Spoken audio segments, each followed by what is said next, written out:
of the things God is doing to show you this road will lead you into a big blessing.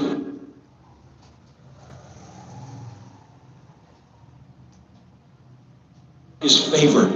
It will cause things to work miraculously with little or no effort from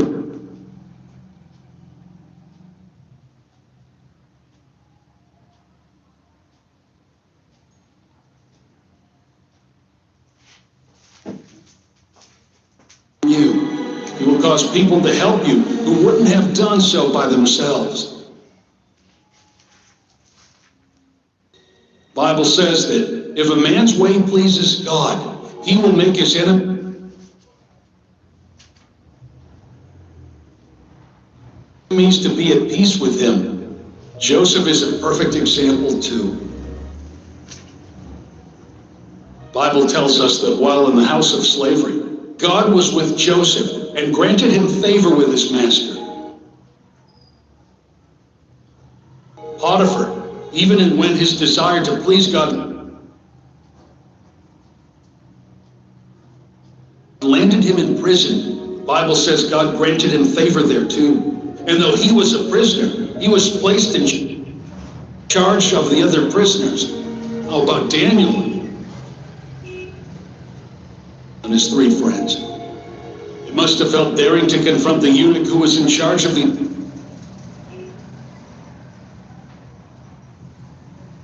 royal captives, to give them a different meal from what the king Nebuchadnezzar ordered them to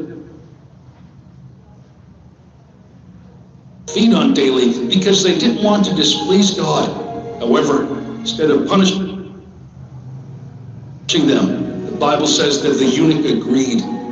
God favors you when you walk in line with his will. One of the signs of his presence with you is that he will favor you. He will place help for you at different positions on your path. Maybe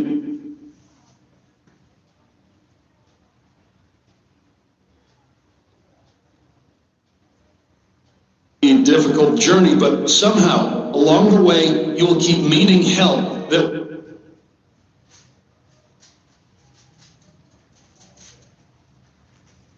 will keep you going. Dear child of God,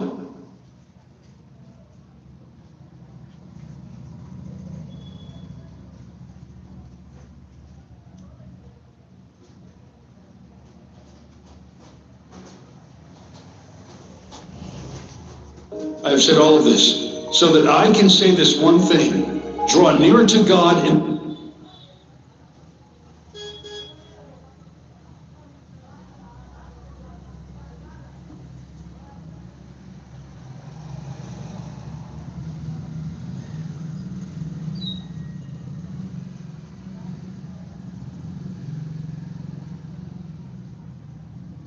maintain your walk before him. The world we live in today continues to present false hopes and weaker alternatives to walking with God. Truth has become a very rare commodity. Very few think of pleasing God now.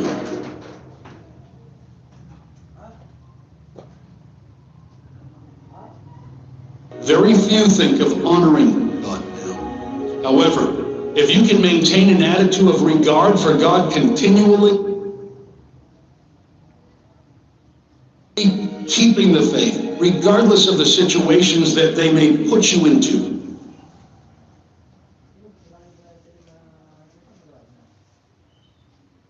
you will see God's glory. Be encouraged with this promise in Isaiah chapter 4.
That is the reason why God says you should not be scared of walking alone, because He already has a plan for your safety. The reason why God encourages us not to fear is so that we will trust in His presence and know He is listening and working on our behalf. The presence of fear is a show of distrust in God. In God's dealing with us, there is a currency with which trade is guaranteed: faith.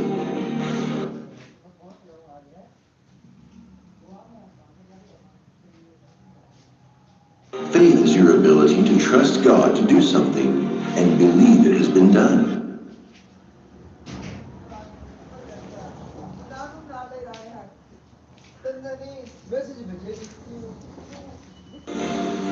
Faith is a complete and absolute trust in God, even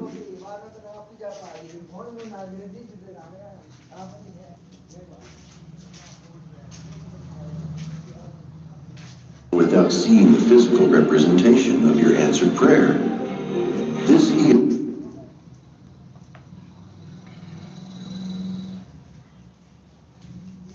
is said in so many ways. In the book of Deuteronomy 31:6, the Bible says, "Be strong and courageous. Do not be afraid.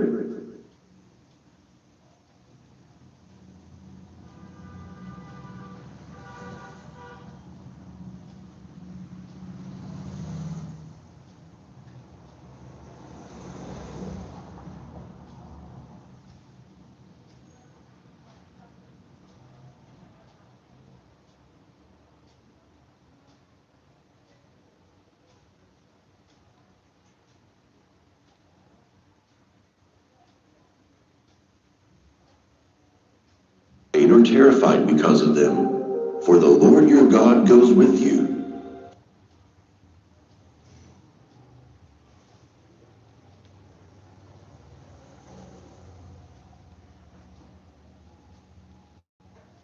He will never leave you nor forsake you. The moment you get the light of this scripture,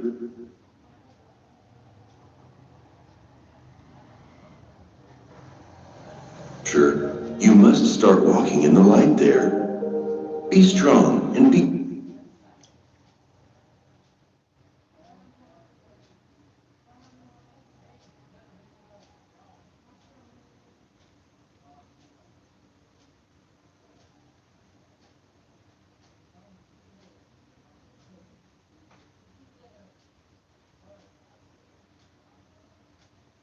courageous.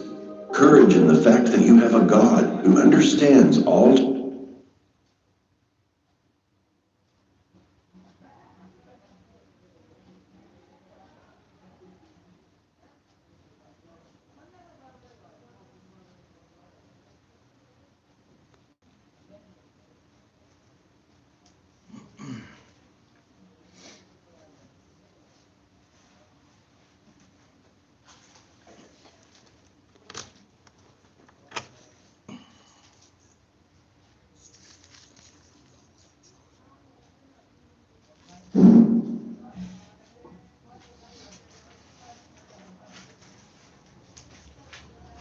Good evening, brothers and sisters. You are listening. What is history of English literature? Perhaps it seems hardly worthwhile to put this question because the answer to it is so very obvious. A history of English literature. We reply without a moment's hesitation. It's simply a chronological account of the books which have been written in the English language.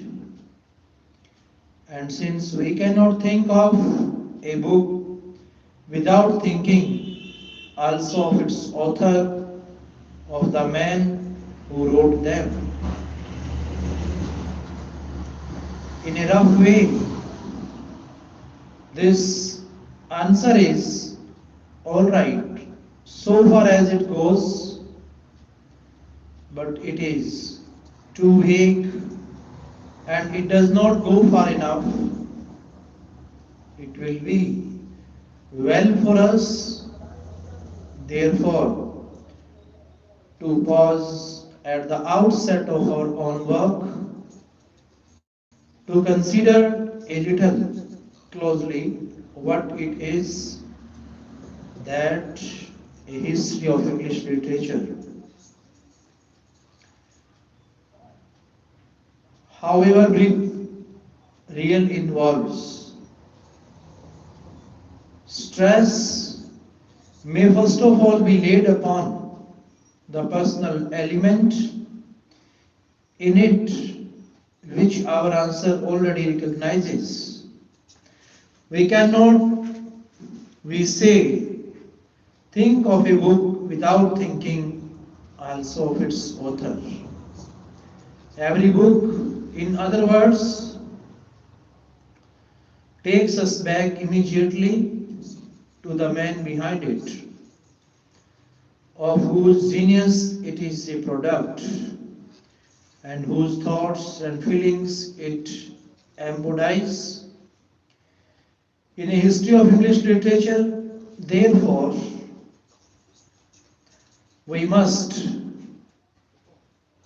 fix attention upon the personalities of the man by whom this literature has been made. In a short sketch, we cannot, of course, examine in detail their lives, experiences, and characters. This must be left for a more extended study. But we must try nonetheless to understand the distinctive quality in the genius of each man who comes before us. The reason of this is clear. Genius means many things, but at bottom it means strength of personality, and as a consequence, what we call originality. Every great writer, it has been well said, brings one absolutely new thing into the world, himself. And it is just because he puts this one new thing into what he writes that his work bears its own special hallmark and had something about it which makes it unlike the work done by anyone else. In the detailed study of any great writer, this essential element of individuality is the chief feature to be considered. And in an historical survey, no matter how slight, it must be carefully noted too, for otherwise we cannot learn why such a writer counts as he does in the literature of his nation. A history of English literature then is concerned to indicate the nature and value of the particular contribution which each writer personally has made to that literature. This, however, is only a small part of its task. A mere list of authors taken separately and of their books does not constitute a history of literature, for literature as a whole grows and changes from generation to generation. And in tracing this growth, history must show the place which each writer occupies in it and his relations with those who went before and with those who came after him. A writer of exceptionally powerful personality is certain to stamp his impress upon his age, and among us those who follow him, many will always be found who, whether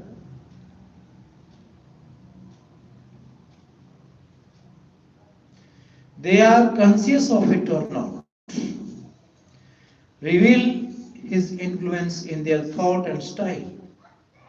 Moreover, popularity obtained by any writer with a particular kind of work will naturally breed imitations, and what has once been done successfully will for a time be done again and again.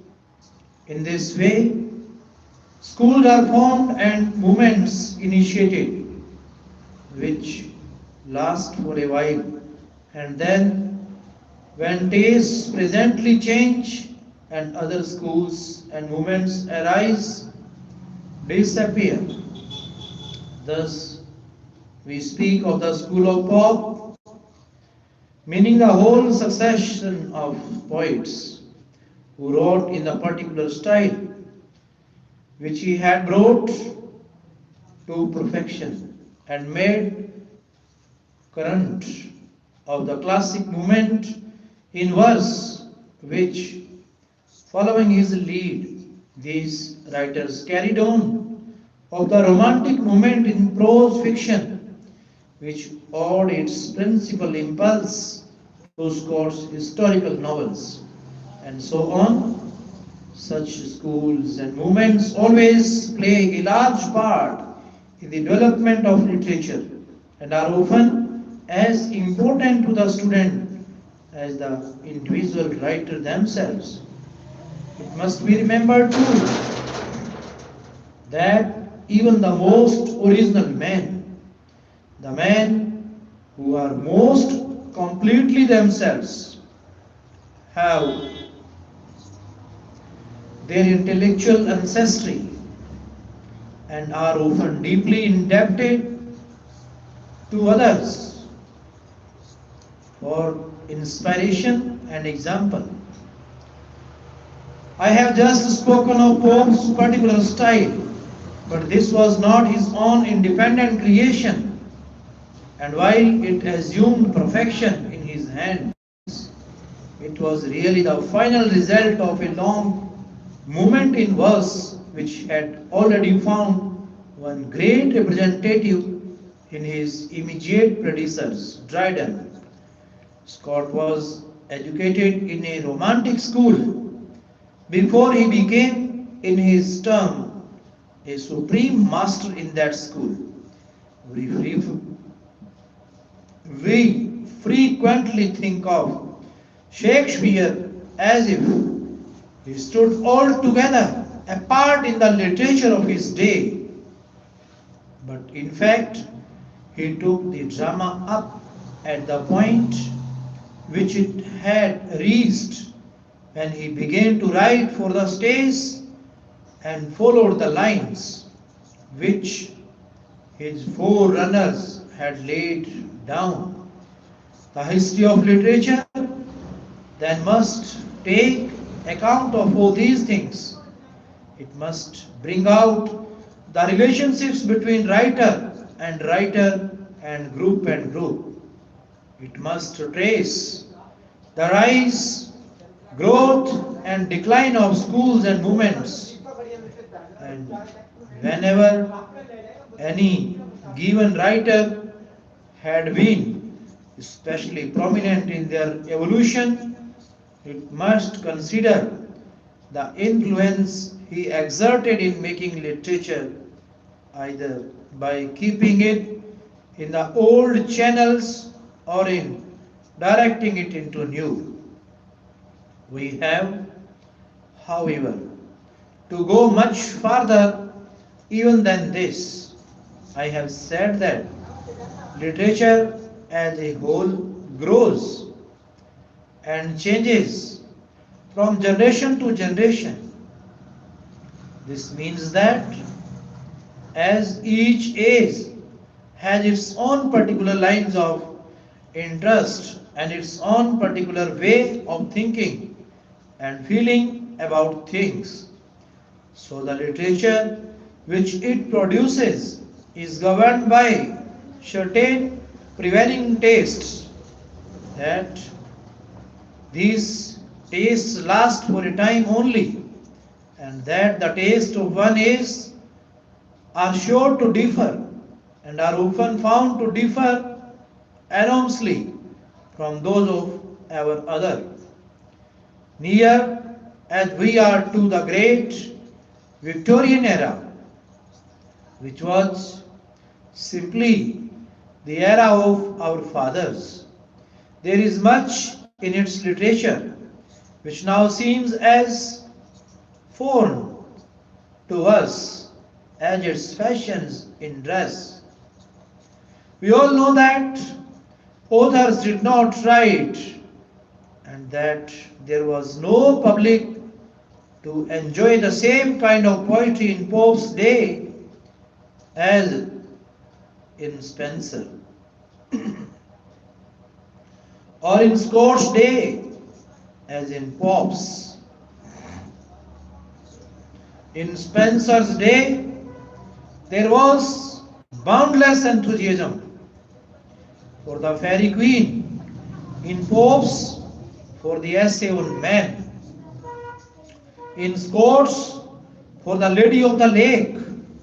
Now, the great central purpose of a history of literature, the purpose to which everything else in it is secondary and subordinate, is to give a clear account of the whole transformation of literature from period to period, and so far as possible to mark out the causes which have combined to produce it.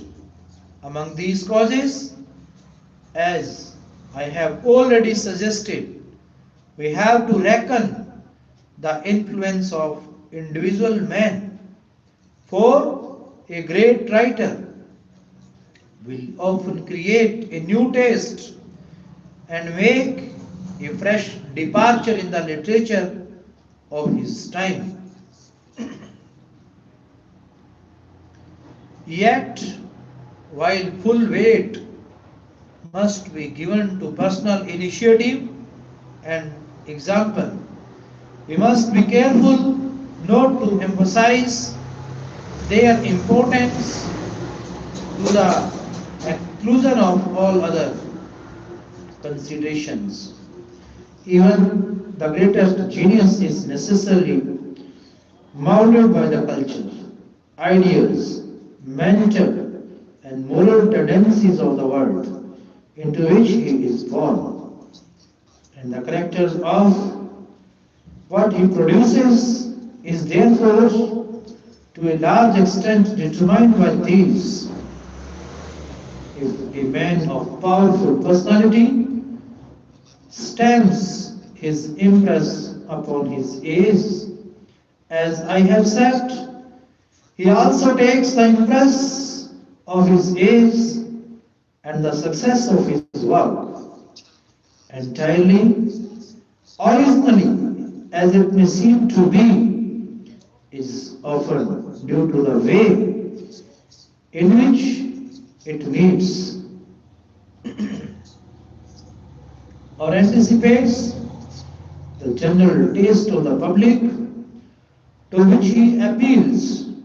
In this sense, we have to regard every writer as a product of his time, and to regarding him, we have to inquire into the nature of the influence which shaped his thought, directed his taste, and helped to give a distinctive character to his work.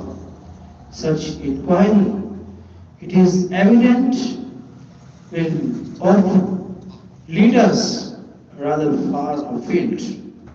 Sometimes the influence in question are purely literary, that is, they belong to the sphere of books and scholarship. Thus, for example, one of the principal forces behind the English literature of the Elizabethan era was the immense enthusiasm for the Greek and Latin classics which had come with what we call the Renaissance. Our writers and readers alike were under the powerful spell of Italian literature during the same period, under that of French literature at the end of the 17th century, under that of German literature 100 years later, while he give one more illustration. The reawakening from about 1750 onward of popular interest in the longing, neglected art and literature of the Middle Ages inspired that medieval revival which presently culminated in Coleridge and Scott.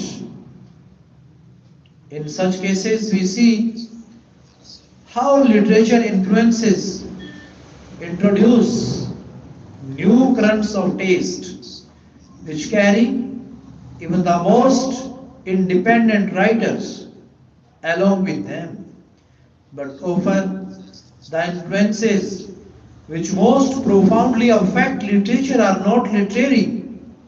They are influences which belong not to books and scholarships but to general life, politics, society, whatever brings fresh interests and ideas into the life of an age, whatever tends to modify its ways of thought and feeling and to change its attitude towards men and things must of necessity enter as a vital factor into the making of its literature. We must never think of a book as though it were written outside the conditions of time and space. We must think of it as the work of a man who, living in a certain age, was affected according to the nature of his own personality by the atmosphere and the movements of that age, the Reformation, Puritanism, the French Revolution, the enormous progress of science during the 19th century. It is enough to mention these to show the intimate connection between the history of literature and general history. We are now, I hope, in a position to realize what it is that a history of English literature should undertake to do. Its principal object is to trace the progress of English literature through all its transformations from age to age, and in following the varying courses of its development to explain the successive changes which have taken place in its matter, form and spirit. It has therefore to consider the influences by which these changes have been wrought, and thus it becomes a record both of individual men and their special contributions to literature and of the forces, personal and impersonal, which went to the shaping of their work. English literature and English history. This suggests one point which is so important that I trust that the reader of these pages will think about it carefully for himself. Every man belongs to his race and age, and no matter how marked his personality, the spirit of his race and age finds expression through him. A history of English literature has therefore a national as well as a personal character and interest. It is not only an account of the work done by a number of separate English writers. It is also an account of a great body of literature, which in its totality is to be regarded as the production of the genius of the English people.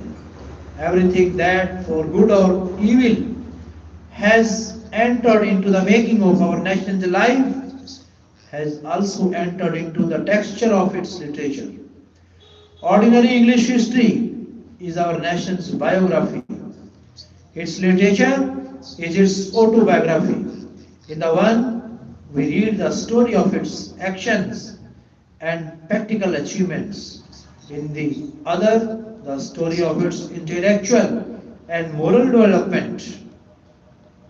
As we follow the history of our literature through all its transformations, therefore, we are brought into direct and living contact with the motive forces of the inner life of each successive generation and learn at first hand how it looked at life and what it thought about it, what were the things in which it was most interested and by which it was most willing to be amused, by what passions it was most deeply stirred, by what standards of conduct and of taste it was governed, and what types of character it deemed most worthy of its admiration.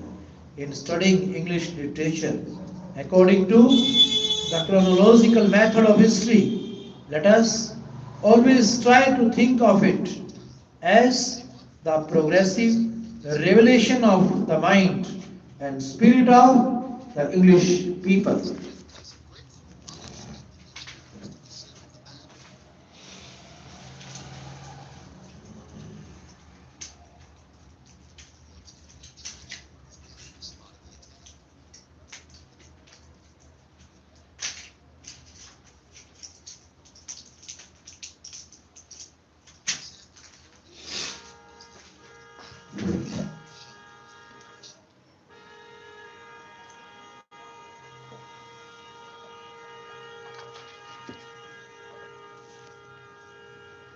The periods of English literature.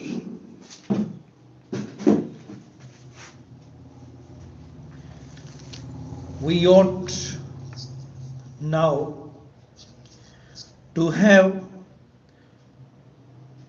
no difficulty in understanding why the history of English literature is always divided into periods.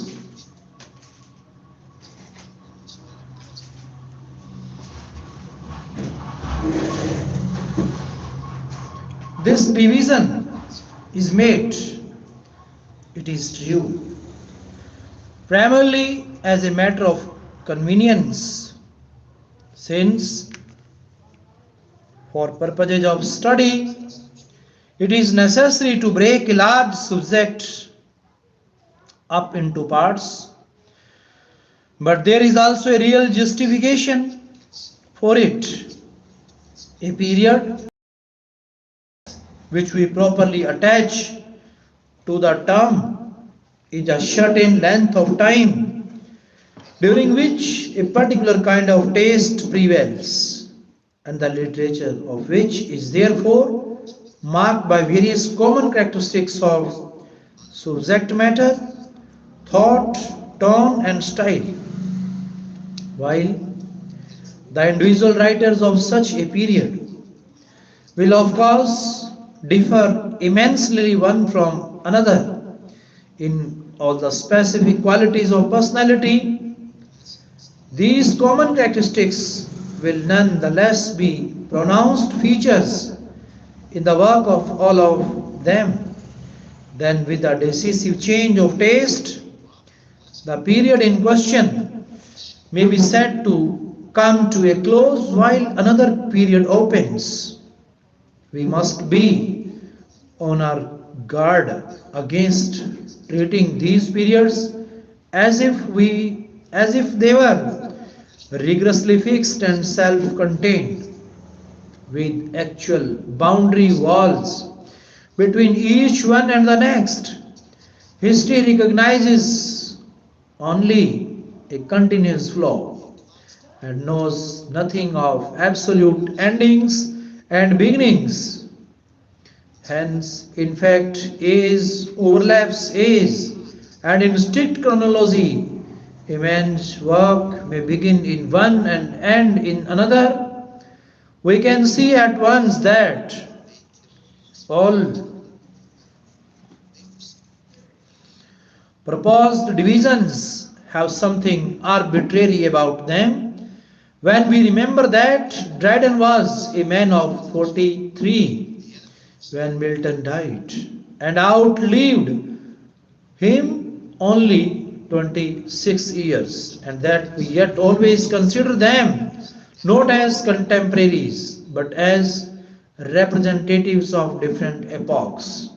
Still, on the whole, the periods of literature are fairly well defined, and in practice they are of the utmost value because they help us to concentrate attention upon the things which are most important in each successive stage of that great gradual transformation which, as we have learned, it is the main business of a history of literature to record. In tabulating these periods, various methods may be adopted. It is very usual to label them with epithets derived from history and to speak, for example, of the Elizabethan age, the age of the Restoration, the Victorian age, and so on. But perhaps it is better to take our descriptive terms from literature itself and to designate each period by the name of its most characteristic and representative writer. This is the course I purpose to adopt here, leaving out of consideration for the moment literature before Chaucer and for 150 years or so after his death. We shall thus have the age of Chaucer, the age of Shakespeare, the age of Milton, the age of Dryden, the age of Poe, the age of Johnson, the age of Wordsworth, and the age of Tennyson. As the large divisions of our study, the appended table will show the rough limits of these periods and their relations with the periods of general history. It must be borne in mind that as this is to be a little book on a big subject, the various questions with which, as I show, the history of English literature has to deal must be very briefly treated. In view of the limitations of our space, we shall also have to confine our attention almost entirely to what is commonly known as general literature, the literature of special subjects of science, theology, philosophy, and so forth, save in exceptional cases in which there is some particular reason for mentioning it, will therefore be omitted from our survey. English literature before Chaucer, 500 to 300, 1340. Dear friends, dear brothers and sisters of English literature, you are listening? When do we consider the starting of English literature? Before Chaucer, that is 500 to 1340. It was a long span of time, the place of old English literature in our study. Among historians of our language, it was formerly the practice to draw a sharp dividing line between what they called Anglo-Saxon and that new speech, which they distinguished as English, which after the conquest gradually arose from the union of this Anglo-Saxon with the Norman French brought over by the conqueror. This dividing line is not recognized by modern writers,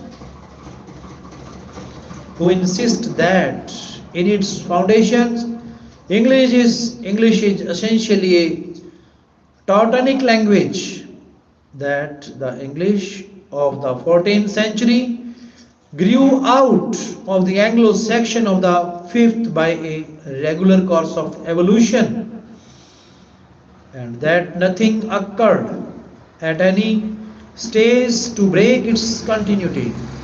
For this reason, the term Anglo-Saxon is now commonly dropped and Old English used instead. A corresponding change has naturally taken place in the interpretation of the history of literature. Here, again, the idea of unbroken continuity is emphasized, and as what was once called Anglo-Saxon is regarded as an early form of English speech, so what was once called Anglo-Saxon literature is regarded as an early form of English literature. According to this conception, English literature did not begin, as used to be said, with Chaucer. It began far back with the beginnings of the history of the English people on the continent of Europe, before bands of them had settled in the little island which was presently to become the home of their race.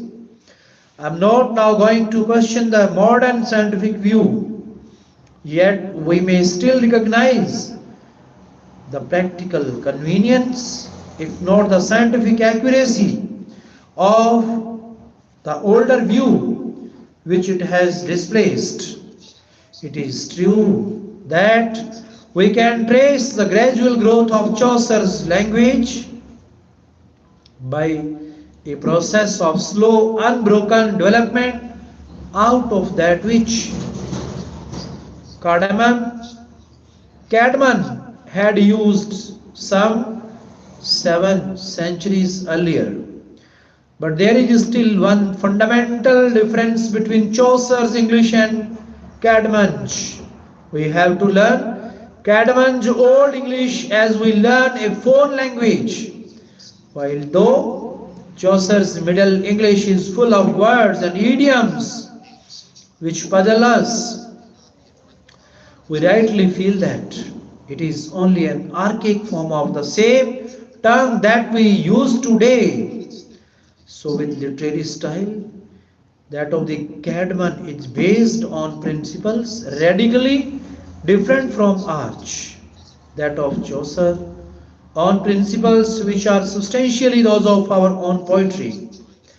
Continues. Then, though the history of English literature is from the 5th century to the 20th, we may still hold that literature before Chaucer constitutes a special field of study, and that is only with Chaucer that modern English literature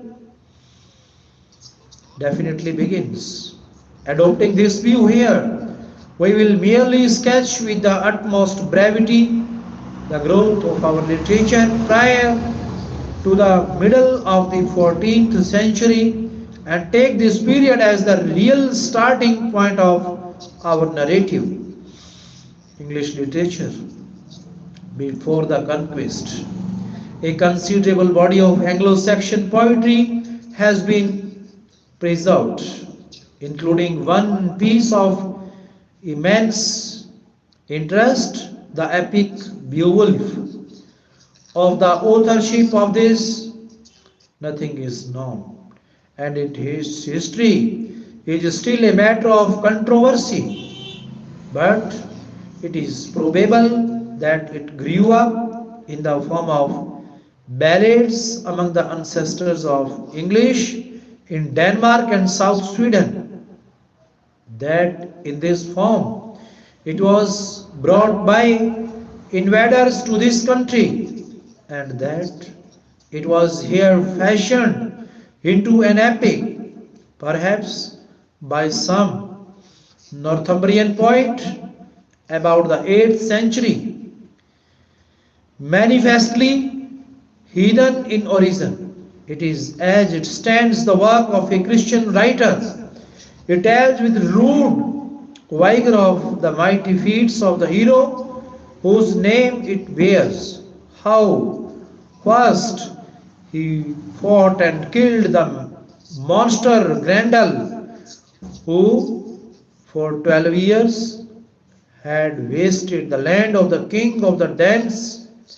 How next he slew Grendel's mother, and how at last a very old man he went out to destroy a fiery dragon, receiving as well as giving a mortal wound. Vivid pictures of life in war and peace among our remote forefathers add greatly to the value of a fine old poem.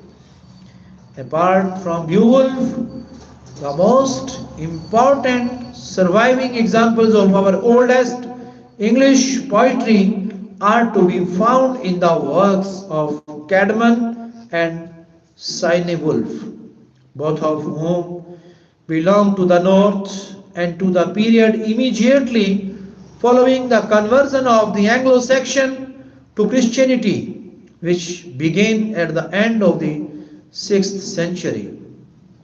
Cadman, who died about 680, was a servant attached to the monastery of Whitby in Yorkshire. According to a pretty tale told by the venerable Betty, power of verse came to him suddenly as a divine gift. He had never been able to sing to the harp as others did in festive gatherings in the monastery hall, and when his turn came round, he had always been used to retire in humiliation. But one night, having gone to the stables to look after the horses of which he had charge, he fell asleep, and an angel appeared to him in a vision and told him to sing. Then, when he asked, "What shall I sing?" the heavenly visitor replied, "Sing the beginning of created things." And waking, he found himself, to his astonishment, endowed with the faculty of poetry.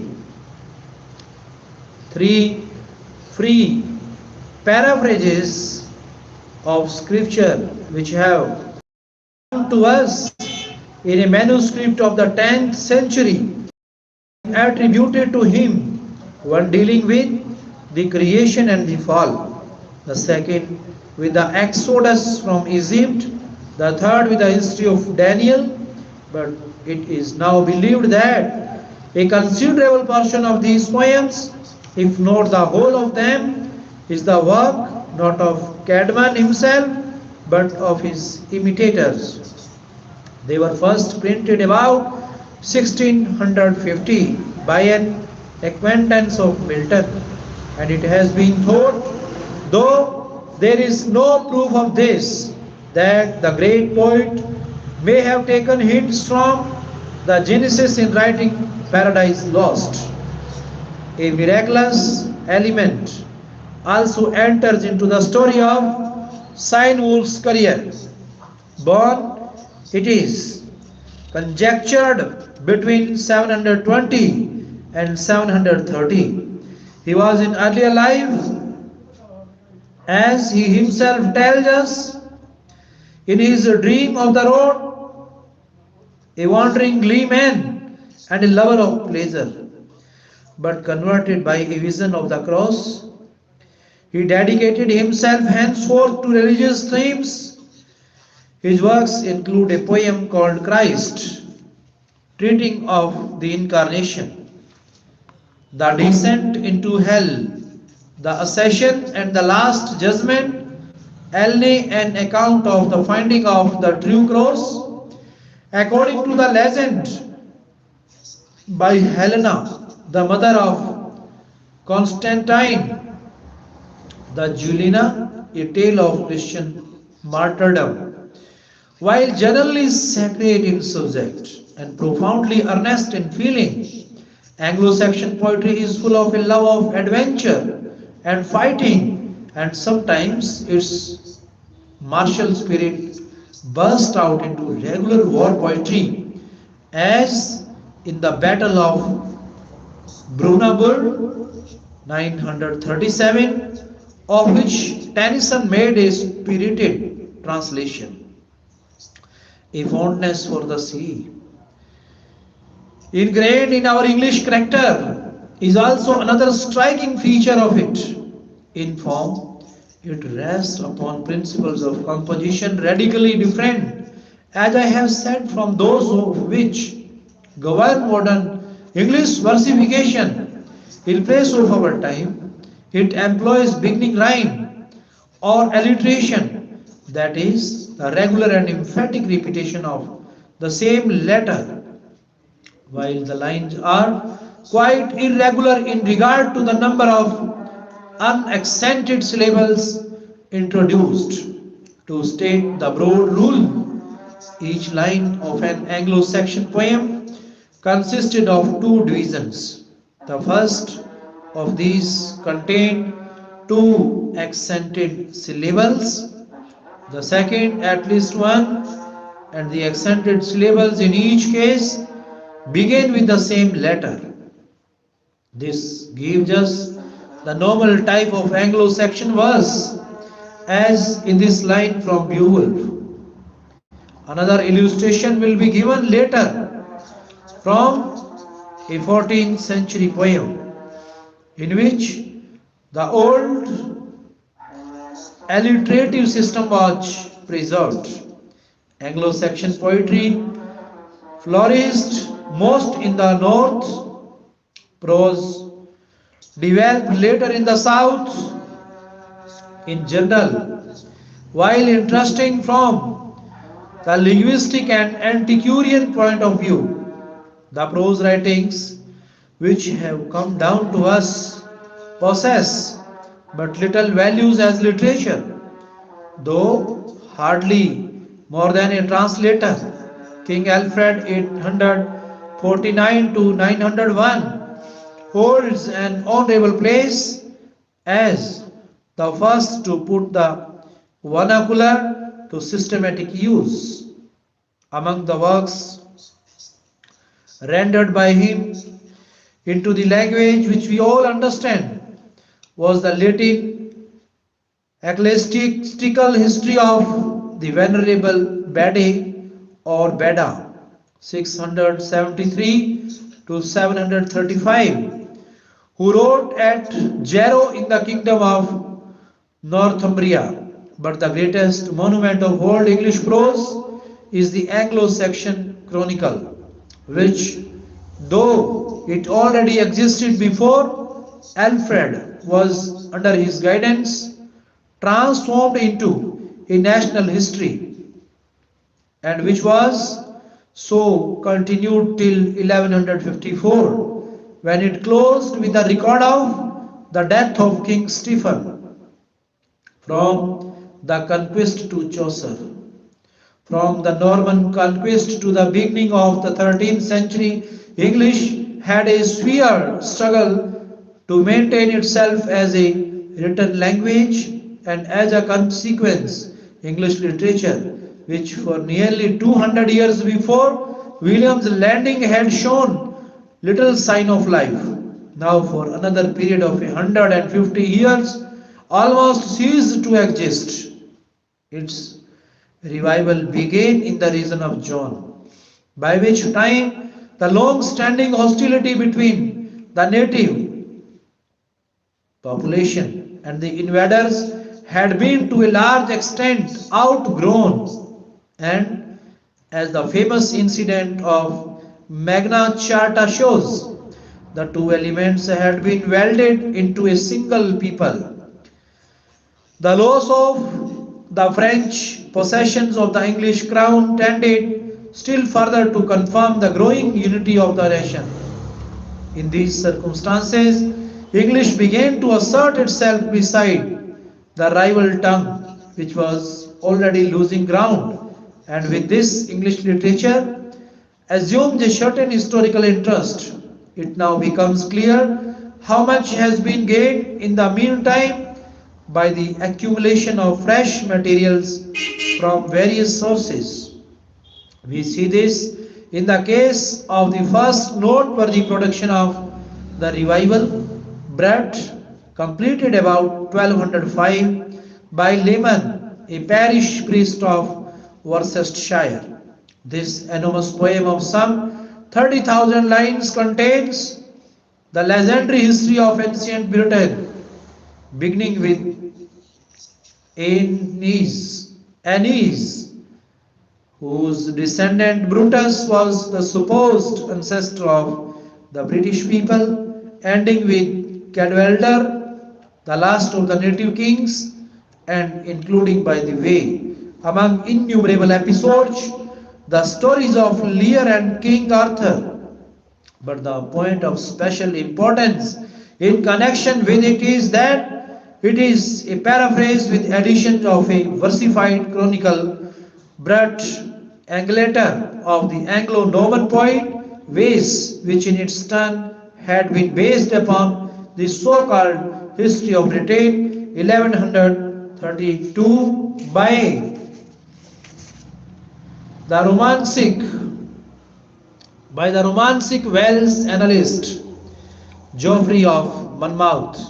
In Layman's poem, then three streams of influence, Celtic, French, and English, run together, while though in versification it follows the Anglo-Saxon principle of alliteration. French taste is reflected in the occasional appearance of rhyme. A little later came Ormulum about 1215, a series of metrical homilies in short lines without either rhyme or alliteration by a Lincolnshire priest named Oram, and a prose treatise, the Ancrane rival about 1225, or Rule of Ancroses, prepared by some unknown writer for the guidance of three ladies entering the religious life.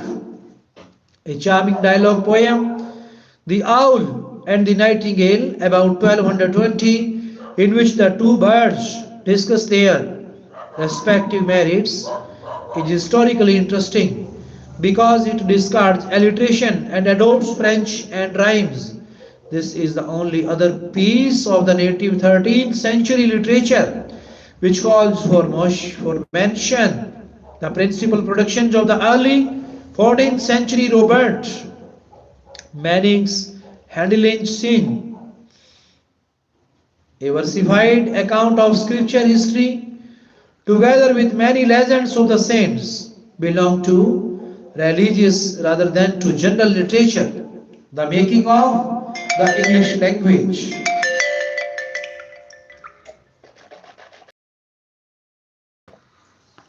The making of the English language, the period between the conquest and Chaucer is, however, much more important from the point of view of our language than from that of our literature. During these 300 years, while little was being produced in prose or verse of any intrinsic value, modern English was gradually devolving out of the conflict of opposing tongues and assuming national rank as the speech of the whole people. To trace the stages of this evolution does not, of course, fall within the scope of a primer of literary history. It is enough for us to note that the final product of it was a mixed or compound language, the grammatical structure and vocabulary of which alike were the results of Norman French influences acting upon the old section material. It was this new tongue which ultimately displaced that of the conquerors. Norman French long continued, indeed, to be the only recognized official language and to some extent the language of Asian. But by the beginning of the 14th century, it had entirely lost its hold upon English life at large, and the complete triumph of English was signalized by a statute of 1362 which proclaimed that henceforth all proceedings in the low courts should be in that language instead of French. For more than 100 years before, these numerous English translations of French romances had shown the growth of a literary public among those who, as the phrase then read, had no French. We must, however, remember that while French was thus disappearing, there was as yet no standard form of the new tongue to take its place. English was broken up into dialects. There was a northern English, a midland English, and a southern English, which differed fundamentally from one another and which were yet subdivided within themselves into numerous minor varieties. In this confusion, little by little, East Midland English tended to gain ascendancy because it was the speech of the capital and of the two centers of learning, Oxford and Cambridge. Then when Chaucer began to write, he chose this as his vehicle, and it was largely on account of his influence that what had hitherto been only one of several provincial dialects attained the dignity of the national language. We thus come around to Chaucer, the first of our really national English poets. The age of Chaucer. Dear friends, you are listening the age of Chaucer. It starts from 1340 to 1400. It was the period of 60 years. That is, in English literature, is known as the age of Chaucer. Geoffrey Chaucer was born in the region of Edward III, lived through that of Richard II, and died the year after Henry IV ascended the throne. His life thus covers a period of glaring social contrast and rapid political change. Edward's reign marks the highest development of medieval civilization in England. It was also the midsummer of English chivalry. The spirit of his court was that of the romantic idealism which fills Chaucer's own Knight's Tale and the story of his successive march with France and of the famous victories of Crecy and Poitiers, Poitiers, as written in the Chronicles of Froissart, reads more like a brilliant novel than a piece of sober history. Strong in its newly established unity, England went forth on its career of foreign conquest in a mood of buoyant courage, and every fresh triumph served to give further stimulus to national ambition and pride. But there was another side to this picture. The king and his nobility led a very gay and debonair life. Trade expanded, trade expanded, and among the commercial classes, wealth increased.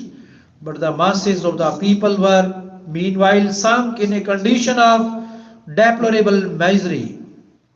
Pestilence after pestilence ravaged the land, and then in 1348 to 9 came the awful epidemic called the Black Death, which in a single year swept away more than a third of the entire population, and which reappeared in 1362, 1367, and 1370.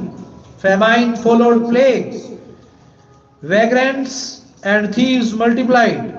Tyrants' laws passed to regulate labor only made bad matters worse. The French wars, which had given temporary glory to the arms of Edward, were fraught with disastrous consequences for his successor. Their enormous cost had to be met by heavy burdens of taxation, which were the immediate cause of a general rising of the common folk under Wat Taylor, Jack Straw, and the unfrocked priest John Bell. Though soon quelled, this was a sign of widespread special unrest. Political troubles also grew apace under Richard's unwise and despotic rule, and the constitutional conflicts between the king and his subjects resulted in endless discord and confusion. The temper of the England of Chaucer's closing years was therefore very different from that of the England into which he had been born. Much of the glamour had gone from life, and men were more conscious of its stern realities. Among the causes which greatly contributed to the increasing evils of Chaucer's days, we must also reckon the corruption of the church. Of spiritual zeal and energy, very little was now left in the country. The greater prelates heaped up wealth and lived in a godless and worldly way. The rank and file of the clergy were ignorant and careless. The mendicant friars were notorious for their greed and profligacy. Chaucer himself, as we shall presently have no doubt, took little serious interest in social reform, yet the portraits which he drew for us of the fat, pleasure loving monk, the merry and wanton friar, and that clever rogue, the pardoner, who wanders about hawking indulgences and relics, show that he was alive to the shocking state of things which existed in the religious world of his time. It is at this point that we recognize the importance of the work of John Wycliffe about 1320 to 84. The morning star of the work of John Wycliffe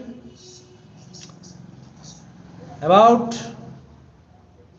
the morning star of the Reformation, that earnest and intrepid man gave the best of his life to the great task of reviving spiritual Christianity in England and in the carrying out of the mission. He wrote religious pamphlets, sent his poor priests or itinerant preachers far and wide with the message of the gospel, and with the help of his disciples produced a complete English version of the Bible, the first translation of the scriptures into any modern vernacular tongue. Social unrest and beginnings of a new religious movement were thus two of the chief active forces in the England of the later 14th century. A third influence, which did much to change the current of intellectual interest and thus affected literature very directly, came from the new learning.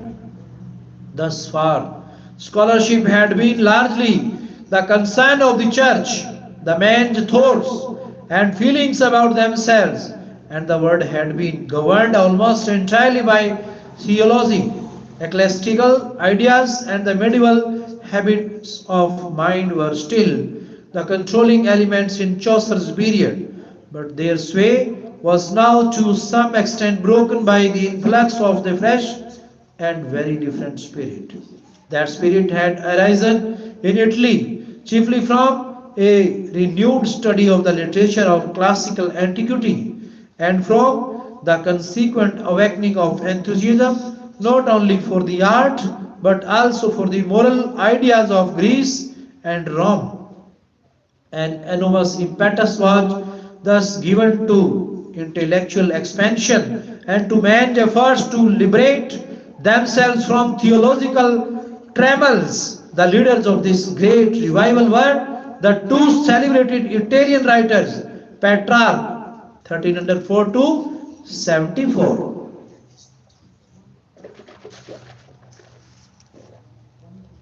and Boccaccio, 1313 to 75. And it was through their work in the main that the influence of humanism, as the new culture came to be called, passed into England, where its effect was soon shown in the quickened sense of beauty, the delight in life, and the free secular spirit which began to appear in our literature.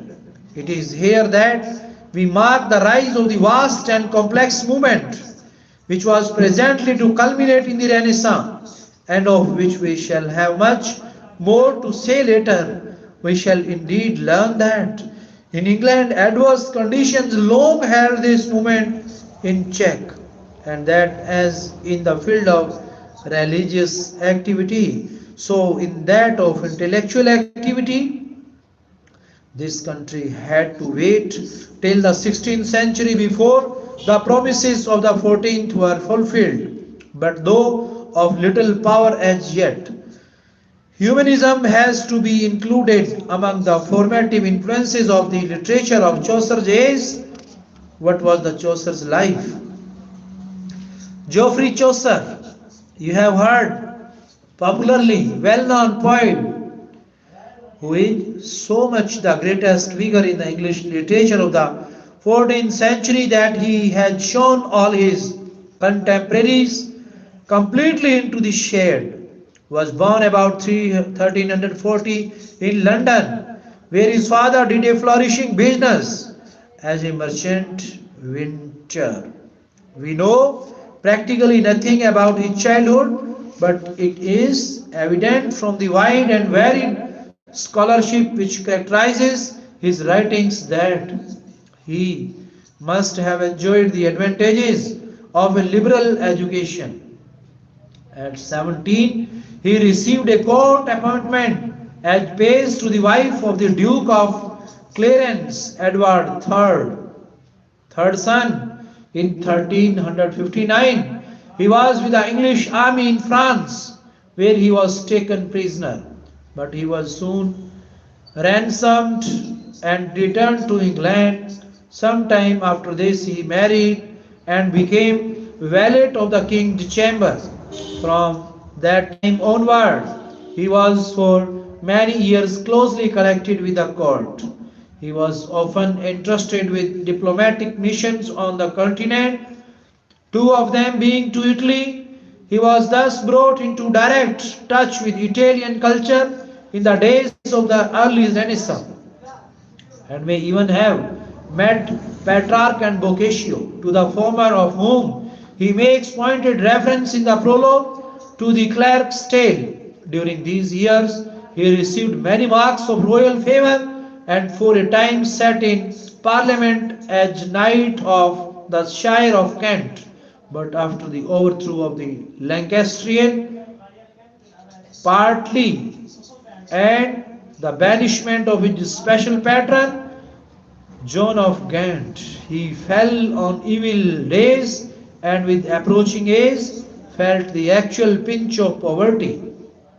Fortunately, on the accession of John of Gant's son Henry IV, things mended with him, and the grant of royal pension at once placed him beyond want and anxiety.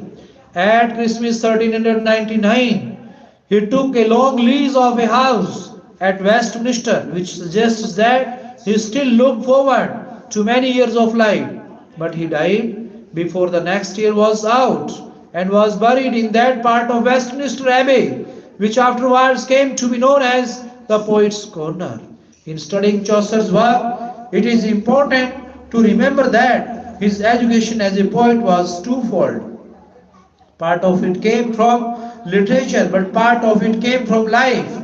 He was a thorough student, and in one of his autobiographical passages in the House of Fame, he tells us how, after a long day, over his accounts, he would go home at night and there pore over his beloved volumes till he was completely dazed. But he was not a mere bookman, nor was he in the least a visionary like Shakespeare and Milton. He was, on the contrary, a man of the word and of affairs. He had travelled much. He had seen life. His business at home and abroad brought him into intimate relations with people of all sorts.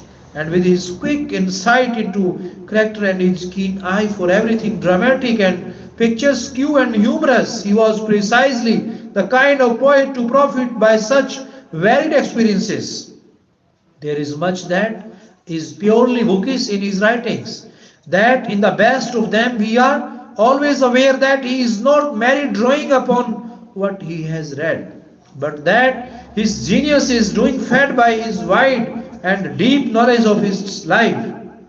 Chaucer's work in general. It is usual convenient to divide Chaucer's literary career into three periods, which are called his French, his Italian, and his English period respectively.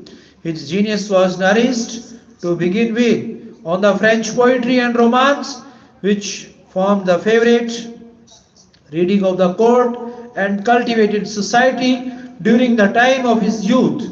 Naturally, he followed the fashion, and his early work was done on French models. Thus, besides translating portions at least of the then popular Roman de la Rose, he wrote, among other quite imitative things, an allegory on the death of Blanche, John of Gant's wife, which he called the bouquet of the Duchess, 1369, and which is wholly in the manner of the reasoning French school, then almost certainly as a direct result of his visits to Italy.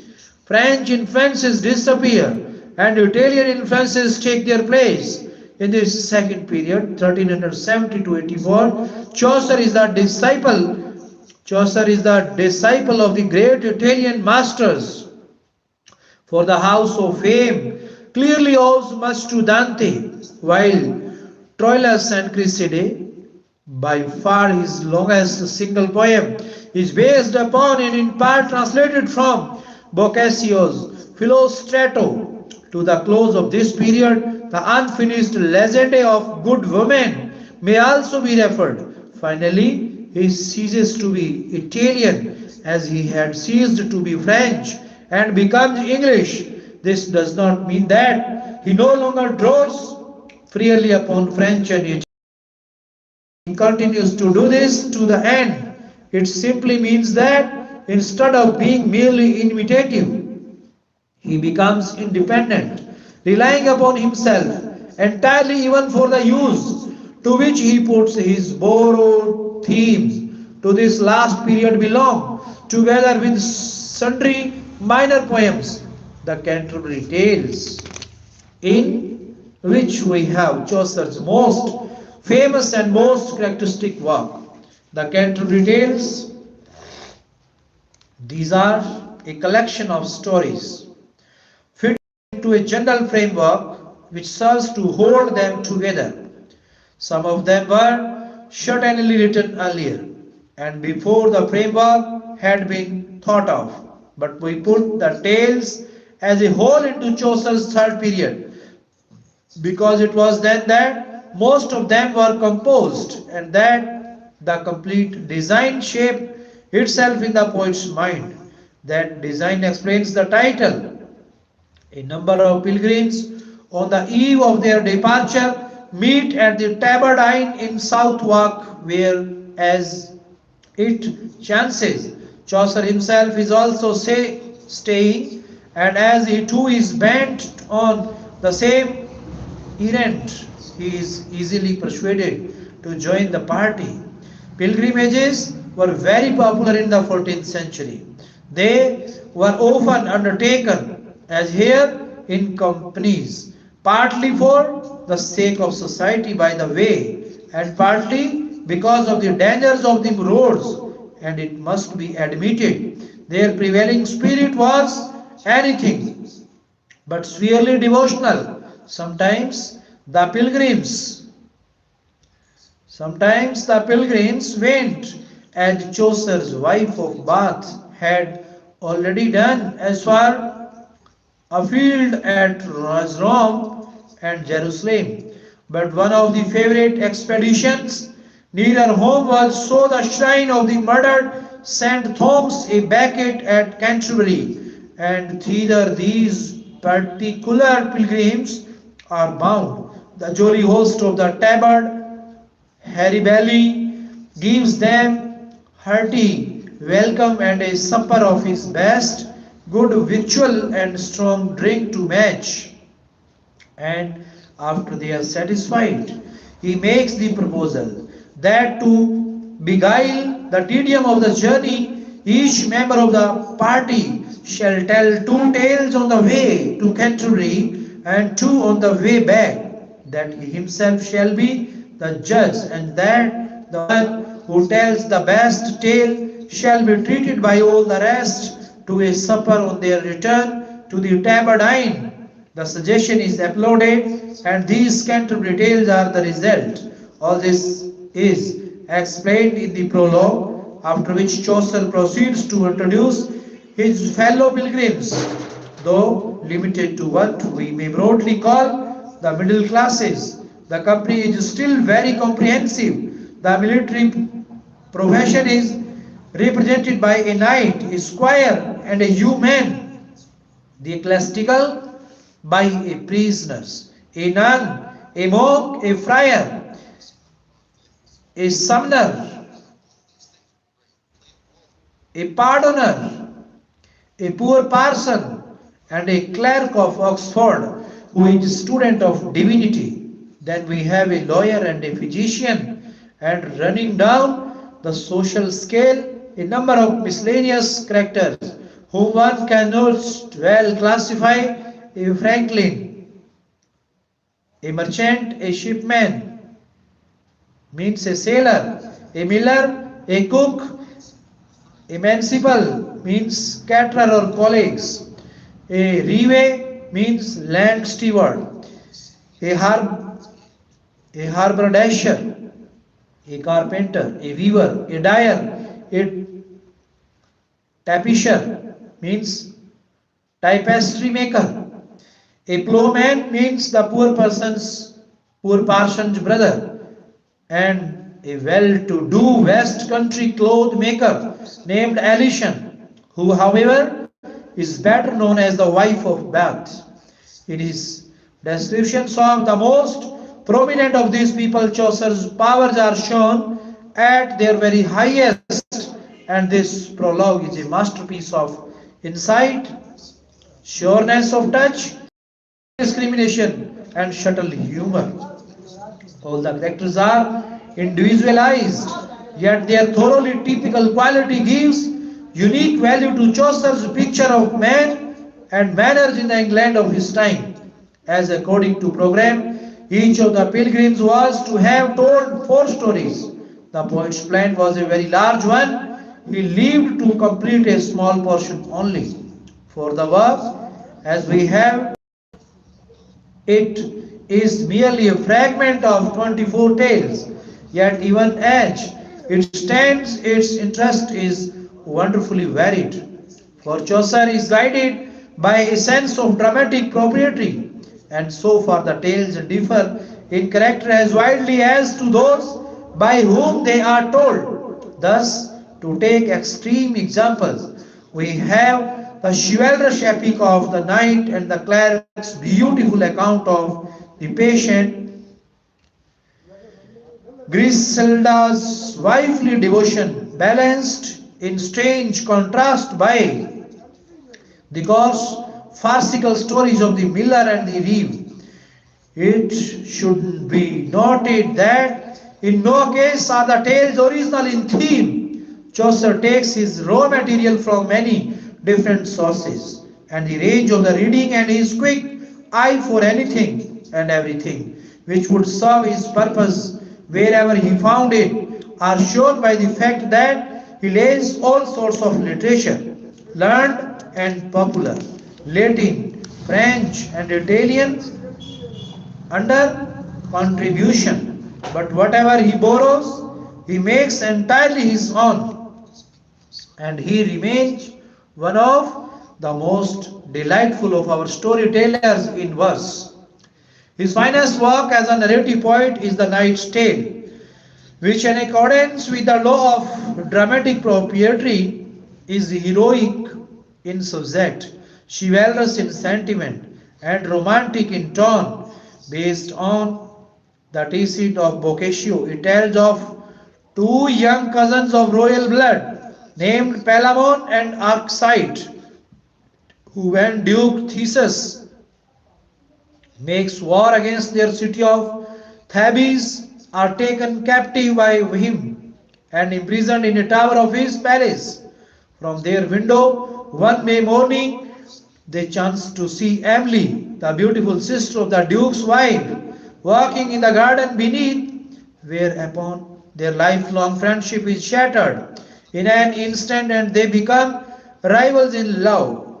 Arcite is presently ransomed, but unable to endure banishment from Emily, returns to Athens in disguise and finds a menial place in the Duke's service. Then, after several years, Palmon makes his escape. The cousins meet in duel, but are surprised and interrupted by the Duke and his train as they ride out to hunt.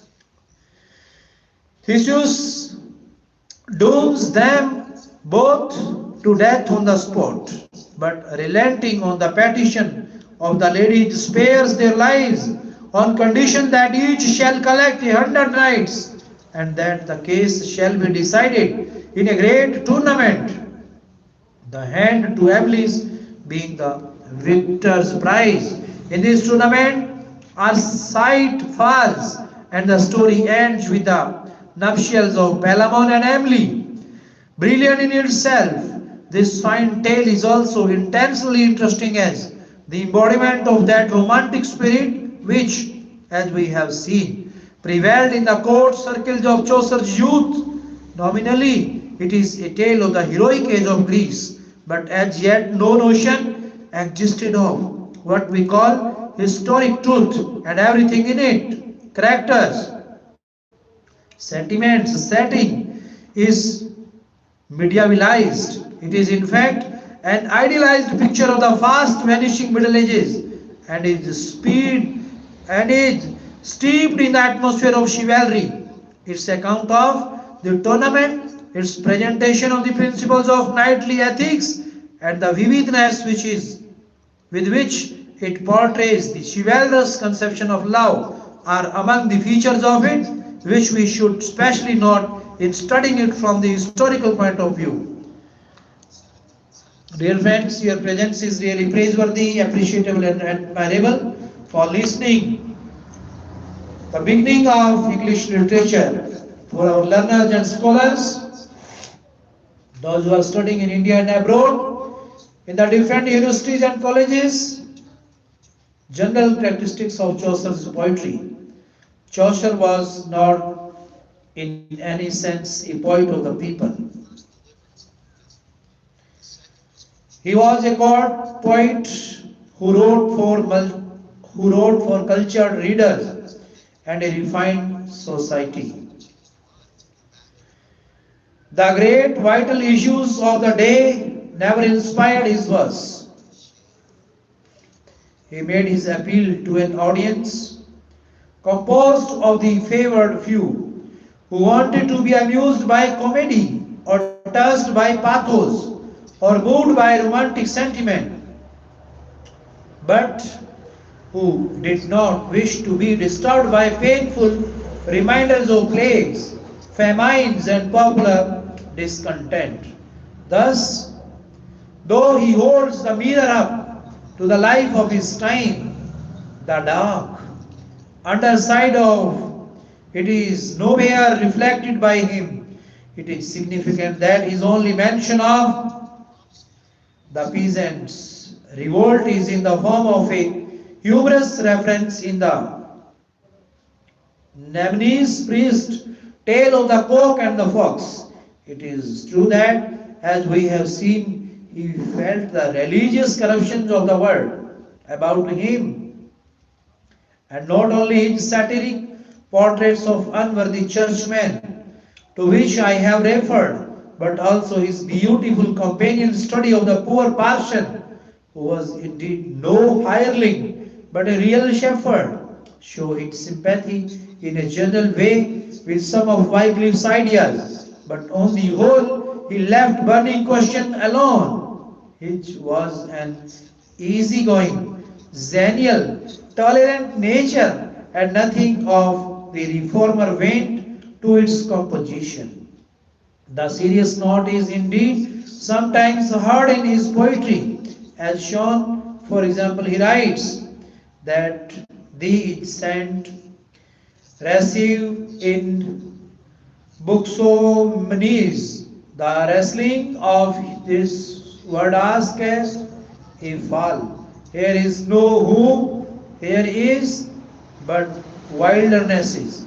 Forth, pilgrim, forth, best out of thy stall. Look upon high and Thonke, God of all. But this is not its characteristic tone. Its characteristic tone is that of frank pleasure in the good things of life. Chaucer's temperament thus explains his relations with his age, little touched by its religious or social movements. He responded readily to the influence of Italian humanism, and it is through him that its free secular spirit first expresses itself in our poetry. If Wycliffe was the morning star of the Reformation, Chaucer may be called the morning star of the Renaissance. Especially charming feature of his poetry in its fresh, out of doors atmosphere. His descriptions of the country are often indeed in the conventional manner of his time. And his garden, landscape, and Mayflowers are to some extent things of tradition only. But he has a real love of nature and particularly of the spring. And when he writes of these, as in the prologue and the Knight's Tale, the personal accent is unmistakable. We have already spoken of Chaucer's importance in the history of our language. His 14th century or Middle English looks very difficult at first, but only a little time and perseverance are needed to master it, and these will be amply repaid by the pleasure we are sure to find in felicity of his diction and the melody of his verse. It will be observed that he abandons altogether the old English regular lines and alliteration, rim, ram, rof, as he jestingly calls it, and adopts the French method of regular meter and end rhymers. Under his influence, rhyme gradually displays in English poetry. Other poets of Chaucer's age, Chaucer's chief rival in poetry was John Gower in 1332 to 1408. The two poets were long friends, and Chaucer's dedication of his Troilus and Cressida to the moral Gaur, as he calls him, and Gaur's warm reference to Chaucer towards the end of his Confessio Amenities show their reciprocal esteem, but later on, jealousy and misunderstandings arose between them. Gower was a most industrious and well-meaning writer, and his work is extremely voluminous, learned, and careful.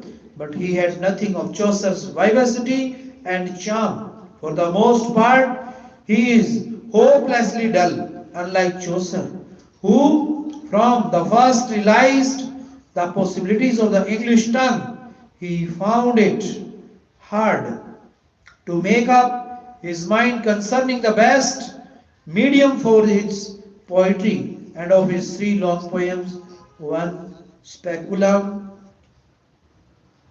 Meditatis is in French. In English,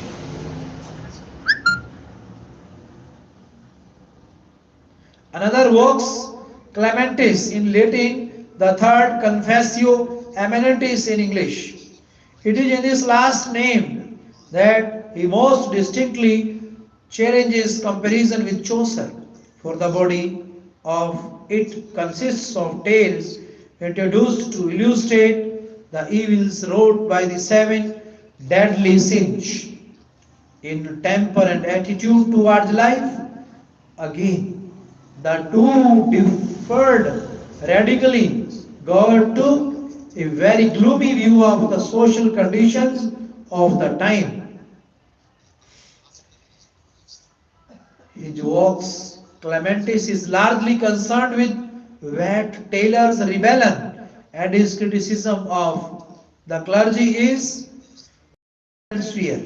Yet his standpoint was that of a strong conservative, and he had no more sympathy than Chaucer with the teachings of Wycliffe and his followers and landlords.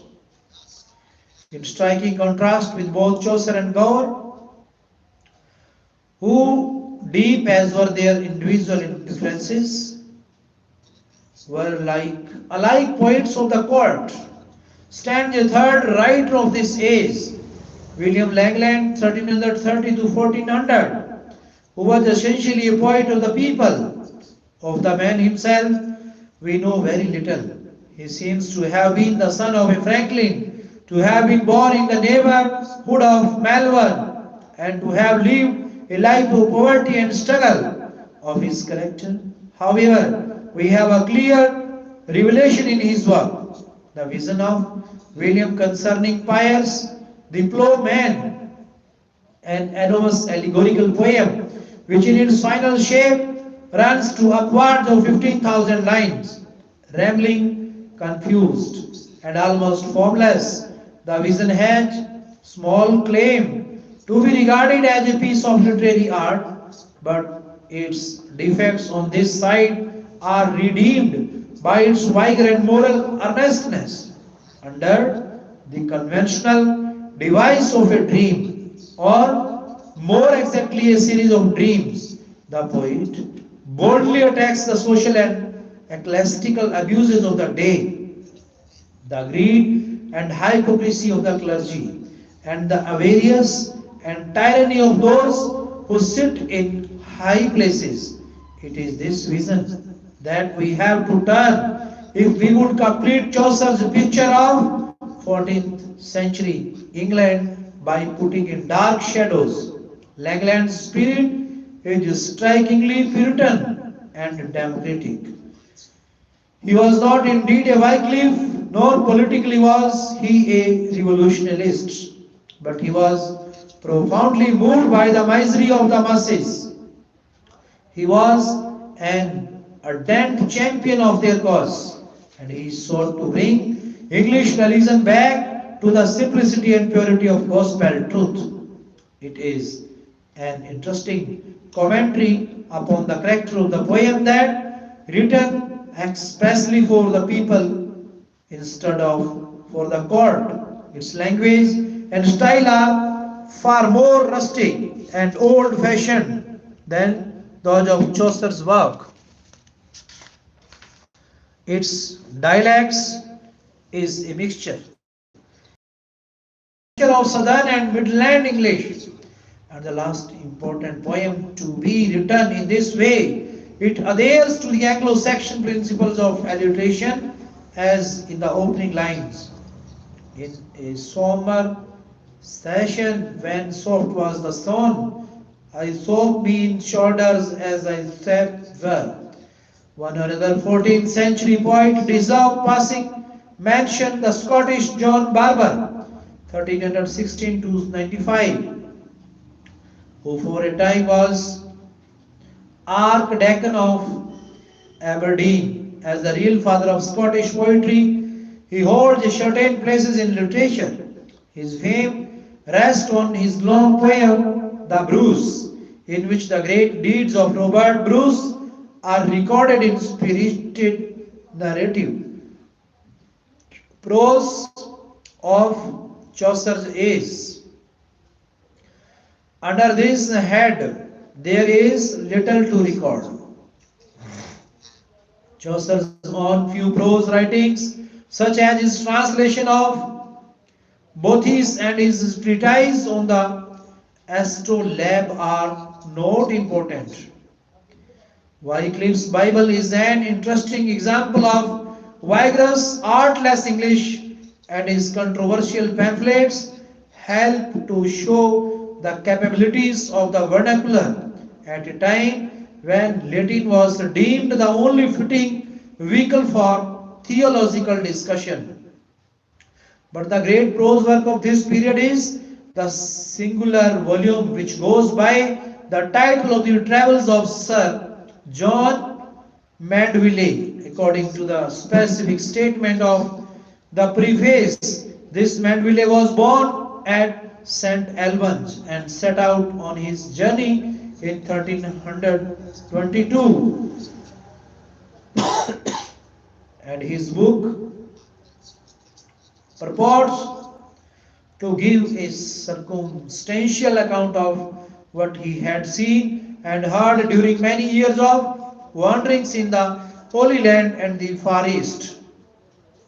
It is now established, however, that no such person as the alleged author ever existed, that the work is a translation from the French of a certain Jean de Bourgeois, and that instead of being a genuine record of travel, it is simply a compilation of fabulous stories out of Pliny, Friar Odoric, Marco Polo, and other retailers of the marvels. The fact that the supposed Mandeville describes a bird which could carry an elephant away in its claws, a phoenix and a weeping crocodile, a valley in which devils were jumping about like grasshoppers, and ropes of adamant which drew the nails out of passing ships, will show that his book is at least amusing, while even though it is only a translation, it keeps its place as the first English prose classic. Dear friends, brothers and sisters, all of you are listening from Chaucer to Totals Miscellany, 1400 to 1557. 1557 means 16th century period. The 15th century, with Chaucer, English literature made a brilliant beginning, but it was only a beginning, and after his death, we enter upon a long barren period in its history. In trying to explain the unproductiveness of the 15th century, we have, of course, to remember that there can never in any circumstance be great books unless men are born who are capable of writing them, and that the dearth of great books for 100 years and more after Chaucer may therefore simply be the result of a dearth of literary talent.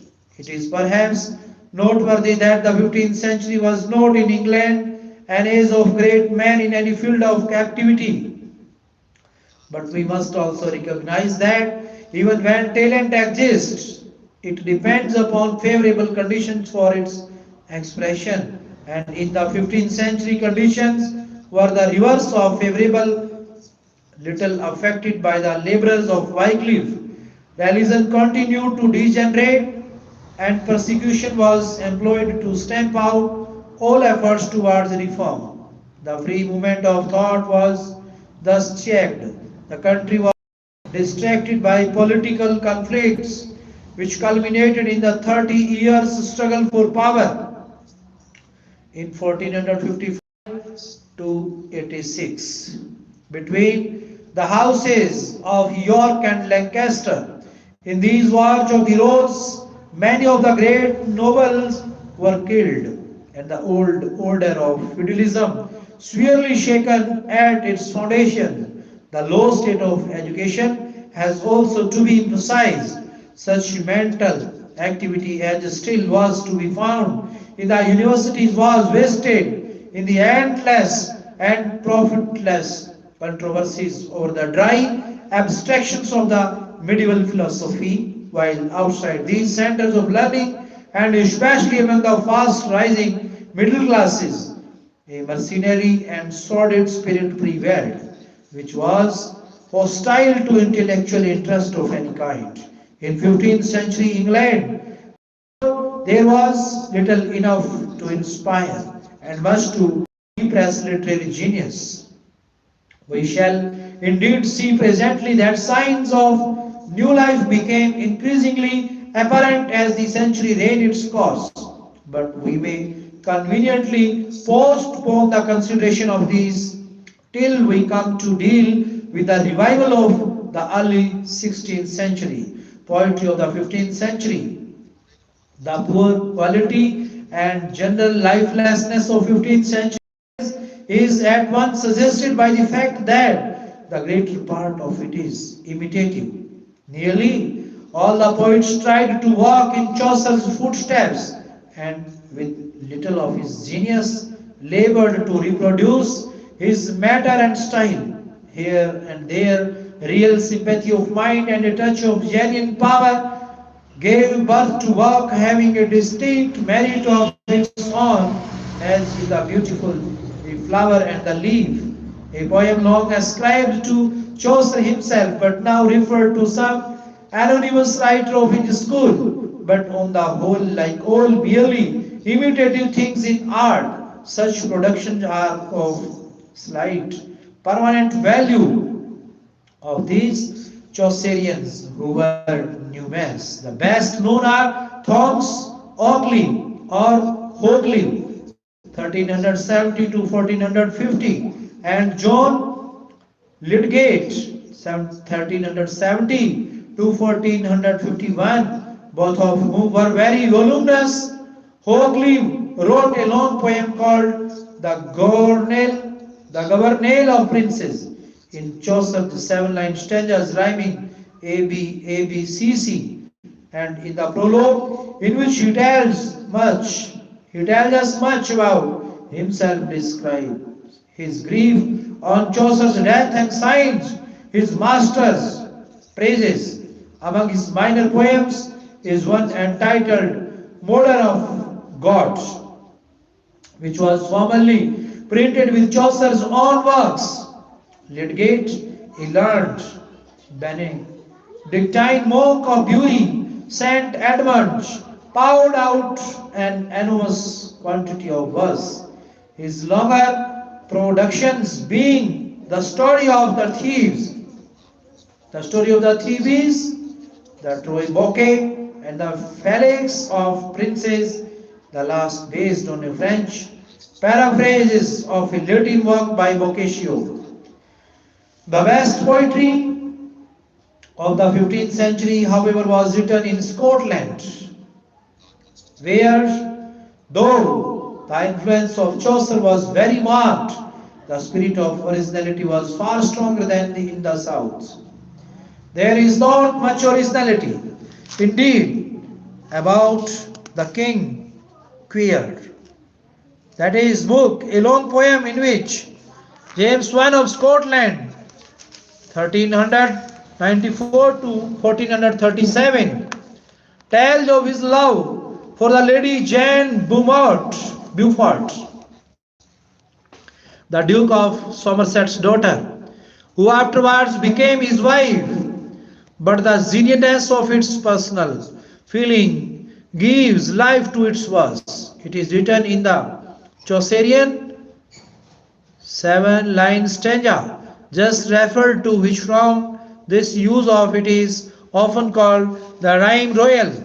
In William Dunbar, 1465 to 1530, the greatest British poet between Chaucer and Spenser, the individual quality is much more apparent. His graceful allegorical poem, The Thistle and the Rose, composed to commemorate the marriage of James IV of Scotland and Margaret, daughter of Henry VII of England, is quite in the manner of Chaucer's early poetry, but in much of his later was, as in the satirical ballads and in his remarkable dance of the seven deadly sins, there is a combination of vigor, broad humor, and homely pathos, which belongs wholly to the character of the poet and to his native soil. The true Scottish quality is also in the ascendant in Robert Henry Son, 1430 to 1506, who followed the Chaucerian models in his Testament of Cresside, but also produced in Robin and Mackin a story which anticipates Burns, Duncan Gray, and in Gavin Douglas, 1474 to 1522, Bishop of Dunkeld, whose palace of honor is full of Chaucer, while his original prologues to the successive books of his translation of the Aeneid bear the stamp of the writer's own mind and style. The treatment of nature by these Scottish poets in general is especially interesting. Chaucer's May morning and garden landscape had become a convention which his English disciples were content to reproduce. In Scottish poetry too, the convention reappears, but on the other hand, we often find real Scotch scenery painted manifestly by men who, instead of adopting a mere literary fashion, had studied and were trying to depict the nature about them for themselves. Thus, three of Douglas' prologues just mentioned deal with the country in spring, in autumn, and in winter, and though there are many stereotyped details, the pictures are evidently painted directly from reality and with wonderful care and accuracy. This faithful rendering of landscape is a characteristic which should be remembered for, as we shall learn in due course, Scottish poets did much to bring the love of nature into later English literature. It will be seen that in speaking of these Scottish poets, we have followed the Chaucerian tradition into the 16th century, but though they thus wrote on into a time when new ideas of poetry were beginning to arise, the general quality of their work leads us to class them with the 15th century man. I must add that though poetically poor in other respects, this 15th century seems to have been rich in a particular kind of minor verse. We cannot indeed be sure when such poems as the Battle of Otterburn, the Nut Brown Maid, and the numerous ballads of the Robin Hood cycle first took shape, but there is good reason to believe that ballad literature in general became increasingly popular in the century after Chaucer's death. Often rude in style, but often wonderfully direct and vigorous and full of real feeling, these ballads did much to foster a love of poetry among the English people. Prose of the 15th century. Meanwhile, more promising work was being done in prose than in verse, for Englishmen were beginning to shape the rough materials of their native tongue into something like literary form for the various purposes of instruction and entertainment. Reginald Peacock 1395 to 1460, Bishop of St. Asaph's and afterwards of Chichester, who took an active part in the religious controversies of his day, without however satisfying either the Lollards, for whom he was too conservative, or the Orthodox churchmen, for whom he was too radical, made a bold break with a tradition which Wycliffe had failed to shake when he set out his arguments in English instead of Latin, and his repressor of overmuch blaming of the clergy and his bake of faith must be mentioned as landmarks in the history of our prose. Some importance also attaches to the political treatise of Sir John Fortescue 1394 to 1476, the difference between an absolute and a limited monarchy, and to the miscellaneous writings of William Caxton, whose name will come up again directly, but the great prose production of the 15th century, which is indeed the one really great book of the age, is the Morte Arthur of Sir Thomas Marlowe. Morte d'Arthur of Sir Thomas Mallory.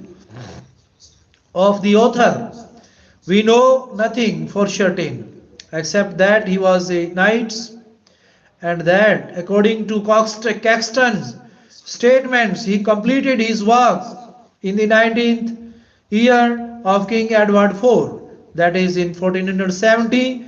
This work is a compilation made from a number of French romances dealing with different portions of the vast cycle of legends which had grown up about King Arthur and his Knights of the Round Table. Mallory's object being to digest the scattered stories into a connected summary. To this end, he treated his material very free hand, selecting, rejecting, abridging, adapting, and rearranging to suit his purpose.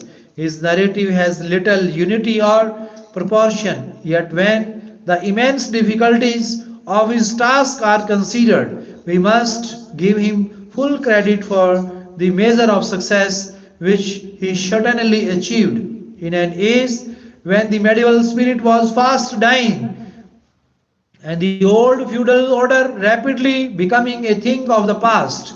Mallory, a man of retrospective man, looked back with sentimental regret, and his book is full in Caxton's words of the noble acts, feats of arms of chivalry, prowess, hardiness, humanity, love, courtesy, and very gentleness, which formed at least the ideal of the ancient system of knighthood. There is a good deal in his pages, nonetheless, which shows how very different in many matters his moral standards were from our own, but his general tone is sound. The Morte D'Arthur holds a high place in literary history, not only account of its intrinsic interest, but also because it has been a wellspring of inspiration to many modern poets such as Matthew Arnold, Swinburne, William Morris, and pre-eminently Tennyson, whose idylls of the king are largely based upon it. In style, it is artless, for Mallory pays little attention to grammar, and his sentence structure is often faulty, but he is wonderfully racy and picturesque, and on occasion he becomes really impressive. The revival of learning, we have said that, notwithstanding its literary barrenness, signs of new life became more and more apparent as the 15th century ran its course. To understand the place that it occupies in our literature as a period not of production but of preparation, we have to consider the growth of influences which were to contribute to the great intellectual awakening of the century following. The origin of these influences is to be sought in the Italian revival of learning. That revival began, as we have learned, with Petrarch and Boccaccio in the 14th century, but it is with the 15th that we enter the great age of Italian humanism, when wealthy men like the Florentine banker Cosmo de' Medici and his grandson Lorenzo and the magnificent became magnificent.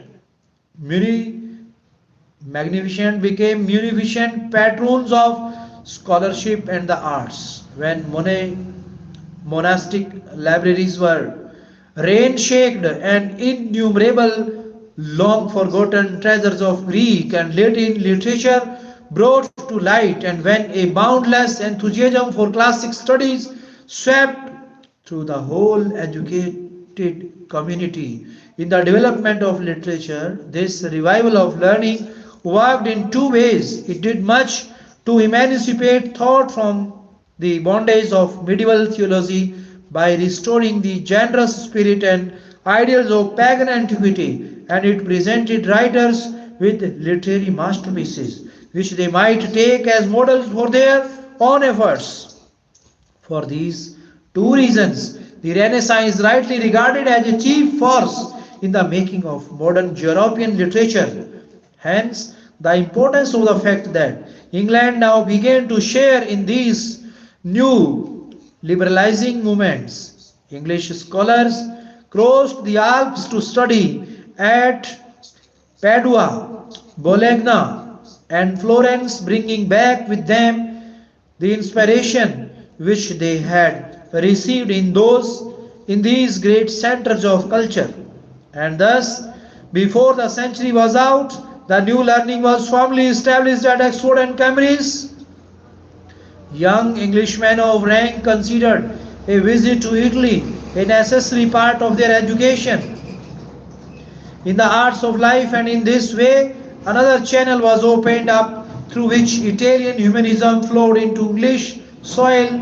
Nor must we forget how much the progress of the new learning and the diffusion of all the various influences which it bred were helped by the introduction of printing, which by multiplying books, popularizing knowledge, and disseminating ideas did more than any other agency to break down the old intellectual boundaries and to change the spirit of the world.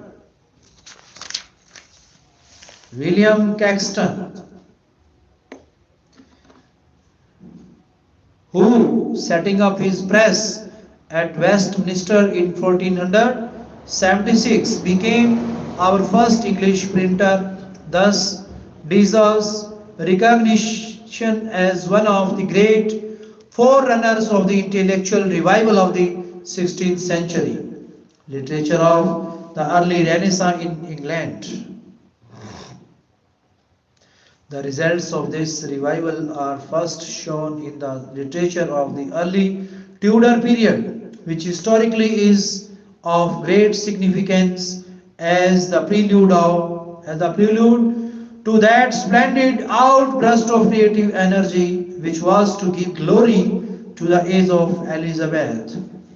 In prose, we find little as yet that can be classed as general literature, though a good deal that is important in connection with the special subjects which were beginning to occupy and agitate men's minds.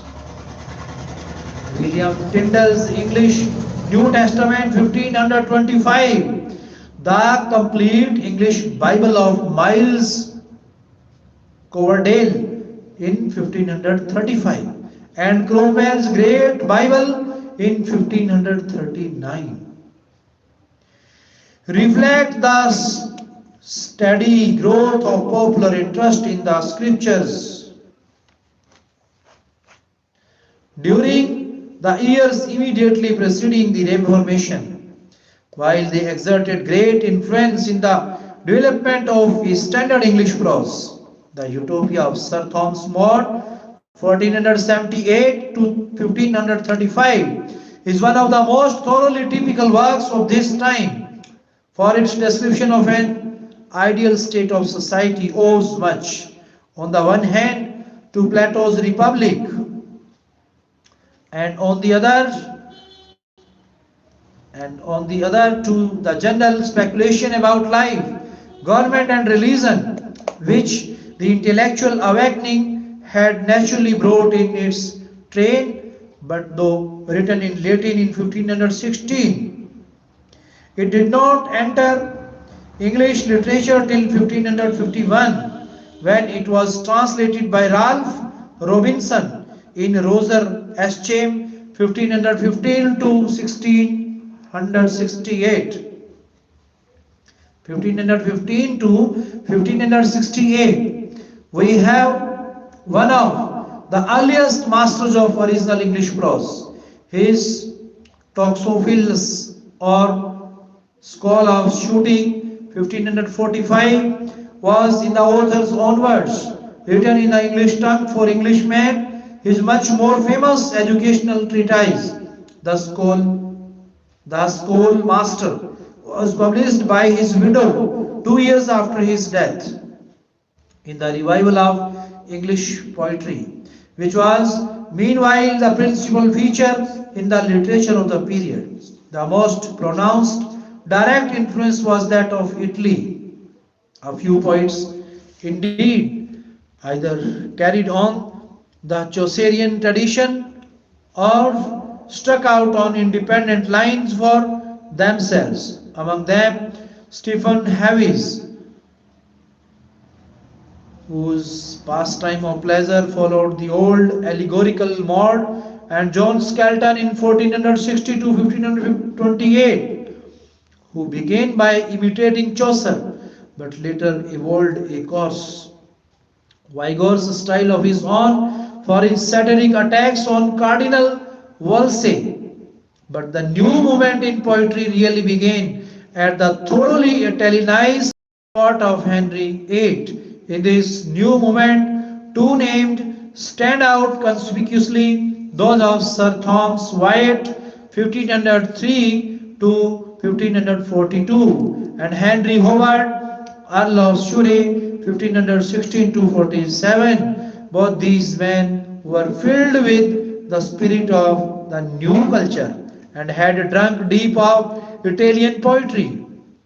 And it was under these influences that, as the early critic Puttenham phrased it, they greatly polished our rude and homely manner of vulgar, that is, vernacular poesy, from that it had been before. Together they brought from Italy the love poetry or amorist poetry, as it was called, which Petrarch and his followers had made popular, and with it the form called the sonnet, while Surrey, an imitation of Italian models, was the first English poet to use in his translation of two books of the Aeneid the unrhymed 10-syllabled verse to which the name blank verse is popularly applied. Wyatt and Surrey are the chief poets represented in a collection of songs and sonnets by various authors, which is commonly known from the name of its publisher as Tottel's Miscellany, published in 1557, the year before Elizabeth came to the throne. This work deserves special mention in any history of English literature, for it distinctly marks the dawn of the new age. It will be noted that thus far we have taken no account of the development of the drama during the periods which we have passed under review. We will deal with this important subject in our next chapter. Dear friends, you are listening the development of the drama to 1561, the beginnings of the English drama, Miracle Plays. Miracle Plays, the beginning of the English drama.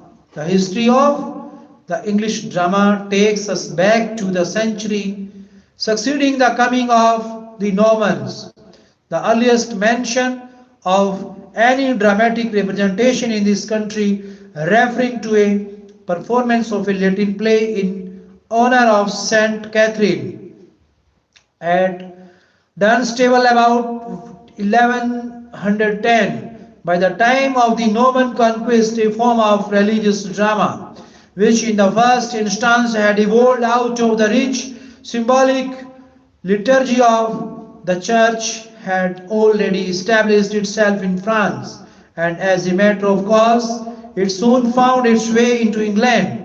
Its purpose was directly didactic, that is, it was the work of ecclesiastical authors who used it as a mean for instructing the unlearned truths of their religion. To begin with, the church had this drama under complete control. Performances were given in the sacred buildings themselves. The priests were the actors, and the language employed was the Latin of the service.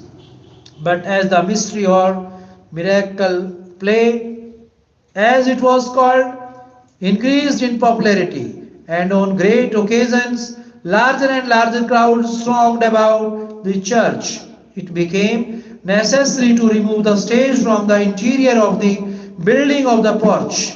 Later, it was taken from the porch into the churchyard, and finally from the precincts of the church altogether to the village green or the city street. Laymen at the same time began to take part in the performances, and presently they superseded the clerical actors entirely, while the vernacular tongue, first French then English, was substituted for the original Latin. But the religious drama in England did not reach its height till the 14th century, from which time onward, at the festival of Corpus Christ in early summer, miracle plays were represented in nearly all our large towns in great connected sequences or cycles, arranged to exhibit the whole history of the fall of man and his redemption. These Corpus Christi plays, or collective mysteries, as they are sometimes called, were apportioned among the trading guilds of the different towns, each one of which took charge of its own particular play, and their performance occupied several days. Four of these cycles have come down to us. Read the chest cycle of 25 plays, the Coventry of 42, and the Wakefield of 31, and the York of 48.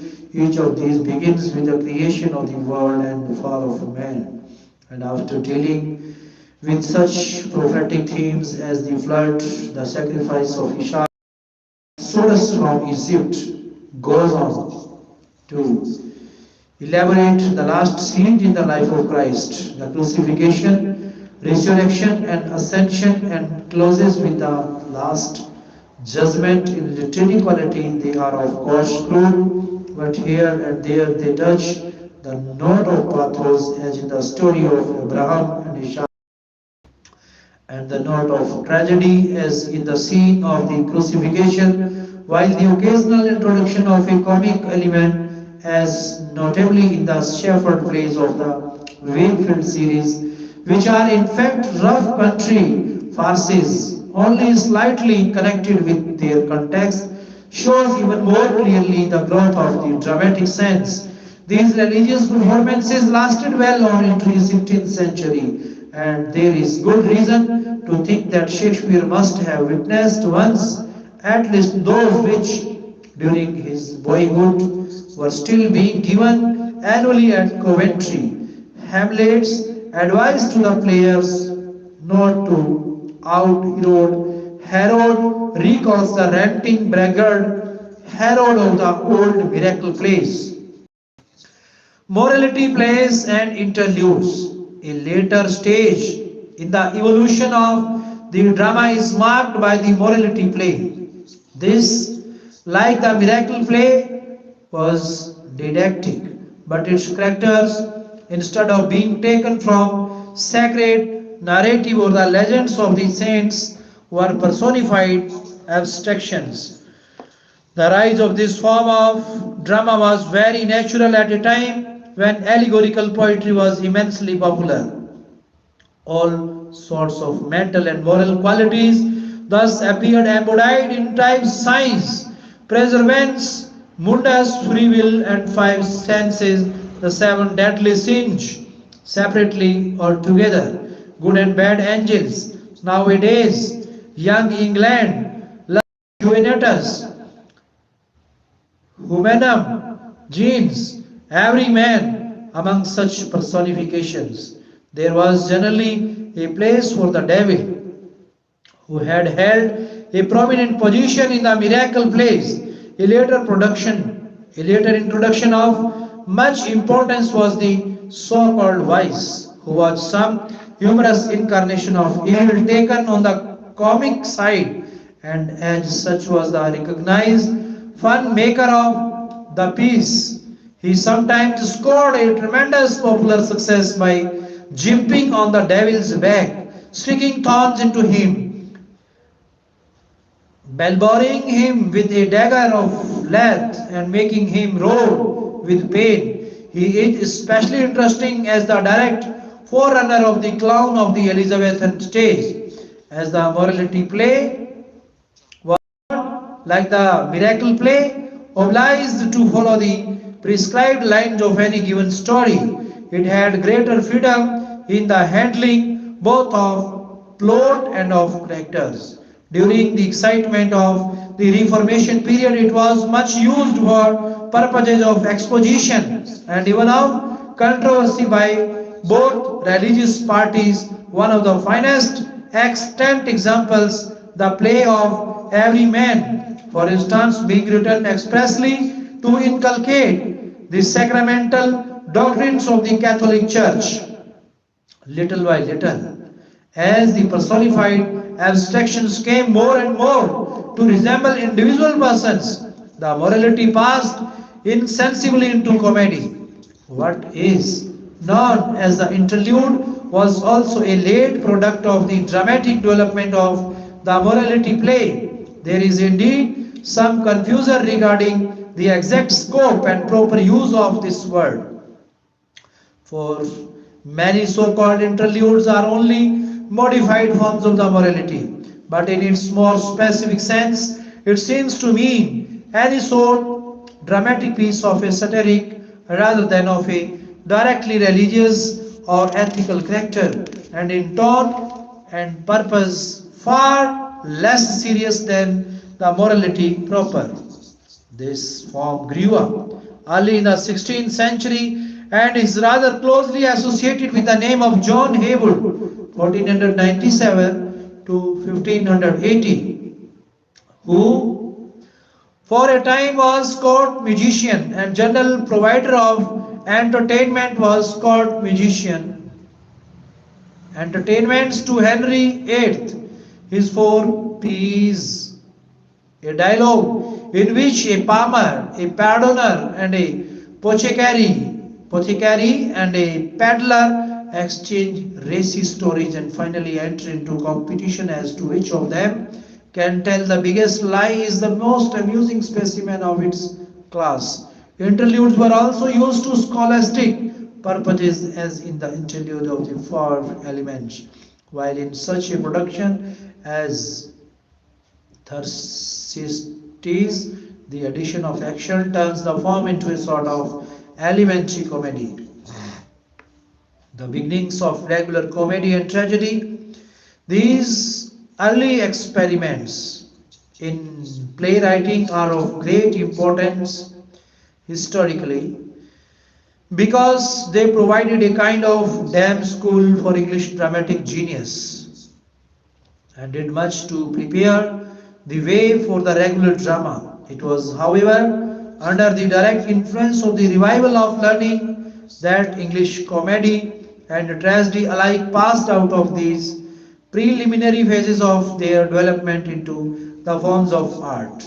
Filled with enthusiasm for everything belonging to pagan antiquity, man now went back to the classics for inspiration and example in the drama as in all other fields of literary enterprise, though it was the works of the Latin, not of the Greek playwrights that they took as their models. At first, the comedies of Letters and Tolerance and the tragedies of Seneca were themselves acted at the universities and on special occasions elsewhere.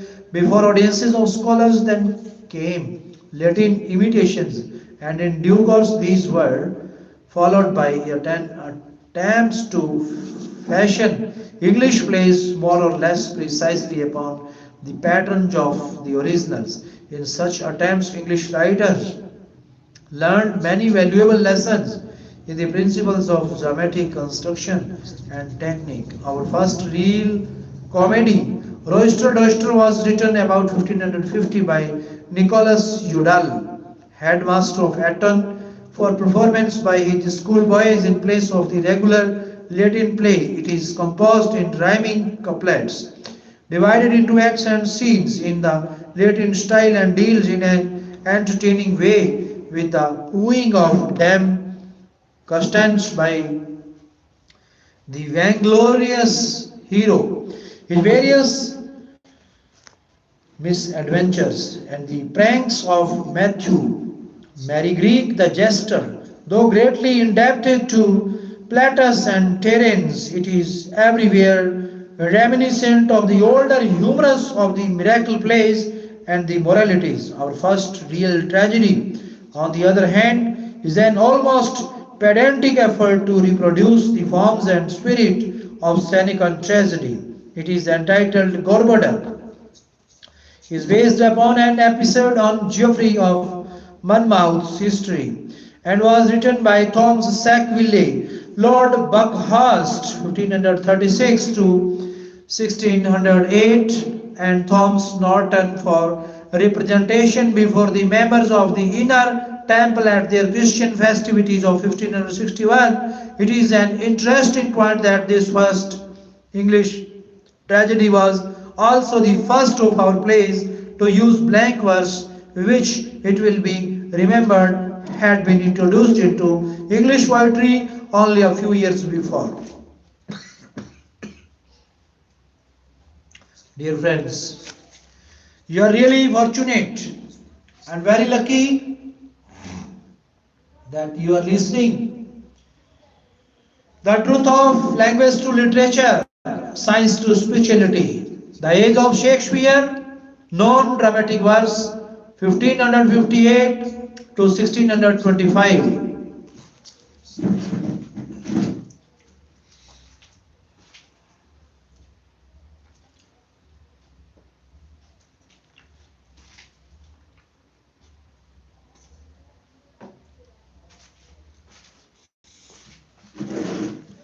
The age of Shakespeare. Dear students, as we have studied Shakespeare born in 1564, and the age of Shakespeare starts from 1558 to 1625. You know that Edmund Spenser, who born in 1556. So these are the important dates that you have to keep in your mind before understanding the age of Shakespeare. The age of Shakespeare, we now enter what we broadly call the Shakespearean age, by which we here mean the whole period extending from the accession of Elizabeth in 1558 to the death of James I in 1625. These 67 years, these 67 years fall naturally into three divisions. The first 21 years of the Queen's reign, the 24 years between the publication of Spencer's Shepherd's Calendar and her death, and the 22 years of the reign of James I. We may call the first division the time of preparation or the springtide of Elizabethan literature. The second, its time of full fruition or summer. The third, its time of decline or autumn. Strictly speaking, it is of course to the first two divisions only that the term Elizabethan should be applied, while the proper designation for the third is Jacobean. But from the point of view of literary development, there are good reasons why Elizabethan and Jacobean should alike be included in the general phrase which we use here, the age of Shakespeare. By virtue of its wonderful fertility and of the variety and splendor of its production, this period as a whole ranks as one of the greatest in the annals of the world's literature, and its greatness was the result of many cooperating causes. As we follow the course of history, we observe that sometimes the average mood of a nation is sluggish and dull, and sometimes it is exceptionally vigorous and alert. Men who, like Spencer, Bacon, and Shakespeare, grew from boyhood into youth in the early years of Elizabeth's reign and reached maturity during the closing decades of the 16th century were fortunate enough to find themselves in a world in which the tides of life were at their highest. Influences were everywhere at work, which stir the feelings, dilate the imagination, and by nourishing as well as stimulating genius, to give breadth and energy to the literature produced. England now felt the full effect of the revival of learning, which was no longer limited to the scholarly few at the universities and about the court, since innumerable translations carried the treasure of the classics far and wide through that large miscellaneous public to which the originals would have been sealed books. In this way, as has been well shared, every breeze sealed books. In this way, as we have said that every breeze was dusty with the pollen of Greece, Rome, and of Italy, and even the general atmosphere was charged with the spirit of the new learning, and appetite for literature was thus fostered, and an immense impetus given to the sense of beauty and the growing love of everything that made for the enrichment of life, while the Renaissance aroused the intellect and the aesthetic faculties. The Reformation awakened the spiritual nature. The same printing press which diffused the knowledge of the classics put the English Bible into the hands of the people, and the spread of an interest in religion was inevitably accompanied by a deepening of moral earnestness, the recent discovery of new worlds beyond the seas, and the thrilling tales brought home by daring explorers like Hawkins, Drake, Frobisher, and Raleigh quickened popular curiosity, and the zest of adventure kindled fresh ideas about many things and did much to enlarge the boundaries of man's mind.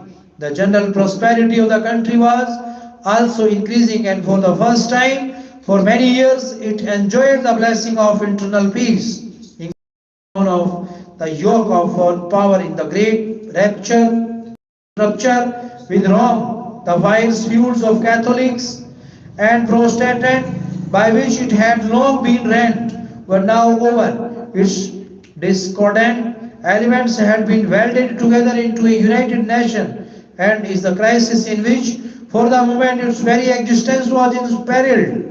The collision with Spain. Englishmen found themselves sinking minor differences to stand shoulder to shoulder in defense of their common country against their common foe. And intense patriotism thus became one of the outstanding features of the age and showed itself in many ways in a keen interest in England's past, pride in England's greatness, hatred of England's enemies, and extravagant loyalty to England's queen. Such were some of the conditions which combined to create the spirit of Shakespeare's age, an age in which man lived intentionally, though intentionally, and wrote intentionally, at such a time when passions were strong and speculation was rife, and a great public existed, eager to respond to the appeal of genius. Everything conspired to bring out of each man the best that was in him, and whatever might be the individual quality of his work, the fullness and many-sidedness of the life about him were certain to be reflected in it. Elizabethan poetry before Spenser. We may take the publication of Spenser's Shepherd's Calendar in 1579 as marking the opening of the golden age of Elizabethan literature.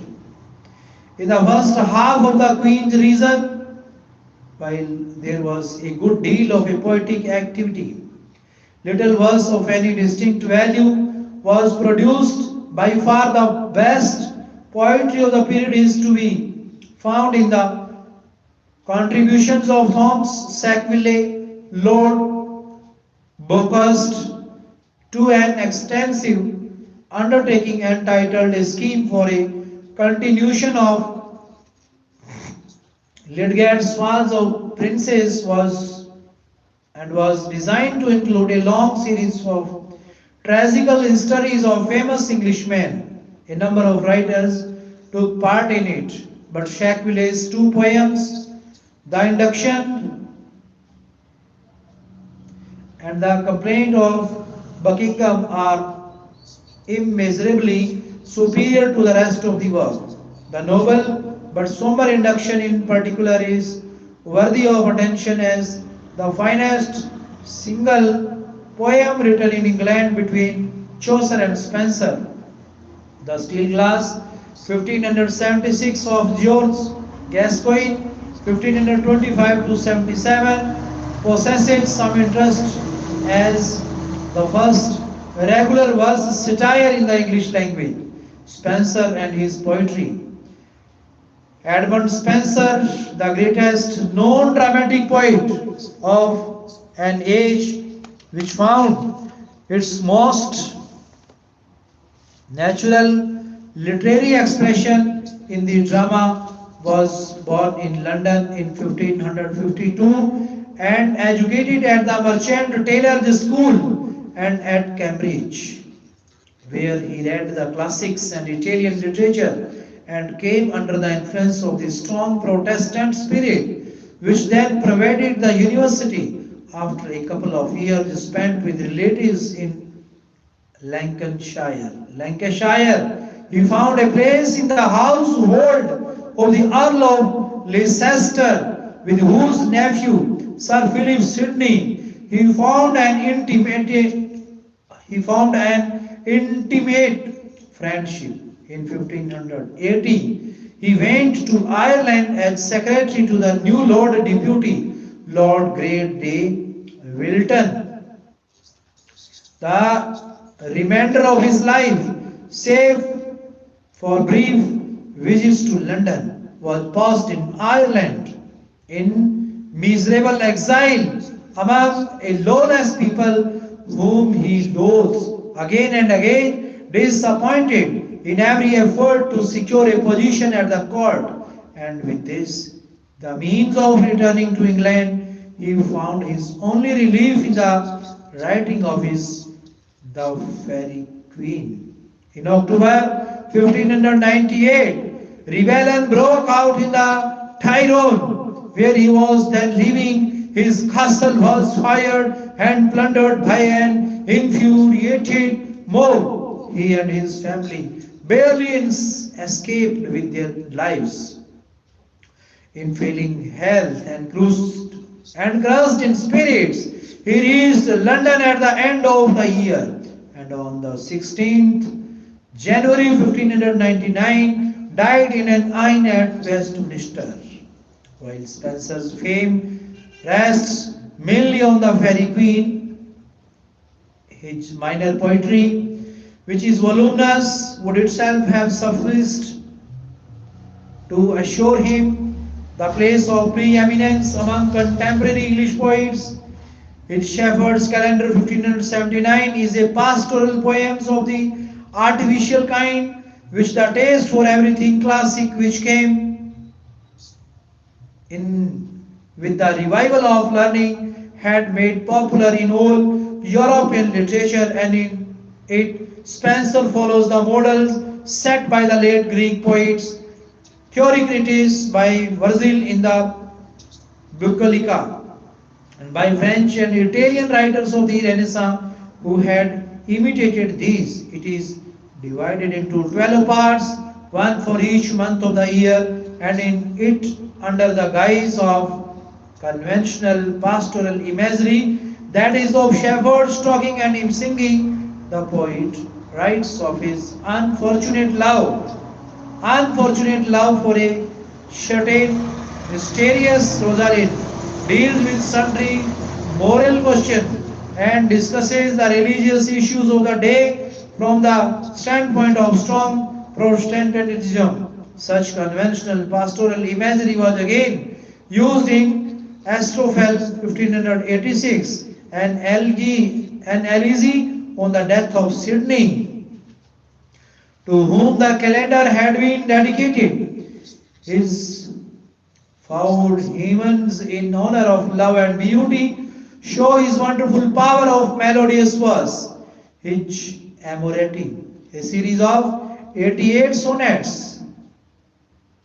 Such sonnets sequenced in Petrarch's manner had gained great vogue in England under the influence of the widespread enthusiasm for Italian literature. Describe the progress of his love for Elizabeth Boyle, whom he married in 1594. That event inspired his Epithalamion, the finest of all his minor poems, and by common consent, the noblest wedding hymn in the language, the Fairy Queen. Like the Canterbury Tales, the Fairy Queen is a fragment of the 12 books which Spenser projected. 6 only were published during his lifetime, and portions of the 7th after his death. Even as it stands, however, it is one of the longest as well as one of the greatest of English poems. According to his own statement, his plan was that while each of the 12 books should be independent and self-contained, they should nonetheless be connected as parts of a general comprehensive whole. His underlying scheme is explained at length in his prefatory letter to his friend Sir Walter Raleigh, the Fairy Queen keeping her annual feast for 12 successive days. On each of these days, a certain knight at her command undertook a particular adventure, each such adventure furnishing the subject of one book. Meanwhile, Prince Arthur, whom he chose as his central figure because he was the hero of the greatest British legend cycle of chivalry, having dreamed of the Fairy Queen, went forth in quest of her, falling in with the various knights who were engaged on their way. This appearance of Arthur at a critical juncture in each of the stories was especially devised as a link between one part and another of the gigantic design. Externally considered, the Fairy Queen, like its principal models, the Italian Romantic epics, is compounded of the traditional materials of chivalry, giants, dragons, dwarfs, wizards, knights of superhuman powers, knights of superhuman prowess and courage, and distressed damsels of marvelous beauty provide its chief characters. Enchantments, tournaments, love passages, and endless fightings are the staple of its plot. But Spencer's genius was fed by the Reformation as well as by the love of medieval romance and the culture of the Renaissance. And unlike his brilliant Italian master Ariosto, who wrote only to amuse, his own great work is inspired by a high moral and religious aim. In other words, the Fairy Queen is not simply a romance, it is a didactic romance.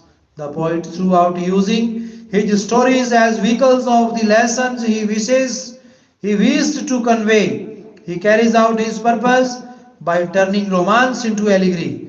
His 12 knights errant are types of the 12 cardinal virtues of Aristotle's philosophy, and the adventures of each knight are arranged to body forth symbolically the experiences, conflicts, the temptations of each such virtue in the turmoil of the world and its ultimate triumph.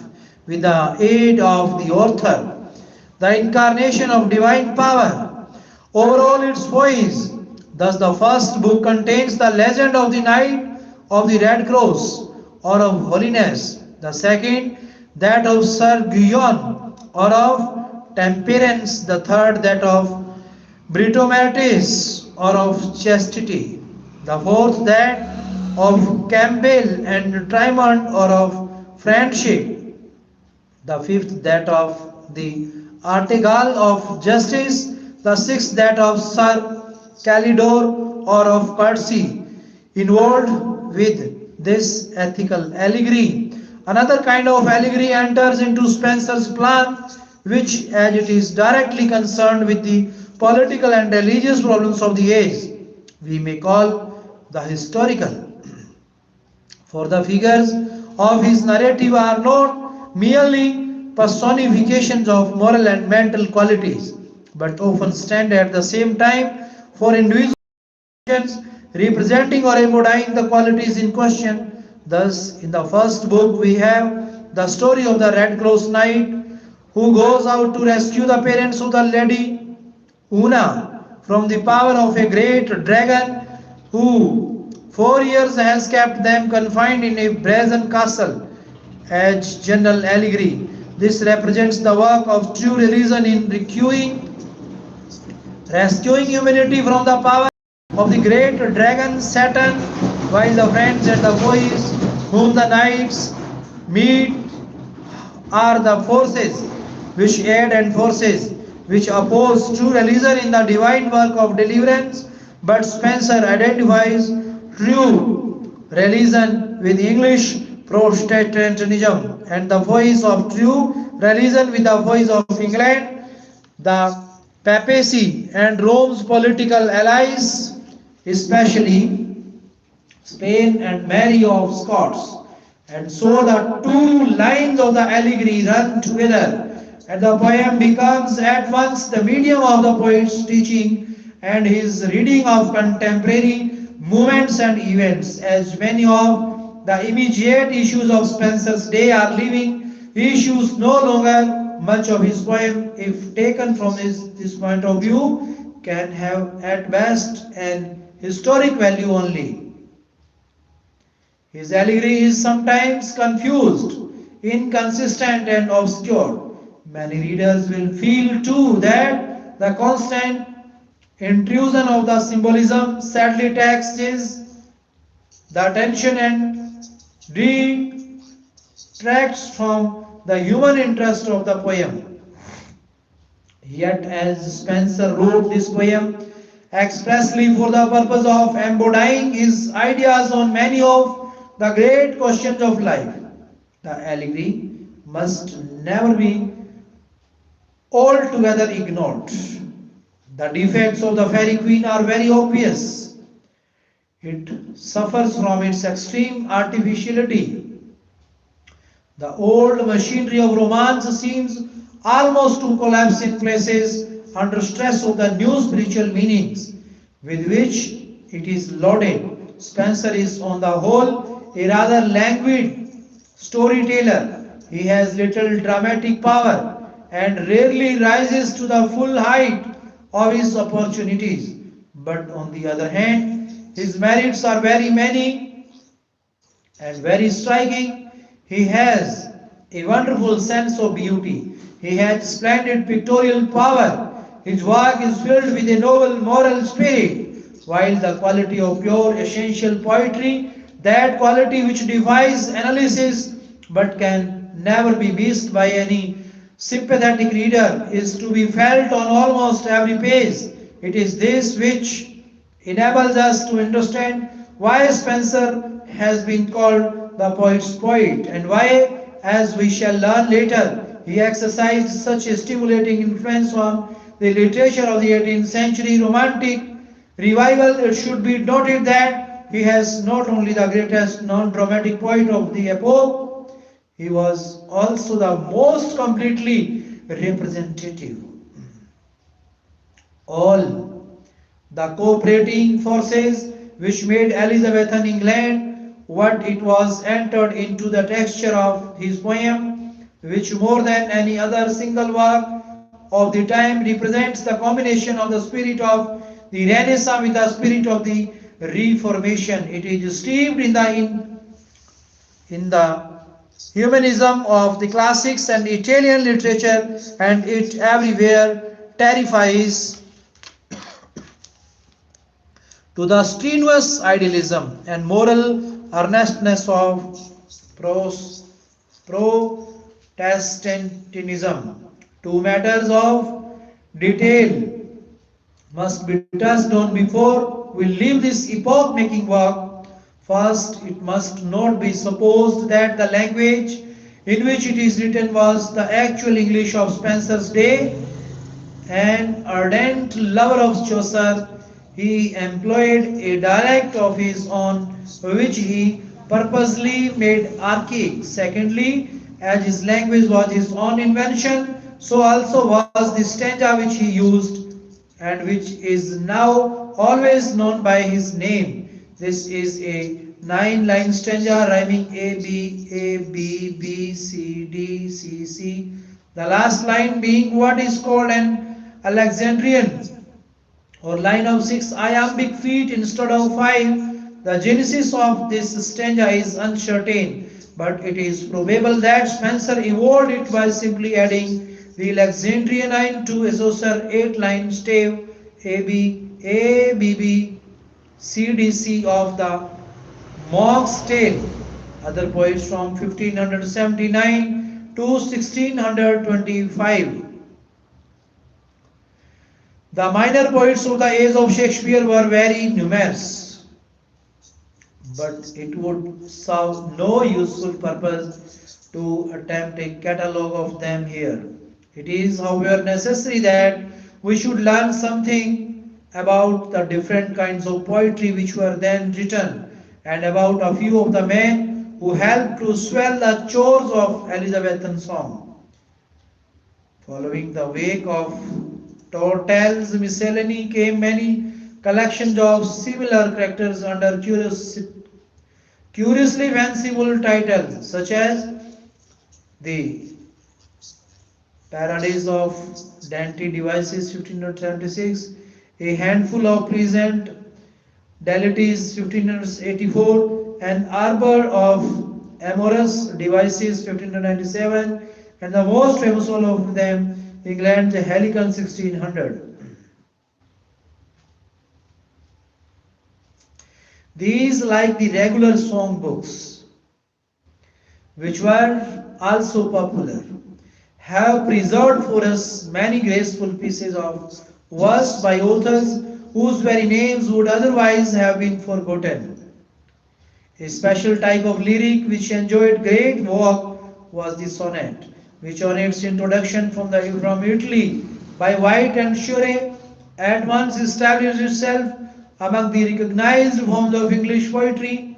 The Italian plan of writing sonnets in sequences was, as we have seen, also adopted by many poets. One such sequence, the Amorety of Spenser, has already been mentioned, and to this we may now add, by way of further illustration, Sydney's Astrophel and Stella, Daniel's Drayton's Idea, and the sonnets of Shakespeare. All these are love poems which, in the Italian manner, trace the movements and fluctuations of fashion.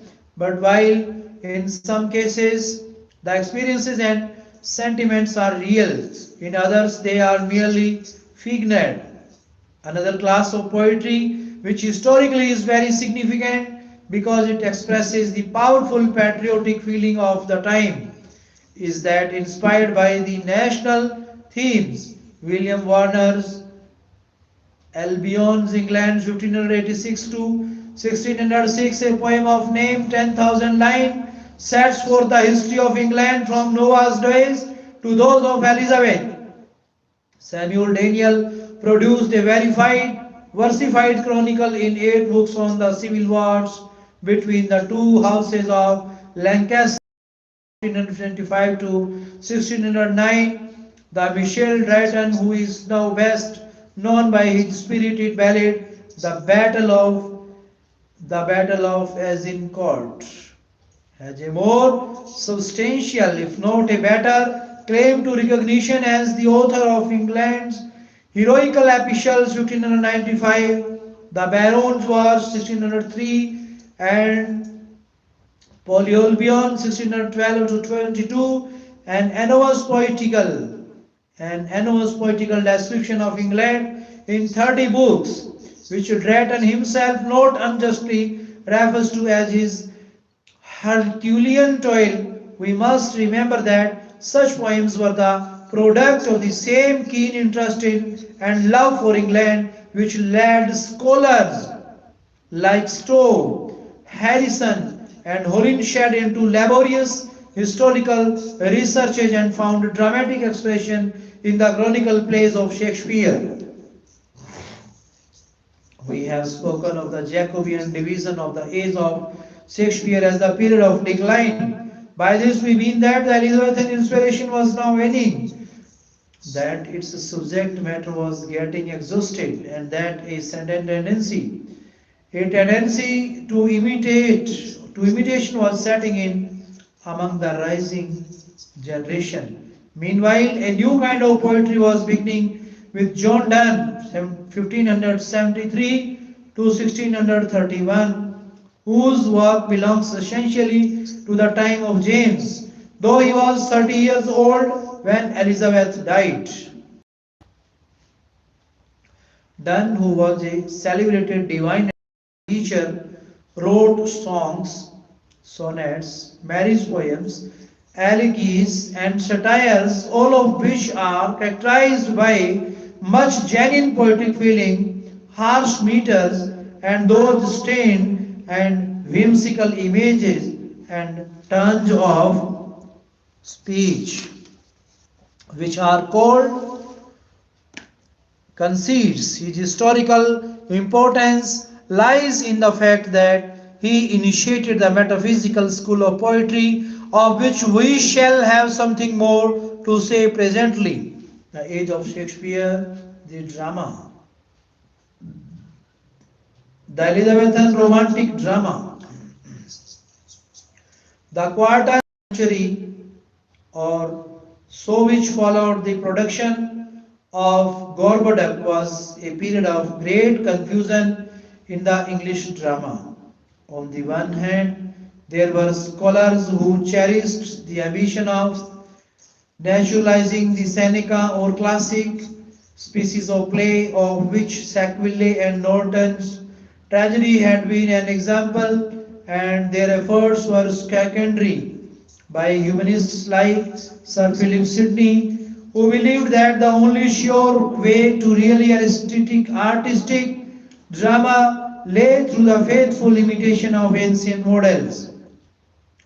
On the other hand, the writers and actors who catered for the amusement of the miscellaneous, unscholarly public, knowing that their patrons cared little for the finer details of art and much for exciting plots and vigorous action, rejected altogether the decorous Senecan conventions and struck out into a variety of experiments, all of them very crude, in a type of play which rested upon entirely different ideas of construction. These experiments may be regarded as a natural elaboration of the dramatic elements of the older English stage and as a groping in the dark after a larger and freer form of art than was possible under the cramping conditions of the Seneca style.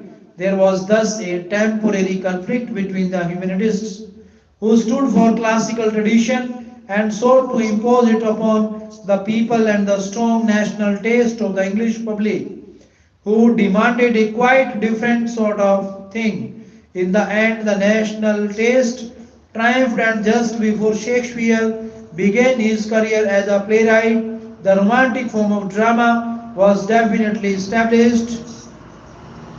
The establishment of this romantic drama was the achievement of Shakespeare's immediate predecessors, a group of university men who had been trained in the school of the classics and had learned much there about dramatic workmanship, but who, while profiting by their lessons, discarded their special principles of composition and instead carried forward the free tradition of the popular stage.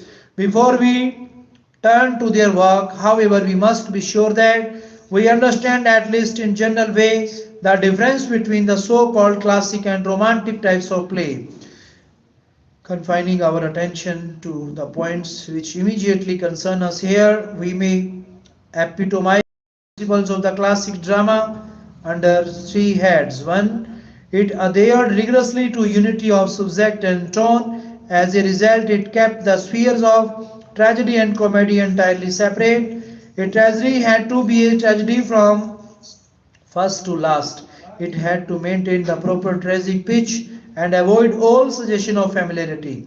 And no humorous episode was permitted in it. A comedy had to be a comedy from first to last, and no tragic element was allowed to enter into its composition.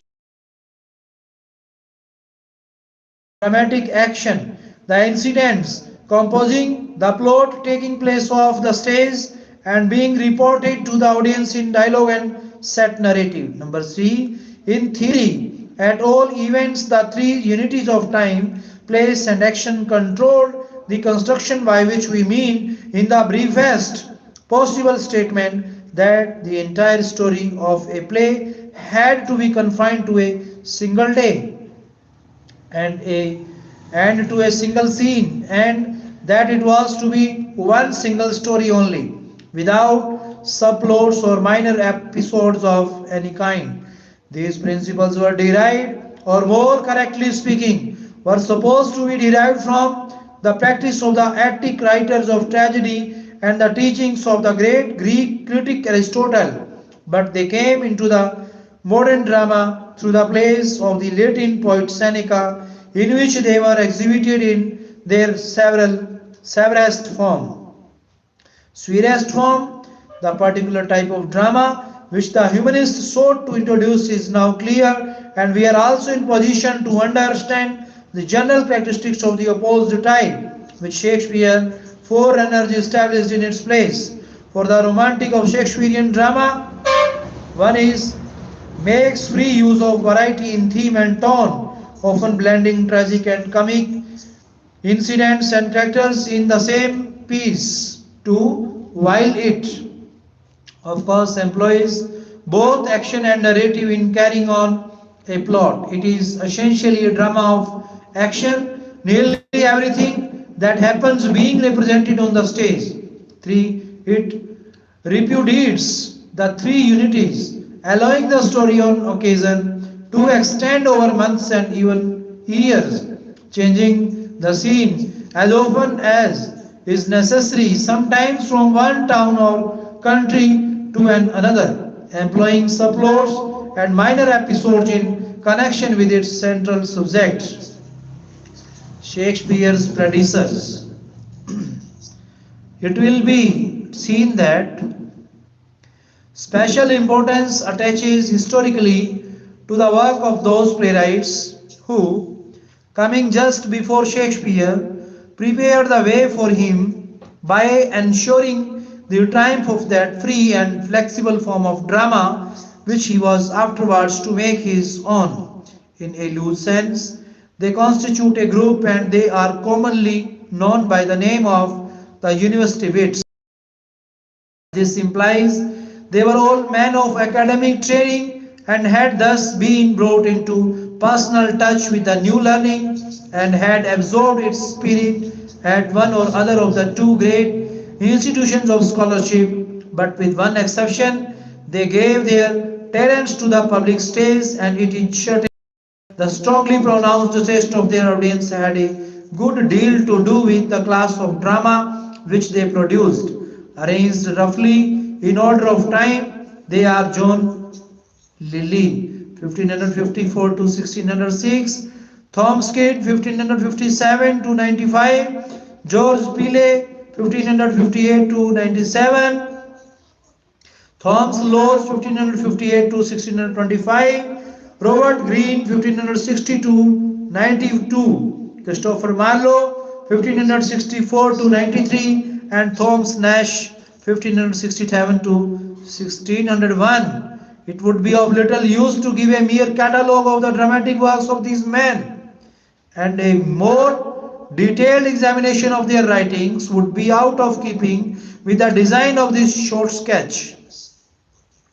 We must think of them, therefore, mainly as a group, and must be satisfied with a general assertion that each contributed something to the evolution of the drama into the forms in which Shakespeare was to take it up. Concerning two of them only, a few further details must be added because of their special significance in literary history and of the direct influence which they exerted upon Shakespeare himself. These are Lilly and Marlowe. Lilly and is most widely known as the author of a prose romance entitled Euphues, of which we shall speak in our next chapter. His dramatic work, with which alone we have now to do, consists of 8 comedies, of which the best are Campaspe, Endymion, and Galatea. These were all written for performance at the court, and the interest in them depends not on plot, situation, or even characterization, but on language, on the wit, point, ingenuity, and grace of the dialogue. At a time when the humorous of the public stage ran often into coarseness and horseplay, Lilly helped to give comedy and intellectual tone in this, as well as in this skill, in clever repartee and in his continual use of puns, conceits, and all sorts of verbal fireworks.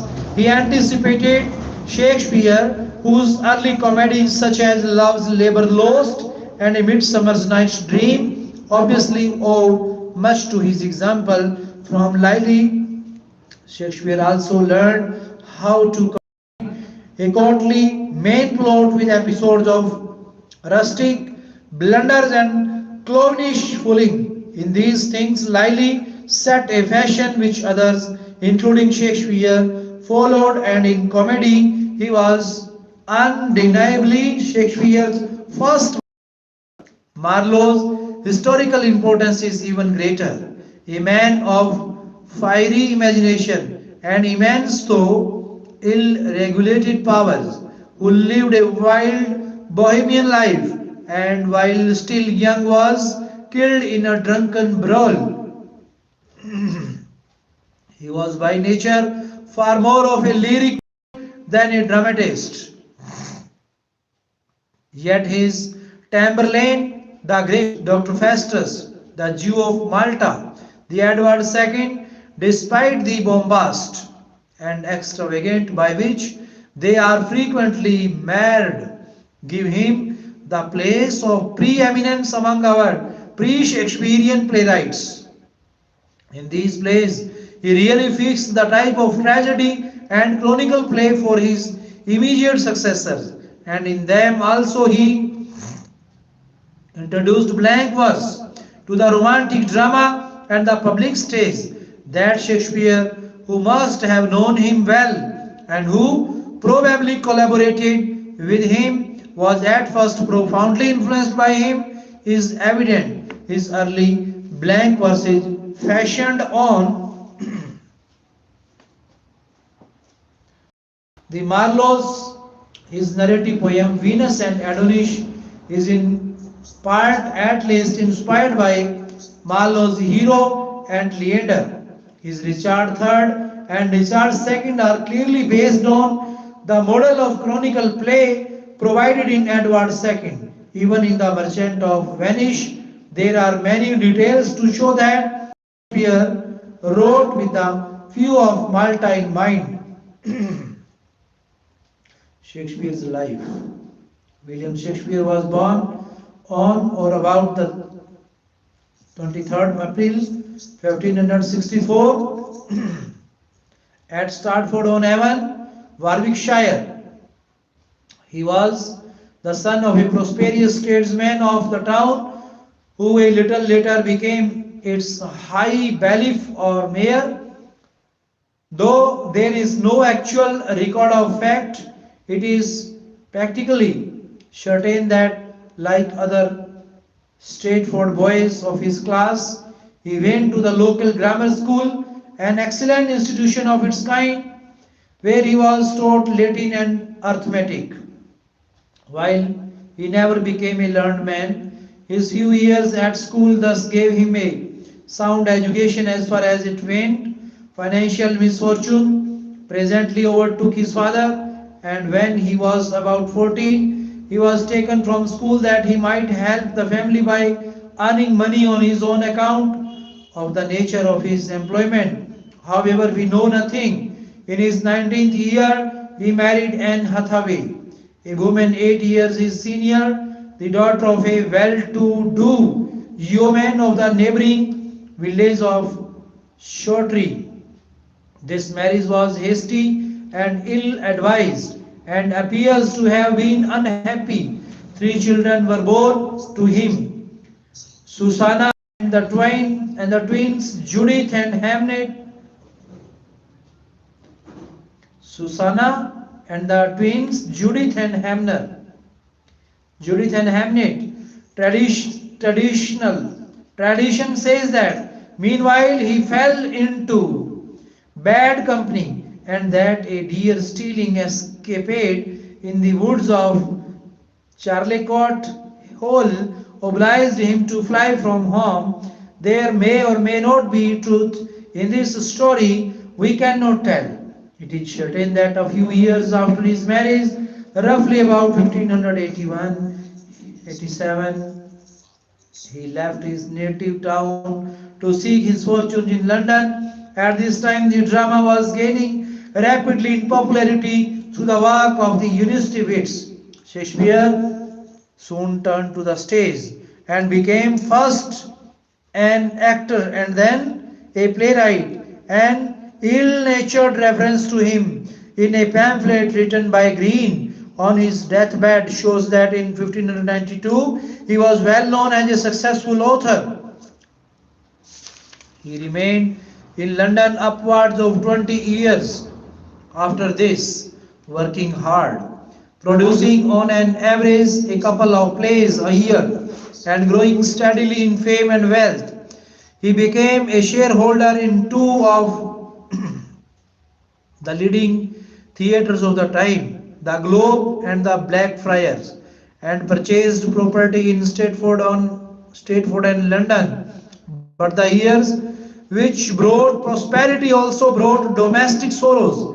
His only son died in 1506, his father in 1601. His younger brother Edmund, also an actor in 1607, his mother in 1608. Then between 1610 to 1612, he retired to Stratford where he had bought a house, the largest in the town, known as New Place. His elder daughter had already 1607 married Dr. John Hall, who was later celebrated as a physician. On February 10, 1616, Judith became the wife of Thomas Queenie, whose father had been one of the poet's closest friends. By this time, Shakespeare's health had broken down completely, and he died on the 23rd April of the year. Shakespeare's biography proves conclusively that, like Chaucer, he was no dreamer but a practical man of affairs. He reached London poor and friendless. He left it rich and respected, and his fortunes were the work of his own hand.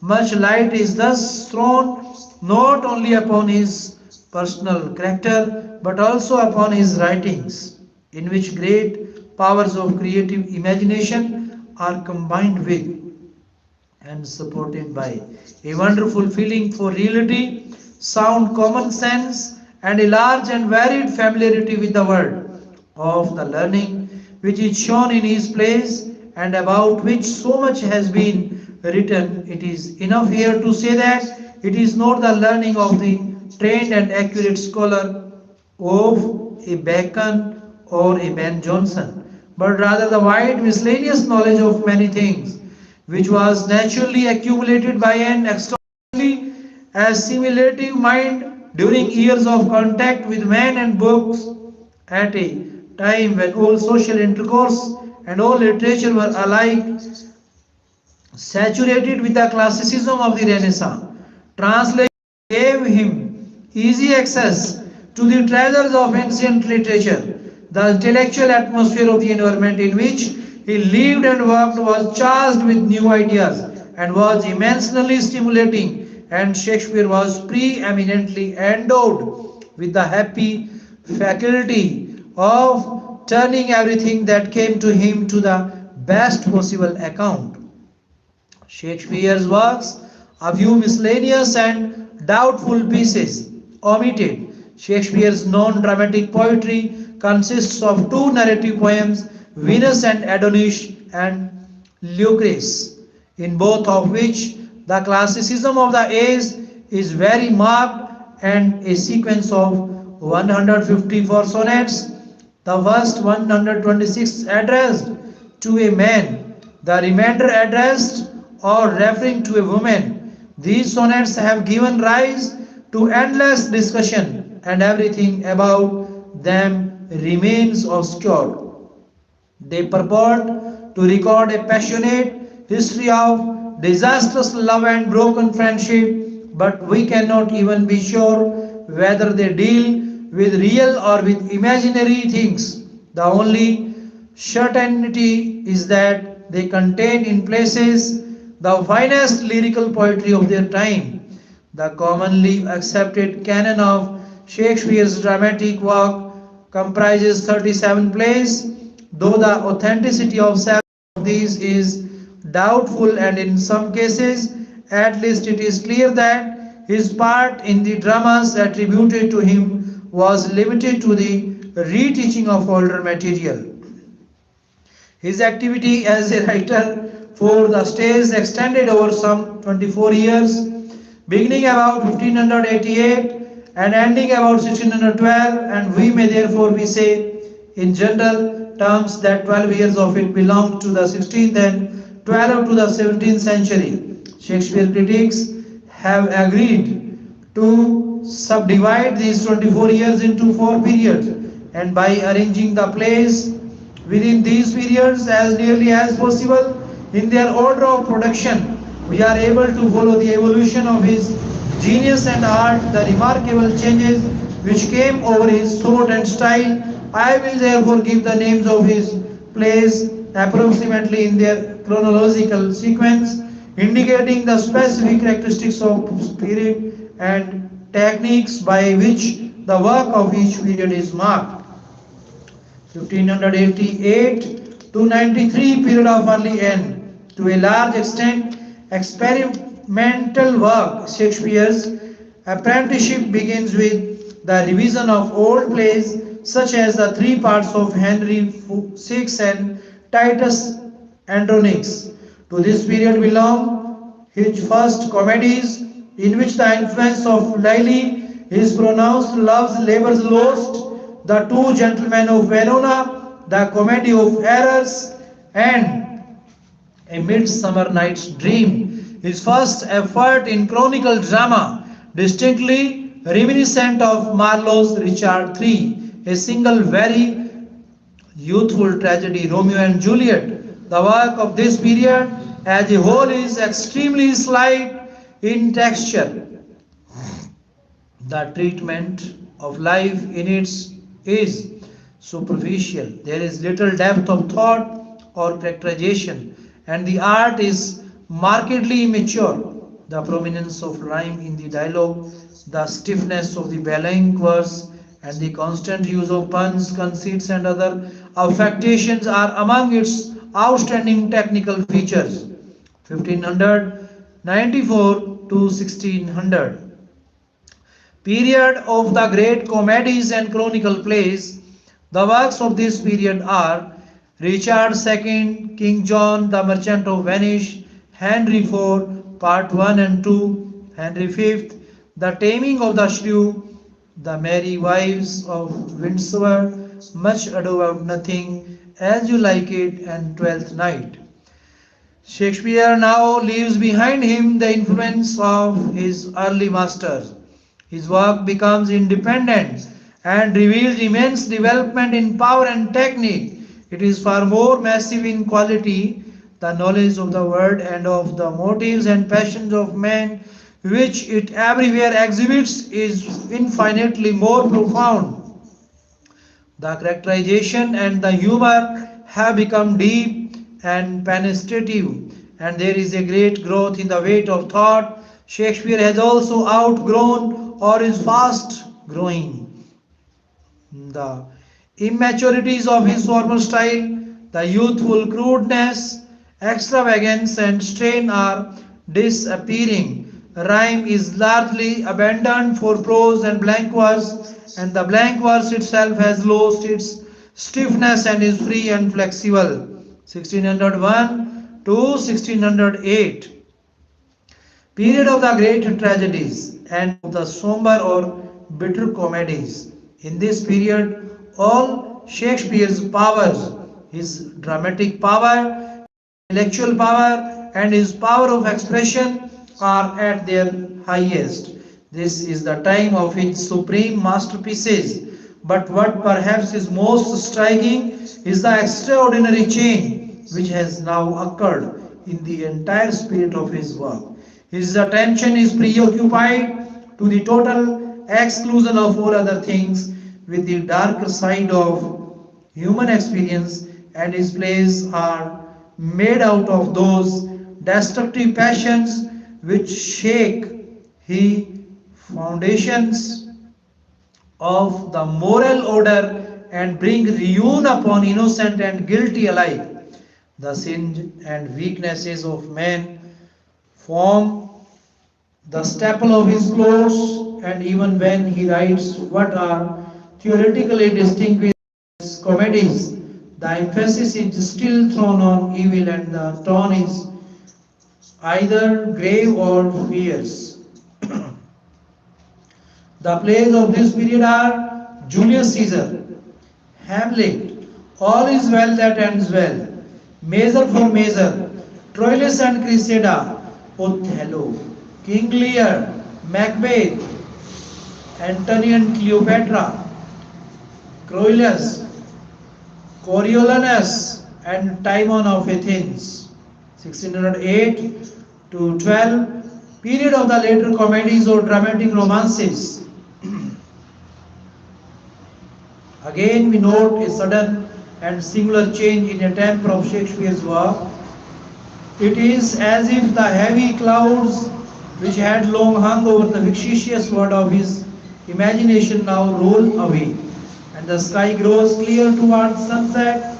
In these last plays, the groundwork is still furnished by tragic passion, but the evil is no longer permitted to have its way, but is controlled and conquered by the good.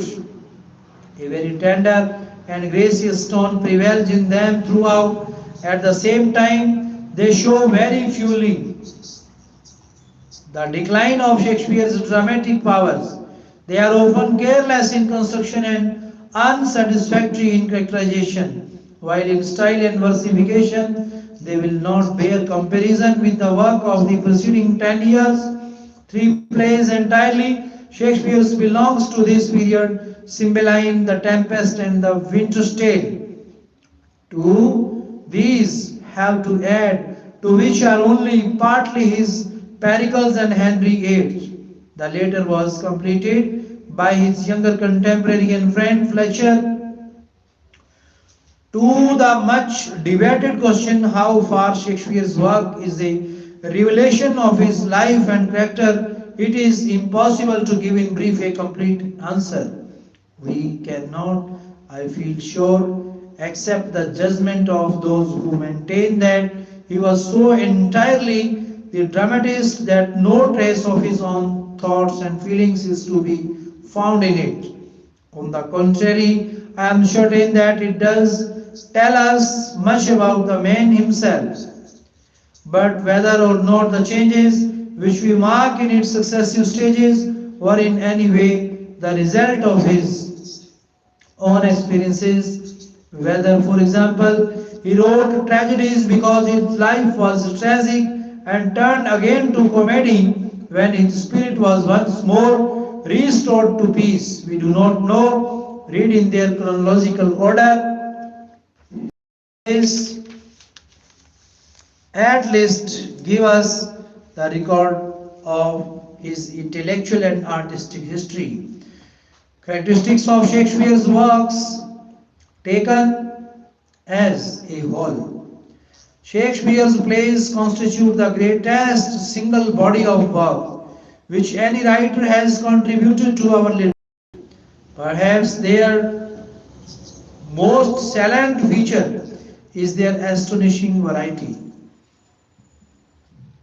Other men have surpassed him at this point and that, but no one has ever rivaled him in the range and versatility of his powers. He was at home in tragedy and comedy, and his genius took in innumerable aspects of both. He was supreme not only as a dramatist but also as a poet to whom the words of high imagination and delicate fancy were alike open. And while not himself a very profound or very original thinker, he possessed in a superlative degree the faculty of digesting thought into the phraseology so memorable and so final that as we all know, he is the most often quoted of all our writers. He was almost entirely free from dogmatism of any kind, and his tolerance was as comprehensive as his outlook. In the vitality of his characterization, in particular, he is unparalleled. No one else has created so many men and women whom we accept and treat not as figments of a poet's brain, but as absolutely and completely alive. His unique command over the resources of the language must also be noted. His vocabulary is computed to run to some 15,000 words, while that of Milton contains scarcely more than half that number.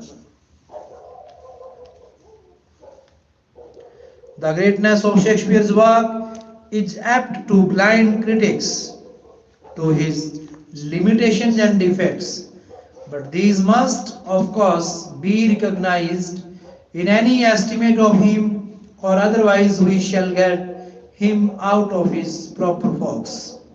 Broad as he was essentially a man of his time. And while his plays are remarkable for their general truth to that what is permanent in human nature, still his interpretation of human nature is that of an age in many respects very different from our own. He wrote hurriedly, and signs of hasty and ill-considered production are often apparent, designing his plays expressively for the stage and anxious to secure their success under the actual conditions of stage representation. He was willing at times to sacrifice consistency of character and the finer demands of the art to the achievement of a telling theoretical effect. In his occasional coarseness, he reflects the low taste of the groundlings to whom he had to appeal. At places, his psychology is hopelessly crude and unconvincing. His style vicious, his wit forced and poor, his tragic language bombastic. These and other will be conspicuous to anyone who reads him in the last critically, but they are small things after all in comparison with those paramount qualities which have given him the first place among the world's dramatists. Ben Jonson. Shakespeare's age was marked by tremendous dramatic activity, and the list of his contemporaries in the annals of the stage is a very long one. Among these, the most important is his friend Ben Jonson, not only because he was the greatest of them in the power and volume of his genius, but also because the aims and principles of his work were fundamentally different from Shakespeare's. He was born in London in 1573, was educated at the Westminster Grammar School, where he laid the foundation of his sound classical scholarship, became an actor about 1592, and in 1598 opened his career as a dramatist with the satiric comedy Every Man in His Humour. For many years he wrote plays both for the court and for the public stage, with the exception of Charles I. A decline in his fortunes set in, and henceforth he suffered from neglect, poverty, and ever increasing ill health. Long palsied and bedridden, he died in 1637, having outlived Shakespeare by 21 years. Johnson did a good deal of work outside the drama, including many translations and a large number of miscellaneous poems.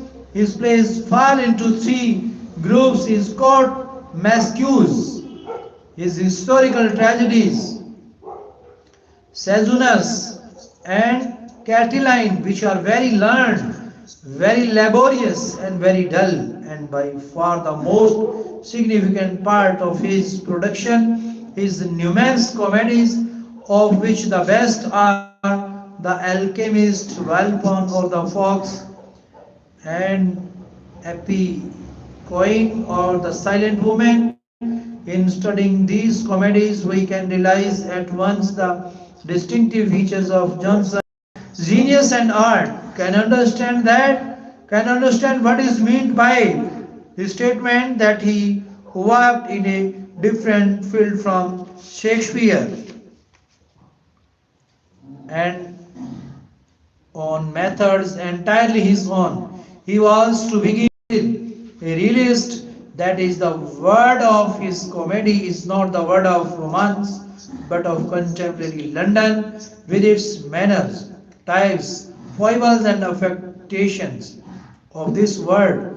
He gives a heightened picture, but his aim is not only to depict and by depicting to amuse. He takes his art seriously and holding fast to the moral functions of the stage. He seeks also to correct and teach. A distinct ethical purpose is thus generally apparent and is often expressly proclaimed in his work. His realism must therefore be further defined as didactic realism. In his principles of construction, he repudiates the lawlessness of the romantic drama and takes Latin comedy as his model.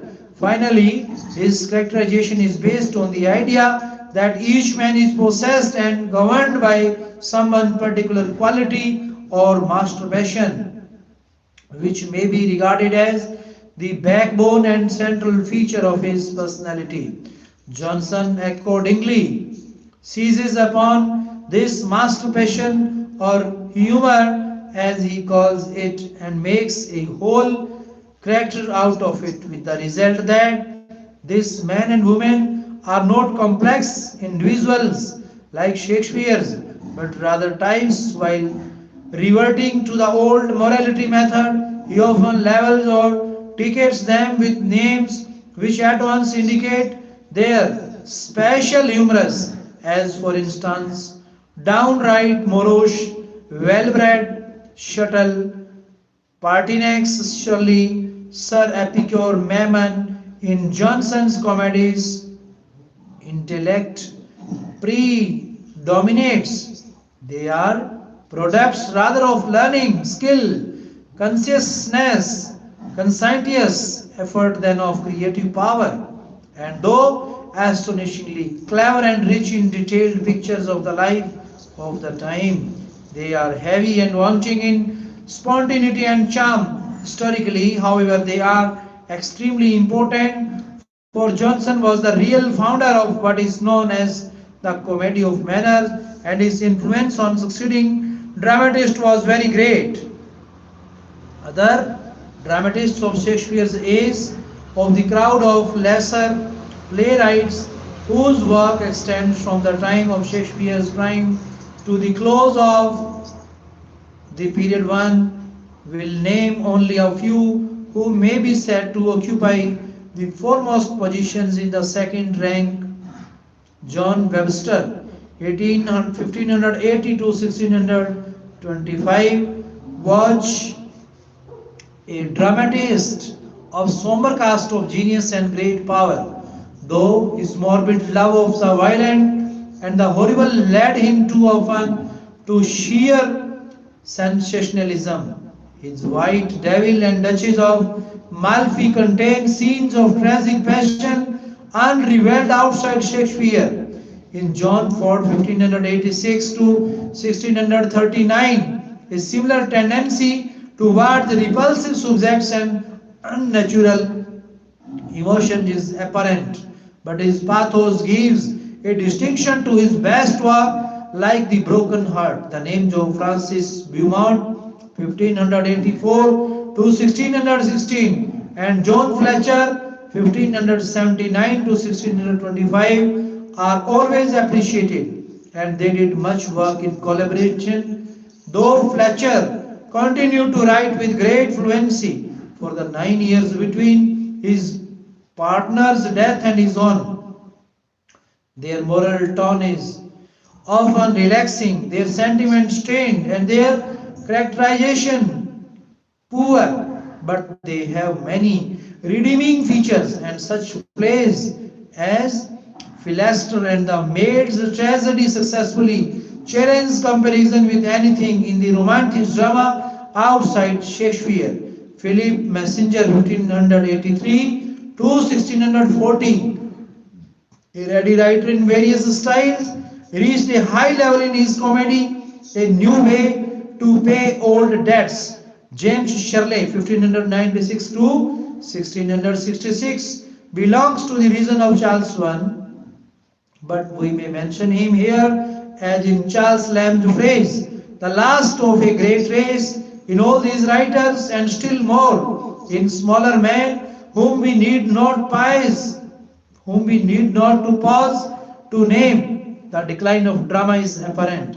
By the time we reach the end of the period, we find that all the old creative power has gone and that the stage has yielded completely to the fast spreading immortality of the formlessness of the blank verse employed gives one more sign of the general decay.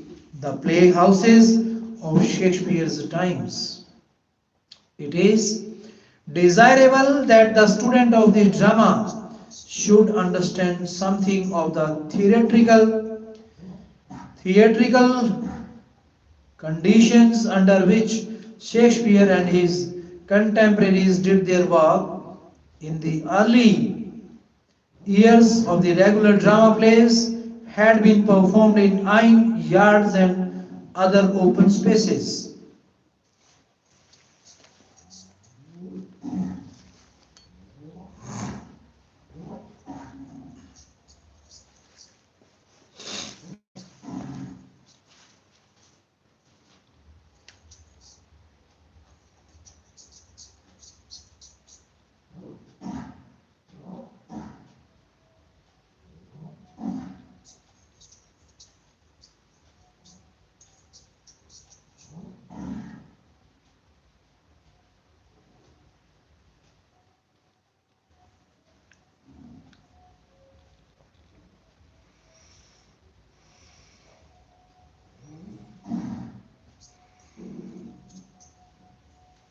The playhouses of Shakespeare's time, it is desirable that the student of the drama should understand something of the theatrical conditions under which Shakespeare and his contemporaries did their work. In the early years of the regular drama plays had been performed in inn yards and other open spaces where a scaffold could be erected and accommodation provided for the spectators. In 1576, two permanent playhouses were built, the theatre and the curtain, in what were then the open fields of Shoreditch. These were the only London playhouses when Shakespeare reached the metropolis, but by the end of the Elizabeth's reign, at least 11 were in existence. These were not in London, for the civic authorities would not permit their erection within their boundaries, but in immediate outskirts and chiefly on the banks, on the shore side of the Thames. With two of these playhouses, the Globe in Southwark and Blackfriars spot now occupied by the Times office. Shakespeare, as we have seen, was very closely connected. The theatrical profession had formerly been in very ill odor, and in order to avoid being treated as rugs and vagabonds, actors had been forced to obtain licenses from peers and other influential patrons and to enroll themselves in companies as their servants. Thus we read of Lord Leicester's afterwards the Lord Chamberlains, to which company Shakespeare belonged, of the Lord Admiral's servants, the Queen's players, and so on.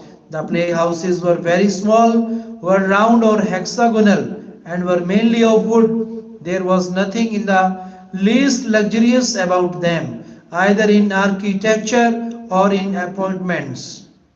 The stage and the boxes, or rooms as they were called, were roofed in with thatch, but the rest of the building was open to sky.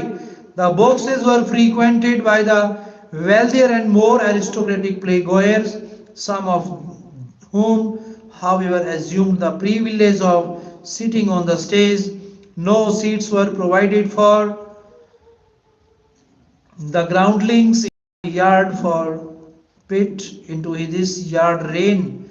The stage, a simple platform, the limited dimensions of which seem to our minds to turn into absurdity those scenes of marching armies and pitched battles in which the Elizabethans delighted. The stage arrangements present some features of great interest. Of movable scenery there was practically none, though it was just beginning to come in towards the end of the Shakespearean period. It was not regularly used till the reopening of the theatres after the Commonwealth. Stage properties such as articles of furniture were freely employed, and placard hung out bearing such legends as "This is Athens" and "This is a wood" to inform the audience where the scene was supposed to be laid. Two prominent characteristics of Shakespearean drama may be referred directly to this absence of painted scenery, the continual change in the locality of the action, and the frequency of descriptive passages in which appeal was made to the imagination of the spectators. A small structure at the back of the stage, consisting of a balcony and an open space beneath, played an important part in the economy of the performance. The balcony itself stood for any elevated place, such as the walls of a city or the upper part of a house. The space beneath, which could be contained of, was put to the most various uses when any sort of interior scene was required. Performances generally began about 3 in the afternoon and lasted some 2 hours. There is every reason to believe that the art of acting was brought to a high pitch of perfection, but there were no actresses on the Shakespeare stage, women's parts being taken by boys and young men specially trained for the purpose. These boy actresses must have been very clever, and when after the Restoration women began to appear on the English boards, there were those like the diarist Pepys who regretted the change. But it is difficult for us to think that Shakespeare's heroines can never have been quite adequately interpreted by such male performances. The age of Shakespeare. Dear friends, you are listening prose. Lilly and other writers of prose fiction, the age of Shakespeare. While the age of Shakespeare found its chief imaginative outlet in the drama, it was also active in the field of prose fiction. It did not indeed produce what we specially call the novel, by which we mean the long story of contemporary life and manners. This was not established in English literature till more than a century after Shakespeare's death, but in other lines of fictitious narrative considerable progress was made. Some stimulus in this direction was given by the work of the translators who familiarized the reading public with Spanish and Italian romance, with Italian novelle or short stories. The last named have a great secondary interest as the sources upon which The Elizabethan dramatists, including Shakespeare, often drew for the materials of their plots. They were also adopted and imitated, and various collections of stories appeared, such as William Painter's Palace of Pleasure, which enjoyed much popularity. The most important prose romance of the period is the work of John Lilly, whose comedies have already been mentioned. Euphues, The Anatomy of Wit, and its sequel, Euphues and His England. The former was published in 1579 and was therefore exactly contemporary with the Shepherd's Calendar. The later, the following year, the first part tells of a young Athenian named Euphues, wealthy, handsome, and clever, who sets out of his travels, reaches Naples, where he becomes an immediate friend of a certain Philetus. Philetus, with whom he holds many long conversations on philosophical and ethical subjects, had several affairs of the heart which come to nothing, and in the end returns to Athens, leaving behind him a pamphlet or letter addressed to his friend and described as a cooling card for Philetus and all fond lovers, the purpose of which is to dissuade him from women's society and the tender passion. It is a sort of love story, but without action, and what little narrative there is merely an excuse for endless discourses and moralizings. In the second part, Euphues visits England and gives a long description of the country, the court, and the manners of the Aesel, which is so unqualified in its praise that could be only take it as truthful. We should be convinced that in Lily time our land was a paradise, and its inhabitants absolute embodiments of all the virtues. The popularity of Euphues was extraordinary. In little more than half a century, it went through 10 editions, a great record at that time. Everybody read it who read it anything, and the ladies of the court used it as a moral handbook, a guide to polite behavior, and a model of elegance in speech and writing. It owes its continued fame mainly to its style, enthusiasm for the classics, the influence of Italian and Spanish literatures, and a widespread desire to lift and refine the vernacular tongue led to all kinds of strange experiments in English prose. Lyly's style, or euphemism as it is called, is the most remarkable of these. It is characterized in common with other contemporary efforts by extreme elaboration and artifice, and as distinguished from them by a number of specific theoretical rhetorical devices which give it a quality to its own. It would take too much space to analyze these here, but it is necessary to indicate the most important of them. Perhaps the outstanding feature of Euphuism is the excessive use of balanced antitheses, as for instances, as you may suspect me of idleness in giving ear to ear talk, so you may convince me of lightness in answering such toys, in which, as will seen, suspect me and convince me idleness and lightness, giving ear and answering talk and toys are carefully arranged in contrasted pairs. This balanced antithesis is frequently combined with alliteration, as for example, although I have signed these in my heart as a trusty friend, I will shun thee hereafter as a truthless foe. Lyly also indulges freely in similes, wordplay, and punning, while another of his peculiar characteristics is a fondness for non-natural natural history, or the natural history not of science but of myth.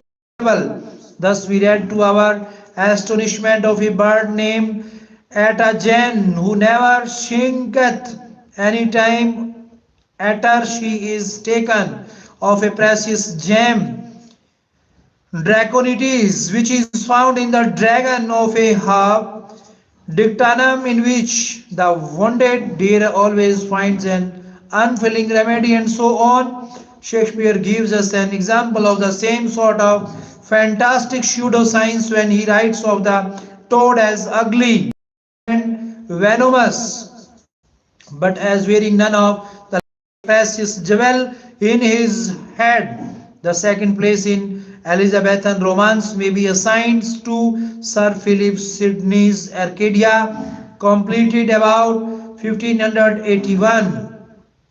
Though not published till 1613, to some extent this work carries on traditions of the older romances of chivalry, while it owes much of its form to the pastoral Dinah of the Portuguese, Montemir, and the Arcadia of the Italian Signoriero. Unlike Euphues, in which there is practically no story, it is full of incident. Its principal interest is provided by the adventures of the two friends, Pyrocles and Musidorus, while seeking to win the two Arcadian princes, Philocles and Pamela, but a large number of other characters are introduced, each of whom becomes the center of the separate story, and episodes arise within episodes to the great complication and confusion of the plot. Though Sydney does not overwork a few rhetorical devices like Lily. His prose is of an extremely ornate and poetical kind, and while striking and beautiful in places, in the long run it becomes the wearisome because of its total want of simplicity and restraint. Two of the pre-Shakespearean dramatists whom we have named, Lawes and Green, have also a certain importance as writers of romance in a central way. They resemble Sydney in the use of the persons and machinery of the conventional pastoralism, but their style is largely fashioned upon that of Lyly.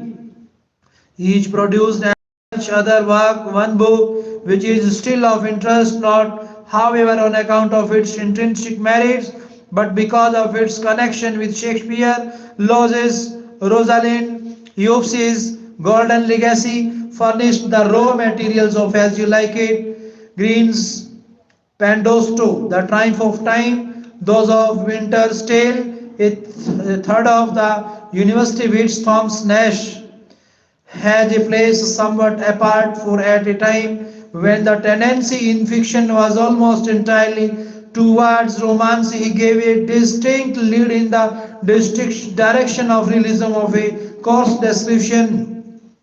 His unfortunate traveler, or the life of the Jack Wilton, a rambling record of adventure on the continent, is our earliest example of the Picasso novel or novel of rascality, a type of fiction which was already popular in Spain and was later to be cultivated with great success by Defoe, Bacon, and his essays. We must not suppose that the English literature of the age of Shakespeare was entirely a literature of imagination. England now felt the stimulus of the Renaissance on the intellectual as well as on the artistic side, and the result was the production of a great many prose works dealing with various subjects in which thoughtful people were then interested. Most of these belong to the special history of such subjects rather than to the general history of literature, but a few writers claim a place in our record, and among them is one of the great importance, Bacon, the principal prose master of his time.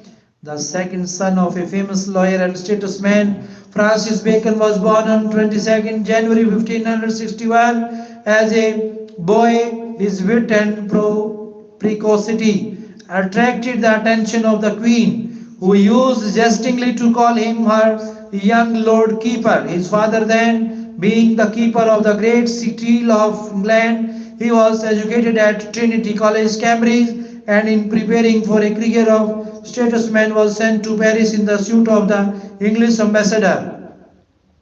His father's death in 1579 threw him upon his own resources. He chose the law as his profession, was called to the bar in 1582 and became Queen's Counsel in 1589. By this time he had also made his mark as an orator in the House of Commons. After the accession of James I, he rose rapidly in favor and fortune. He was knighted in 1603, became Attorney General in 1613, Privy Councillor in 1616, Lord Keeper in 1617, Lord Chancellor and Baron Verulam in 1618, Viscount St. Albans in 1621. Then came a sudden crash. He was impeached before the House of Lords on various charges of official malpractice, offered no defense, and was sentenced to fine of £40,000 imprisonment during the king's pleasure and perpetual banishment from parliament and court. This sentence, however, was never carried into effect, and ultimately he received a royal pardon. He spent the few remaining years of his life in scholarly pursuits and died in 1626 from complications arising from a cold caught while he was making a scientific experiment. His character was compounded of contradictions and inconsistencies. He believed himself born for the service inconsistencies. He believed himself born for the service of mankind and sincerely desired to devote his wonderful powers to the advancement of that knowledge which would lead to the glory of the Creator and the relief of man's state. Yet in practice he sacrificed much for the sake of wealth and power and the satisfaction of his inordinate ambitions, while his moral teaching too often resolves itself into the narrowest expediency and utilitarianism. He wrote voluminously on many subjects, and his greatest works an advancement of learning and his Novum Organum, in which he sets forth and illustrates the inductive or Baconian method of studying nature, place him in the front rank of the world's epoch makers. But these belong to the history not of general literature but of the science and philosophy. His principal contribution to general literature is his little collection of essays or counsels, civil and moral, first published in 1597 and in much enlarged editions in 1612 and 1625. The writings of these essays was doubtless suggested by the essays of the great French thinker Montaigne, but both the matter and the manner of them are entirely Bacon's own. It should be noted that, like Montaigne, he uses the word essay in its original etymological sense, now almost lost, and as equivalent to essay, a trial or attempt. The essays, therefore, the intended merely as depressed meditations or informal thoughts on the subject dealt with, not as enthusiastic treatises, thoroughly practical intellectual.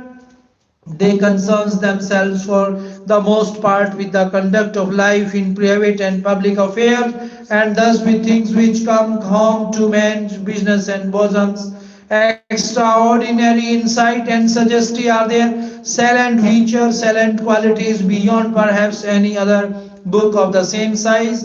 In any literature, they are loaded with the ripe past wisdom of experience, but we must never forget that the wisdom which they inculcate is on the whole of a distinctly worldly kind, though according to his first biographer, Bacon, in writing them, did rather drive at a masculine and clear expression than that any firmness, fineness, or affectation of phrases. His style nonetheless is marked by the general ornateness, the fondness for imagery, the love of analogy and metaphor, which was so much in the taste of the time. It is also very highly Latinized, but its most important characteristic is its marvelous terseness and epigrammatic force. Bacon had an almost unrivaled power of packing his thoughts into the smallest possible space and adapting a phrase in Marlowe's view of Malta We may therefore describe these essays as infinite riches in a little room. Other prose of the period, the varied interests of the time are well represented in its prose literature. History was cultivated by many writers, among them Relique in his vast and uncritical history of the world 1614, Bacon in his judicial history of the reign of Henry VII 1622, Foxe his thoroughly untrustworthy acts and monuments or book of the martyrs 1563, and Raphael Holyshad in his Chronicles of England, Scotland, and Ireland, a work which Shakespeare often laid under contribution in his historical plays. At a time when the spirit of adventure was strong, the literature of travel naturally flourished, and of this one specially famous work, Richard Hakluyt's principal navigations, voyages, traffics and discoveries of the English nation may be cited as an example. In the field of theology, a great deal of important work was done, and while this does not properly concern us here, the masterly ecclesiastical polity 1594 to 97 of Richard Hooker may be mentioned in passing for the sake of its style, which though still over rhetorical and involved in generally plainer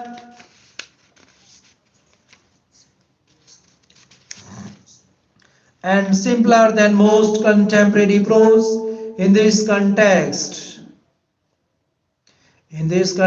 we must recall the authorized version of the Bible 1611, which from the date of its appearance onward has never ceased to exercise a profound influence upon English writing. From the point of view of literary history, there is also great significance in the development of the literature of criticism, for this shows that people are beginning to be interested in the forms and principles of literature as an art. The best known of these early treatise is Sidney's Apology for Poetry about 1581. Other similar works of some importance are William Webber's Discourse of English Poetry 1586 and George Buchanan's Art of English Poesy 1539. Dear friends, your presence is really praiseworthy and admirable. The age of Milton 1625 to 1660. As we have studied, Elizabethan age, period of Renaissance, Reformation, and this age is specially known as 1603 to 1660 as the Puritan age, the age of Milton. The age of Milton. The growth of Puritanism as a moral and social force, its establishment as the controlling power in the state, and religious and political struggles by which these were accompanied are for the student of the literature of Milton is the principal features of its history.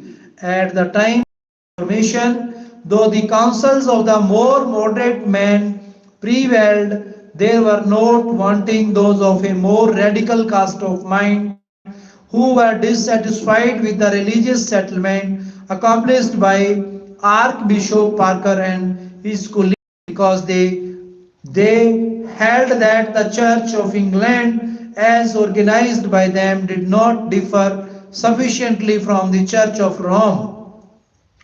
The true descendants of Wycliffe and the Lollards, and now greatly influenced by the famous John Calvin of Geneva, these dissentients, while in many ways they failed to agree among themselves, were at one in their hostility to the episcopal form of ecclesiastical government and to the retention in the creeds and public worship of the national church of many ideas and ceremonies which they regarded as remnants of popery. They also advocated very strict views concerning life and conduct and thus came to be called Puritans, a name which appears to have originated about the year of Shakespeare's birth or shortly after and was at first used in derision, though it was soon accepted as a mere descriptive term. While the uncompromising spirit of this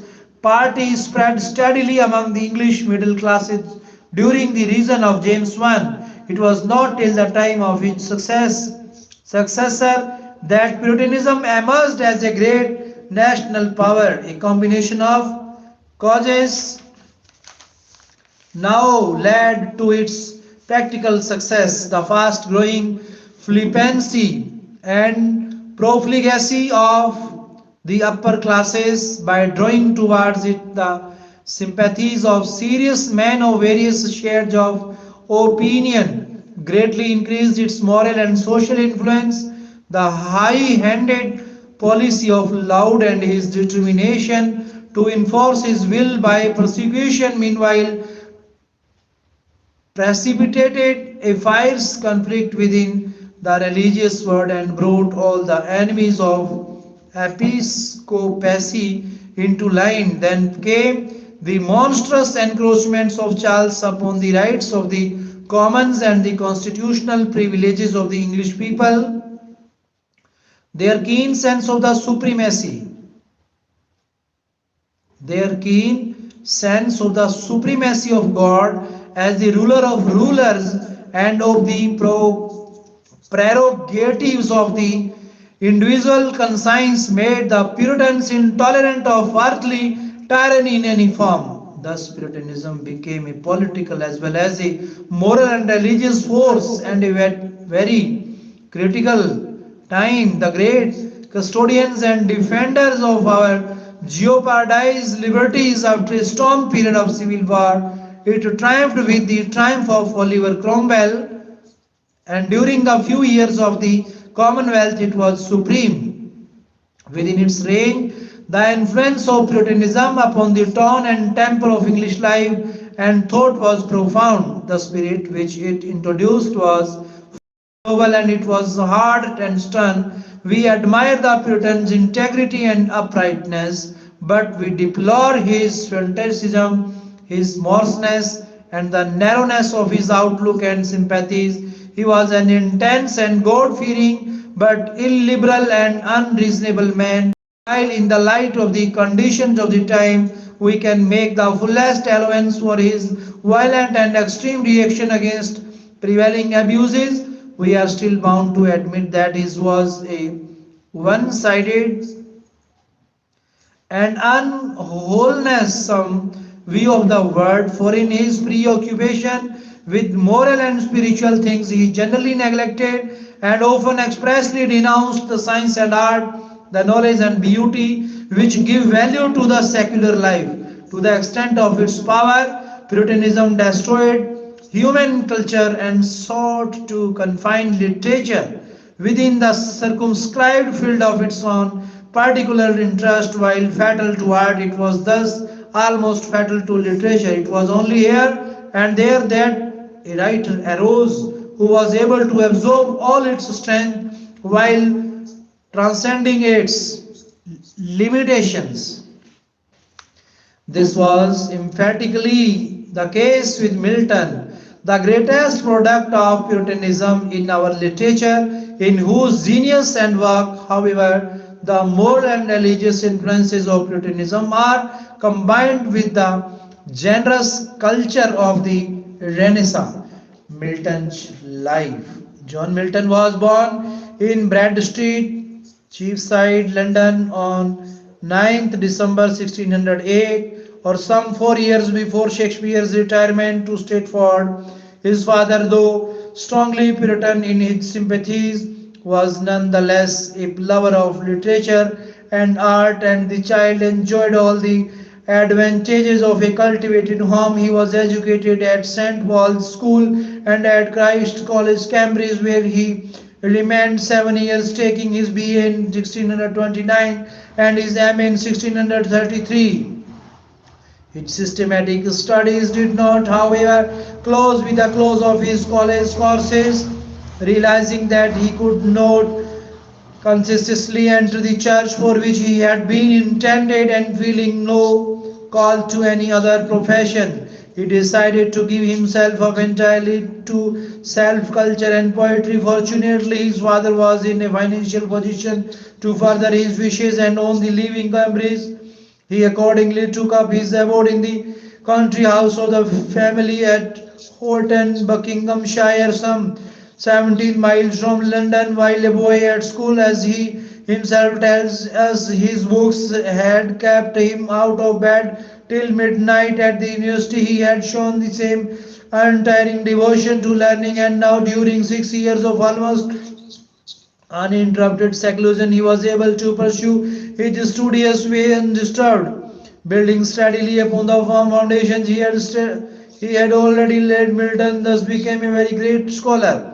This point must be carefully marked, not only because in the breadth and accuracy of his erudition he stands head and shoulders above all our other poets, but also because his learning everywhere nourishes and interpreters his poetic work. Having now reached his 30th year, he resolved to complete his studies by travel. He therefore left London in May 1638 and went by of Paris to Italy, whence, however, he was prematurely recalled by news of the critical state of things at home. While I was preparing to pass over into Sicily and Greece, he writes, the melancholy intelligence which I received of the civil commotions in England made me alter by purpose, for I thought it base to be traveling for my amusement abroad. Fellow citizens were fighting for liberty at home. He was back in London in August 1639 after an absence of 15 months, and from 1640 onwards was increasingly active as a supporter of the Puritan cause against the Royalists. As a pamphleteer, he became indeed one of the great pillars of that cause, and on the establishment of the Commonwealth was appointed Latin Secretary to the Committee for Foreign Affairs. In 1643, he married Mary Powell, the young daughter of a royalist, but the union proved a most unhappy one. Early in 1653, a terrible calamity overtook him. His sight, which had long been failing, was now renewed entirely by over stress of work, and he became totally blind. 3 years later, he married again, but his wife, Catherine Woodcock, died within 15 months. On the restoration of the monarchy, Milton was arrested and two of his books were publicly burnt by the hangman, but he was soon released and permitted to drop into political obscurity. He was now poor and lonely as well as blind. He felt bitterly the failure of the cause of which he had toiled so hard and sacrificed so much, and though his third wife, Elizabeth Minshul, brought comfort to his declined years, he was greatly distressed by the unfilial conduct of his daughters by his first marriage. It was in darkness and sorrow, therefore, that he now turned back upon the ambitious poetical designs which he had cherished many years before and had long set aside at the call of practical duty. His Paradise Lost was published in 1667, Paradise Regained and Samson Agonist together in 1671. 3 years later, on 8th November 1674, Milton died. Milton's earlier poetry. Milton's work falls naturally into four periods: the college period, closing with the end of his Cambridge career in 1632; the Horton period, closing with his departure for the continent in 1638; the period of his prose writing from 1640 to 60; the late poetic period or period of his greatest achievement. His college poems, Latin and English, are for the most part simply a young man's experimental work, and while interesting to the special student as the expression of his genius during its immaturity, they have little other importance to this statement. However, one exception must be made in favor of the ode on the morning of Christ's nativity, which though far from perfect and in places sadly marred by conceits and inequalities of style, is still a very remarkable production for a poet of 21. To the Horton period, on the other hand, belong four minor poems of such beauty and power that even in Paradise Lost had never been written, they would have sufficed to put their author high among the greater gods of English song. El Allegro and Second Penseroso 1633, Comus 1634, and Lycidas 1637. Each of these may, of course, be enjoyed full for its own sake, but for the student, the most significant thing about them is that, read in the order of their writing, they show that during these years of thoughtful leisure, of a profound change was taking place in that poet's mind. I have said that in Milton's work, the moral and religious influence of Puritanism were blended with the generous culture of the Renaissance. It was this combination of elements which gave its distinctive quality to his greatest poetry. He could never have written as he did had either of them been wanting. But from his earlier poetry, we now learn that he began to write clearly under the inspiration of the learning and art of the Renaissance, that the Puritan element was at first quite subordinate, and that it gradually gained this strength and depth till it became at last the dominant element. Thus in Allegro and Second Penseroso, with their claiming contrasted pictures of man, nature and art as seen through the medium of the mood, in the one case of gladness and in the other of the melancholy, there is little that is characteristically Puritan and a good deal that is really unpuritan, for the poet dwells frankly upon the pleasure of romance and rustic sports, upon the delights of the playhouse and the Greek drama, and upon the beauty of the church architecture and music, all of which things were to the religious fantastic objects of uncompromising hatred. Then, with Cumas, we mark a distinct stage in the development of the Milton's mind. Thus far latent, only the Puritan spirit now makes its influence felt, not alone in the poet's increased earnestness, but also in the specific quality of his moral teaching. On the literary side, this work too belongs to the Renaissance, for it is an example of that type of drama which is called the mask, which had been brought into this country from Italy, and which had ever since brought into this country from Italy been extremely popular at court among the nobility. That Milton should be willing to adopt it is proof that he was still far from sharing the intense hostility of the Puritan party of everything connected with the drama.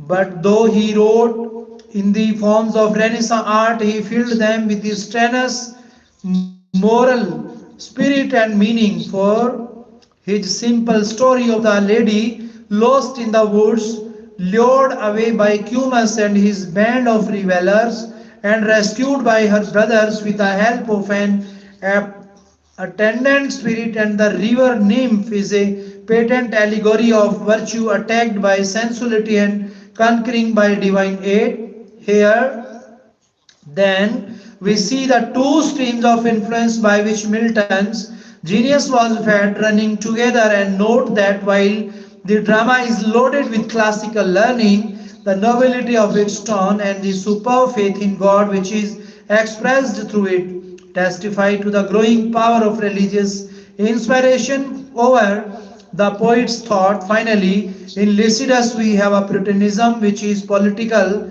and ecclesiastical as well as spiritual and ethical, a monody on the death of Milton's college friend Edward King. This, like Spencer's Astrophel, is in the conventional style of the classical pastoral algae in form. Therefore, it belongs with Cumas of the Renaissance, but the religious accent in it throughout is unmistakably Puritan. While its famous attack upon the corrupt church and the hiring clergy of the time openly proclaims Milton's adherence to the Puritan cause. Thus, through these earlier poems, we can trace the steady growth of the religious element in Milton's mind. The learning and the art of the Renaissance were not abandoned by him, but they were more and more used for the service of a Puritan philosophy of life. Milton's prose writings on his return to England from the continent, Milton, then in his 31st year, threw himself into the fierce controversies of the hour, and thus, in his own words, embarked on a troubled sea of noises and horses disputes.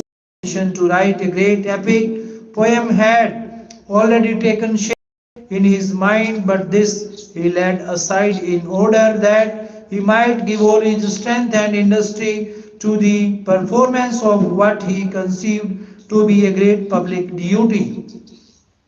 Involved in political and religious controversies, he thus turned from poetry entirely, and for the next 20 years continued active as a writer of prose.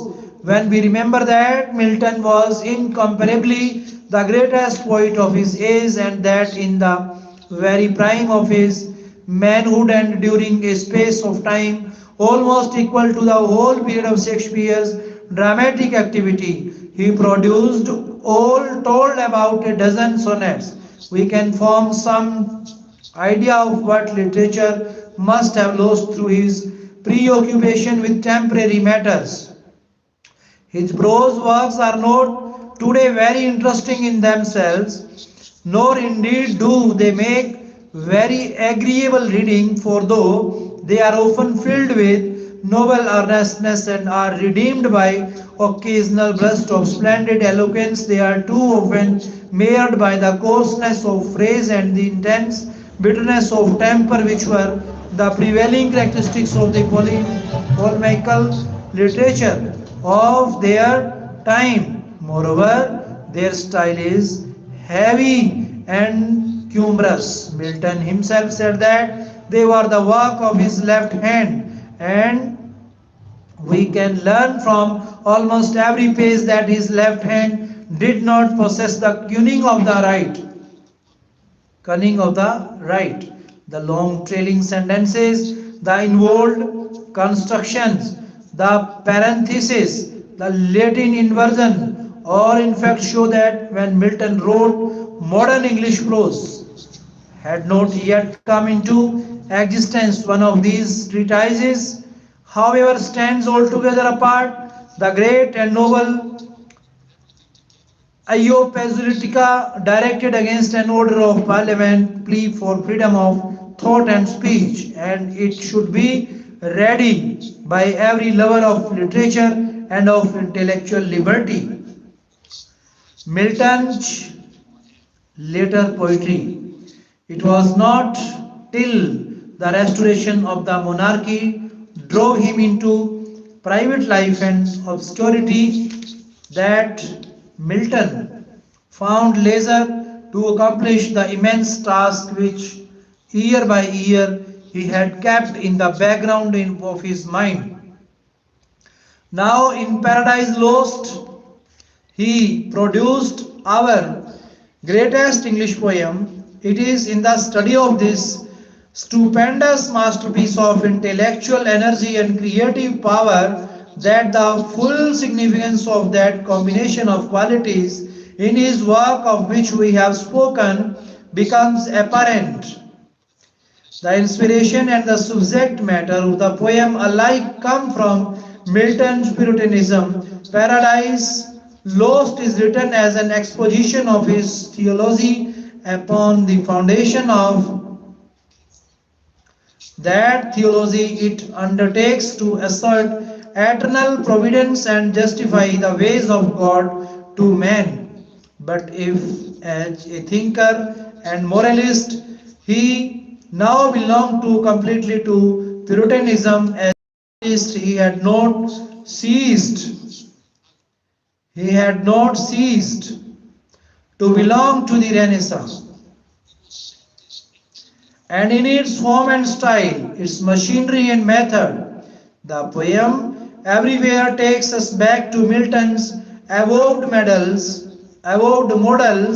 the great epics of classic antiquity, while the vast and varied learning which is built into its fabric shows how fondly in the blindness and loneliness of his old age he recalled the wide secular studies of his happy earlier days.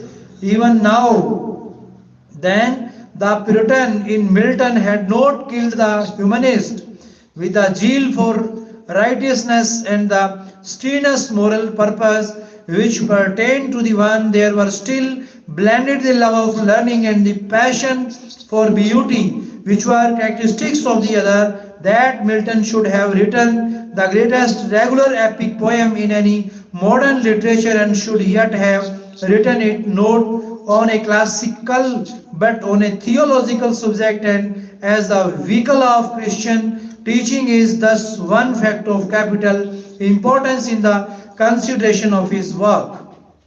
In Paradise Lost, he set forth the revolt of Satan against God, the war in heaven, the fall of the rebel angels, the creation of the world, the temptation of Eve and Adam, and their expulsion from Eden. Yet, while his central purpose was to show how man first disobedience brought sin and death in its train, it is characteristic of him that he does not close on the note of evil triumphant, but prophetically introduces the divine work of redemption, though in this way he had apparently completed his original scheme. However, he was afterwards led to add a sequel in 4 books, the substances of which was provided by the temptation of Christ in the wilderness. But while not without its occasional passages of sublimity and of tenderness, Paradise Regained seems to most modern readers a very slight thing beside its gigantic predecessors. The dramatic poem Samson Agonistes, Samson the wrestler, crowns the laborers of those of these closing years. In this age, in Paradise Lost, Milton says, the forms of classic art to the treatment of a biblical subject, for the work is fashioned strictly upon the principles of Greek tragedy, while the matter is, of course, derived from the fate of Samson among the Philistines.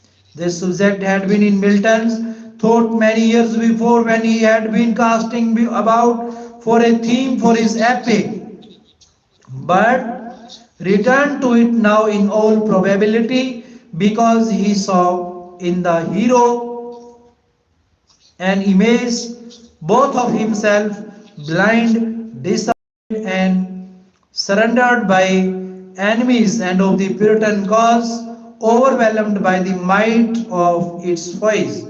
Characteristics of Milton's poetry.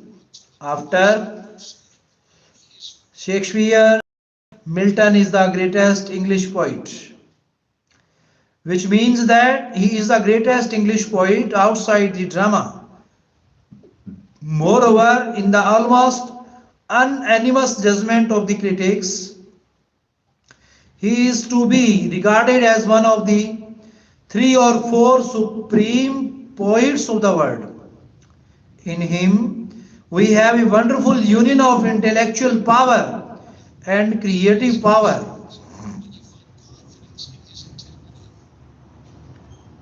Intellectual power. He is to be regarded as one of the three or four supreme poets of the world. In him we have a wonderful union of intellectual power and creative power, both at their highest. He is also he is also consummate literary artist whose touch is as sure in delicate detail as in vast general effects. While many qualities thus go to the making of his work, however, the one which we most naturally think of, and which indeed we have come to denote by the epithet Miltonic in its sublimity. He is the most sublime of English poets, and our one acknowledged master of what Matthew Arnold calls the grand style. In sustained majesty of thought and diction he is unrivaled. His descriptive power too is astonishing, as we can learn for ourselves by turning, for example, to the scenes in hell in the opening books of Paradise Lost, and while he was entirely lacking in the true dramatic sense, the magnificent debate in the council of the fallen angels and the whole conduct of the temptation of Eve show an extraordinary insight into motive and character.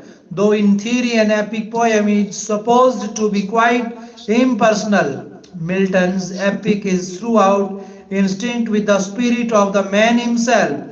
Narrow he often is. He is often hard and austere, but there is an intensity of individuality in everything he writes which is singularly impressive, and the loftiness of his temper and passionate moral earnestness make us feel as we read, and that we are indeed in the presence of one whose soul was like a star and dwelt apart.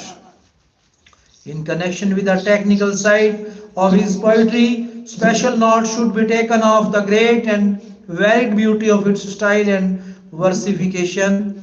His blank verse in particular deserves the closest study, though this form, as we now know, had long been used in the drama. It had not thus far been adopted for any important non-dramatic poem. Milton was therefore making an experiment when he took as measure of Paradise Lost English heroic verse without rhyme. Of this measure he remains our greatest master. Dear friends, further, we are studying the age of Milton, other poets and prose writers, the Caroline poets. As I have already pointed out, the age of Milton and the age of Dryden, though in a broad way we are bound to distinguish between them, really overlap, and as a result it is extremely difficult in grouping the writers of the period between 1625 and 1700 under one or the other head to establish any quite satisfactory order among them. We will here, however, for the present confine our attention to those who, irrespective of dates, seem by the quality of their thought and style to belong to the older generation. Those who, while really contemporary with them, belong rather to the new generation, or for any reason may most conveniently be connected with it, will be dealt with in our next two chapters. Under the term Caroline poets, we include a number of verse writers whose work may in the bulk be roughly assigned to the region of Charles I, though as a matter of fact many of them continued to produce through the years of the Commonwealth or even later. Some of them were secular. Some religious poets, the most important of them, Robert Herrick 1591 to 1674, wrote both secular and religious poetry with equal facility, if not quite with equal success. In early life, an associate of Ben Jonson, Herrick went into the church, found himself in the banishment of his Devonshire personage, as unhappy as Spencer had been in Ireland, was deprived of his living after the Civil War and reinstated at the Restoration. His religious poetry was published under the general title of Noble Number. His secular in the same volume 1648 under that of Hesperides. It is in the latter that Herrick's powers are shown at their best. They are miscellaneous in character, comprising addresses to friends, fairy poems, occasional poems on all sorts of subjects, and many love poems, but they are all delightful in their naturalness and spontaneity. Their exquisite fancy and their lyrical charm and grace. Historically, perhaps their most singular feature is their complete detachment from the political interest of the hour. In that season of tumult and confusion, when the minds of men were stirred by the fiercest passions, Herrick held himself altogether aloof, preferring to sing of the joys of life with a tender sense, all the same of their brevity. In the cavalier group of Caroline poets, whose inspiration was entirely or almost entirely secular, the principal names are those of Thomas Carew 1598 to 1639, his friend Sir John Suckling 1609 to 42, and Richard Lovelace 1618 to 58. These are all poets in the lighter vein and made no pretense treating treating their art seriously, but that they did extremely well. Carries he that loves a rosy cheek, Suckling's voice so pale and wan, fond lover Lovelace's two Alpho from prison may be cited as examples of the fine lyrical quality by which at its best their anatory verse is marked. With these we may here join Andrew Marvell 1621 to 78, because his earlier work exhibits many of the characteristics of the Cavalier school. But in politics and religion, he was on the other side, and after the Restoration, he changed his poetic note and wrote fierce satire in rugged style on Charles II and his supporters.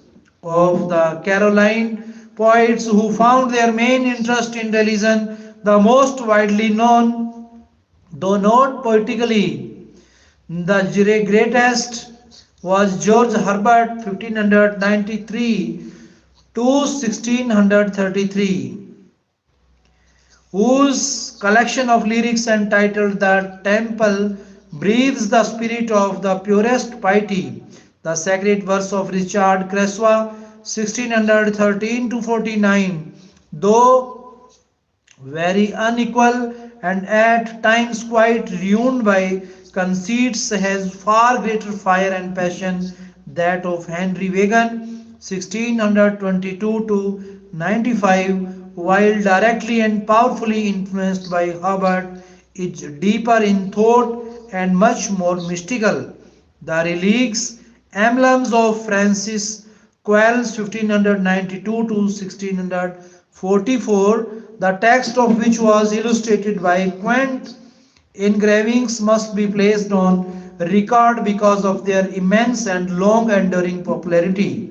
Cowley and metaphysical poets. Abraham Cowley 1618 to 1667 demands a little more attention, both because he was in his own day considered the greatest of English poets and because he is usually regarded as the chief representative of that metaphysical school, which, as we have seen, took its rise in the work of Donne.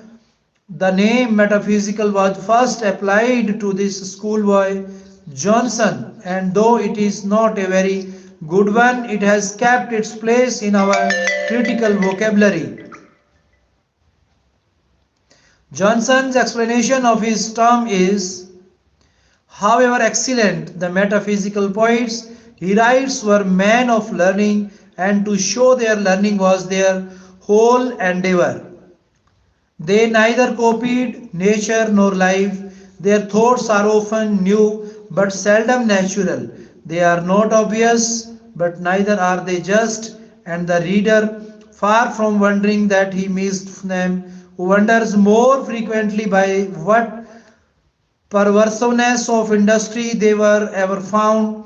The salient features of this curious group of writers are here clearly indicated. Their work is packed with affectations and conceits in their effort to surprise by the boldness and novelty of their images. They indulge in strained metaphors, far-fetched similes, and the most extravagant hyperbole.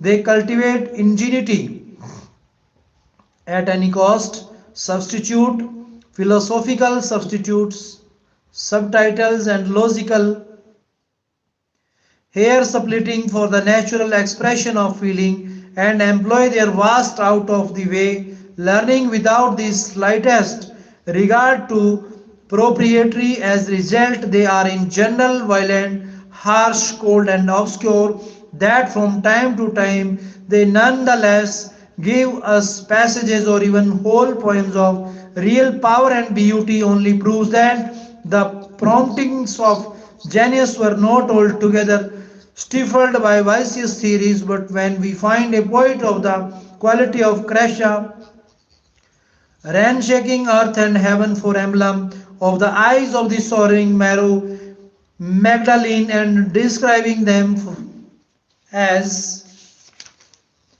we can realize into what frantic absurdities English poetry was for a time misled, as Johnson puts it, by voluntary deviation from nature in pursuit of something new and strange. In Cowley's work, we have the last important productions of this metaphysical school, but we must remember that its influences were very widely spread among the poets of the age in general.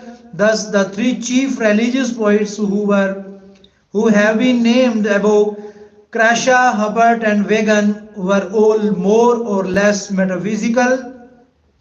It should also be noted that in his later poetry, Cowley discards much of his former extravagance and approximates to the restrained and sober style which came in with the next generation. A slightly younger writer, Thomas Terrain 1634 to 1704, might usually have been grouped with the three poets just named if most of his manuscripts had not been lost to sight for nearly 200 years after his death. When they were found early in the present century, Traherne was at once recognized as one of the